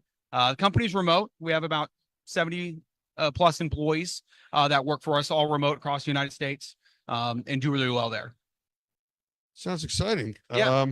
How long have you been around? We've been around for 8 years. I kind of come from, I used to own and operate a roofing company. And then I owned that for 8 years and sold that company. And then I was really good at the administrative side of it. So I went from doing that to the administrative side of work of supplementing and billing and writing estimates in the roofing side. And then we got a lot of requests to do it in water. So we came in the water side, and that way you do roofing and water. So I understand now your interest in being on the collection side, having a roofing company in the Yes. past and chasing people around and get paid. Yes. So let's look at this from demographics. You have around 70 people. You cover the entire US? We do cover the entire United Do States. you go outside of the US? I have not gone outside the U.S. yet. How about US territories? U.S. territories will do. We haven't had any opportunities to land that direction yet for us. Okay, do your people actually have to go on site or is it all done by remote? It's all done by remote. So your guys would have to make sure they're going on site and do the proper documentation. So I would say garbage in, garbage out, right? So if we get garbage in, you're going to get garbage out. But if we do good work coming in, you'll get good work going back out. And what kind of turnaround time is there? Yeah, we're looking at anywhere between 24 to 48 turnaround time in the estimate side of itself. Sometimes it's 72 if we have a spike in work that comes in. You just give us a call if you need to rush. We can rush that file for you. But the other side is on the invoicing, collecting, you're right around the 15 to 30 day mark. In the rebuild, that tends to be a little longer just because we're also working with you simultaneously as the build's going on. So that tends to be about 30, 45 days. Sometimes go a little quicker. It just kind of depends on the contract and the pace that they're working at too. So this is the first time we've spoken. So Yes. I'm hearing things and my mind is starting to spin question-wise. Go for it. Let's fire them away. We have something called the Normie Pro Environmental Task Force. Okay. I don't know if you've heard of that before or not, but it's really a team collaboration of everybody in the indoor air quality environment. Okay. Which is everybody here. Right. Yeah. Every contractor, every visitor, everybody here is doing something under indoor air quality. Right. We deal with disasters also. Right. Floods, hurricanes, fire damage. I mean, I'm sitting here listening to you say, well, have crews that are going out and they're going into these devastated areas. Mhm. Then they have to take crews off the road to go write up estimates. Yep. Where they'd be sending it straight to somebody else handling it remotely. Yeah. It's by far, I think in every business, I think you should have a relationship, whether it's myself or another company, that's a third party to help you remote write estimates, because you can't staff for large disaster or large huge spikes in your company. You'll never maintain profitability margins, right? And that's our purpose for the task force. Right. Yeah. You just can't. You can't staff for when a hurricane comes into a certain area, or a giant loss or a giant flood hits a certain region. Or a huge freeze across a country. Like, you can't staff for that, and learning to use the other resources that are at your fingertips to be able to scale super quick is very important. That's something we do very well, right? And since we do it across the United States, we're able to leverage our resources across the entire United States. So let's say a certain part of the region is not doing super busy, but another part is, we're able to move that resource much more easier than companies on a local level would ever be able And to. that's what I heard when you were talking. That's really the functionality of our task force. Right. Yeah. So we will talk offline Yeah, about that's this a little great. bit more. That's But great. so what else can you tell us about the company? Anything about the employees that you have? Yeah, I think, there's an element that I think, in taking a company and going remote, right? So there's a lot of things in communication and developing and building a team, into building a team environment, that is harder to do in remote situations than would be in person. So this is something I think employees and companies, how do you create value for employees and staff? How do you show value? So this is one thing I think we do really well at SFY, is every quarter we do challenge coins. We make these coins. They're nice metal coins that we get made. They cost about $3, $4 a coin to get made. Right. We get them made, and we make all these fun different kinds of coins. I have like a Master Yoda coin.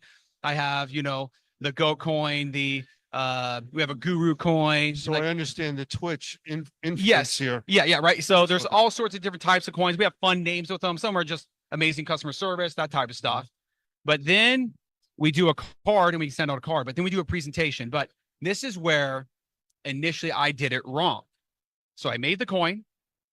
I did a special handwritten card, wrote it out, and I just said, Lance, hey, I want to let you know you did a great job. Here's your customer service coin. Thank you for all your hard work.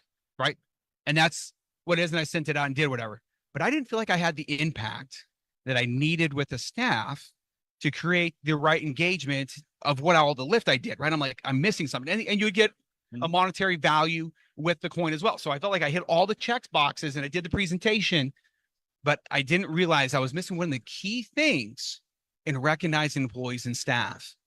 Hey, Lance, I want to let you know, here's a customer service coin. What you did with ABC Restoration, how you picked up the extra work, and you made that extra phone call at 5 p.m. the other day and stood online for till about 6 p.m.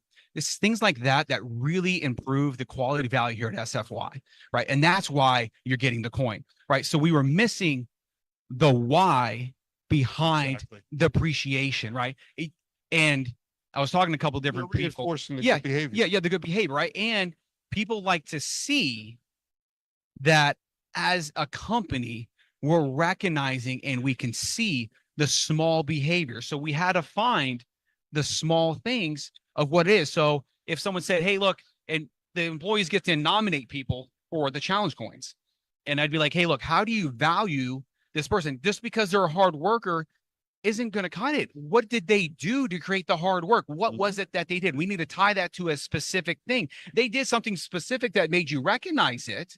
What was that specific thing? So we can recognize that to the individual and then they see it. So that's one thing I think at SFY, being remote and being able to create the encouragement and develop that. That was one thing I think we did really well. It motivates your personnel to do the right type of work for the customers. Yes. Yeah. So that's one thing I think we've done really well at being a remote company and trying to create team collaboration and unity within the team and company. That's one thing I think we've done really well at SFY. So how do people find you? They find us at www.sfyoffice.com. Okay. Yeah, you can also find us at sfyuniversity.com. Both of them get to us. And you're on Mountain Time. Yes, we work on Central Time because most carriers are actually in Central Time. We move actually our phone numbers actually in Texas and all that other stuff, but all that stuff. But it's been great meeting you guys. You too. You guys doing a great job here at the show. it's a tough show. Right. We're tired. Right. You work It's grinding all the time, right? It's a long show. So you guys are doing great. Yeah, Good job. I even apologize. You had to wait a few minutes Right. because I was still doing Right, yeah, interviews. you know, to you. Yeah. So if you haven't been out here at the experience, you should come check it out. They do a great job here. Yeah, we're still here tomorrow. It's an earlier show tomorrow. It's from Yep. 12 to 3, and then Yep. it shuts down. And it shuts down. So Nice well, meeting you. Well, nice meeting you, Lance. Thank you. Hey, and we'll All have right. to chat again. Yeah, definitely.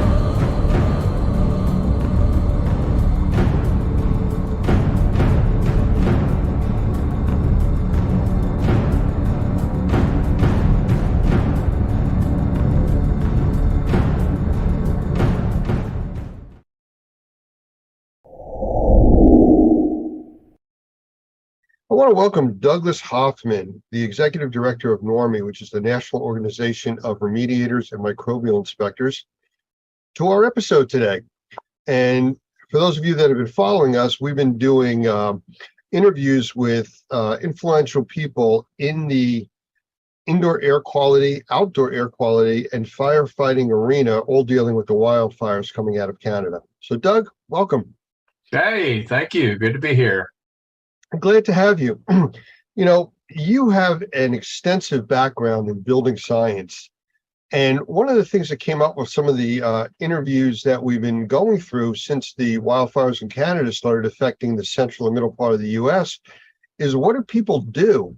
You know, you can't stop breathing. You know, that's just not an option. You know, people can go, we've talked about this earlier, you know, 20 to 40 days without food. They can go 3 to 7 days without water, 4 to 6 minutes without air. So no option there. So you have to be able to continue to breathe. So we normally have people that complain about indoor air quality without smoke, without all these other external things going on. What can people do to try to help themselves when they're in conditions like this, where you can't go outside, where the air is normally better than inside?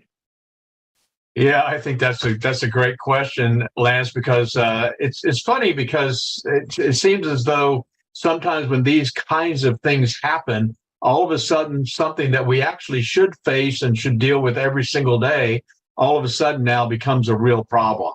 We don't think a lot about the air that we're breathing inside because, frankly, we can't see it. And because we can't see it, because there's not a cloud or a haze in our indoor environment, we don't think much about what it is that we're actually breathing. I've talked about that sometimes with the bottled water. Do you know what's in the bottled water you drink? Well, if you can't see it, you're not terribly concerned. And so one of the things that then piques our interest is when we do identify something, either by an odor or by something that we see that's floating around in the air. Now, all of a sudden, it becomes an issue. You know, in our classes, we talk a lot about this shaft of light that you see in the morning. You don't typically see all that stuff floating around, and so you don't think about it. But in the shaft of light, when the light's beaming in and you see all these little submicron particles flying around, you're thinking, okay, what is this stuff that I'm actually breathing? And so now we're in a situation where all of a sudden I'm smelling inside of my house something that I shouldn't be smelling inside of my house, a forest fire. You know, where is that coming from? And why is it that I'm smelling it inside of my house? And I think it's interesting when you think about the way houses are constructed today, or buildings, even commercial buildings are constructed today. It really isn't surprising that we are beginning to smell inside the contaminants that we're seeing outside. And some people live close to paper mills, for instance, and they're going to notice that there's something going on outside. Now, all of a sudden, they smell it inside. Now it's an issue. Now, how do I deal with it? Well, you know, to put it into a context that everybody's going to understand, you gave the example of a bottle of water. Well, that water is filtered and processed. The indoor air quality isn't. And because of that, you're running into issues with people having to visualize a problem. If that bottled water was brown or cloudy, nobody would drink it. If their air is cloudy or brown, they don't have a choice. You still have to breathe. So what do you do? Yeah, I think that's exactly right. Well, of course, I think the main thing is trying to figure out where that's coming from inside of the house. How is it getting into the house? And are there things I can do that can actually mitigate that? And one of the big differences in the way I look at building construction from, I know some builders do, is they talk about a house being able to breathe. I'm not altogether sure that they know exactly what they're saying when they say that. Does a house need to breathe? Well, it certainly needs to have a balanced pressure of some sort, but if the house is pulling in things from the outside, say it's under negative pressure, you're creating a vacuum inside the house. What is it that you're pulling in from the outside, and where are those contaminants coming from? You know, the smoke that we smell is not just a problem because we're smelling it.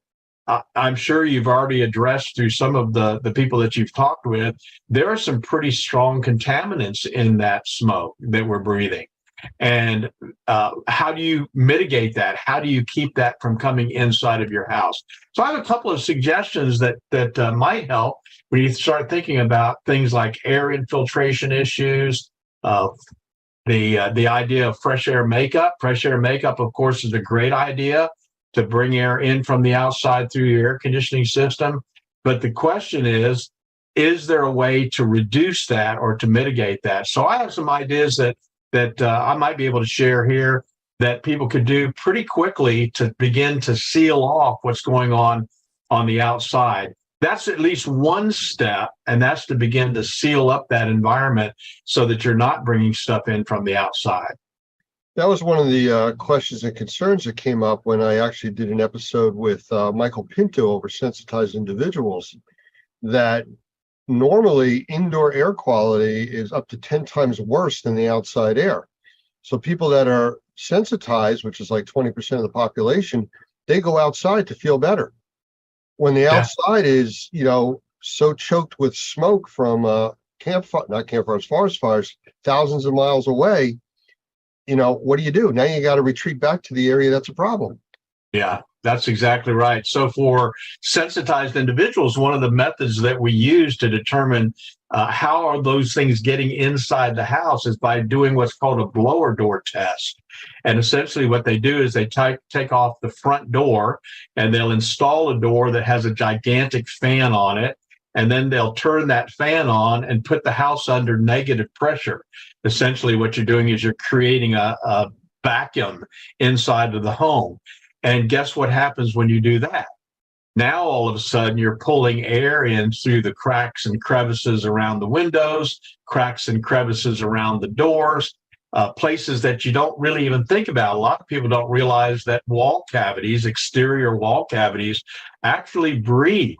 And what I mean by that is that moisture and vapor will actually move through those walls. And so now all of a sudden, when that house is set up under negative pressure, and you run a blower door test, created that vacuum, now what you're doing is you're even pulling it through the electrical outlets. And whatever is in that wall cavity is now coming into the air that you breathe. And that may sound really like, that's a little too detailed for me. Do I really need to be that concerned? But that's the answer as to where are those things coming from. They're coming from the outside. Even if you kept your doors and windows closed, you're still going to smell that smoke that's from the outside. And whatever that smoke is carrying, you're actually going to be breathing. I'm in New Jersey, and we were directly affected by the smoke coming out of Canada from the fires. And 4:00 in the afternoon, the sun's high in the sky. We went through 3 days of not a cloud in the sky, and it looked like sunset. I have some incredible pictures of that. But because of that, trying to close up your house and make it airtight doesn't seem to work either. There's got to be a balance. There's got to be some way that you can survive inside and out other than just running away from the entire part of the country. Well, I wish there was an easier answer, but there really isn't. I think that you do have to do the best you can to seal up those cracks and crevices with weather stripping, with caulking. They make a little product called a door saddle that fits on the bottom of the door, where you can slide that down and tighten up the threshold so that there's not air coming in from underneath the door. I think once you do that, of course, as we've always said, it's got to be a holistic solution. That's at least part of the problem. But if you can take the time to seal off some of those entry points where the smoke is coming in from the outside, then you can address the indoor air quality with good filtration, good purification, those kinds of things that are more proactive in terms of oxidizing those contaminants that are in the air. So it definitely can be done. I think it's just maybe a little more effort than most people are willing to take. I think they'd almost rather go to the mall. During those 4 days that we had the really bad smoke conditions here, I have monitors all over the place. I have outside monitors, inside monitors for my air quality and conditions. And I have one unit called a Fubot, which I know you're familiar with, in my office. I intentionally in my office did not run air purification, and I had a door open. I was keeping it open to the outside. The thing was glowing so bright orange. You probably saw it from Louisiana. It was just, the air quality was absolutely awful. In the house, where I kept doors, windows closed, and ran a lot of purification technologies, very proactive stuff, it was really fine. There was no odor inside the house. Whether I think we went a little bit on the positive pressure side, which would have helped with that also, keeping everything out. But there was a tremendous difference with that. I have graphical readings that I actually show in an interview with Dr. Gavin McGregor-Skinner that shows in the morning, before the smoke hit the first day, everything was very low, almost not detectable on outdoor air quality. And as it hit, it spiked really high.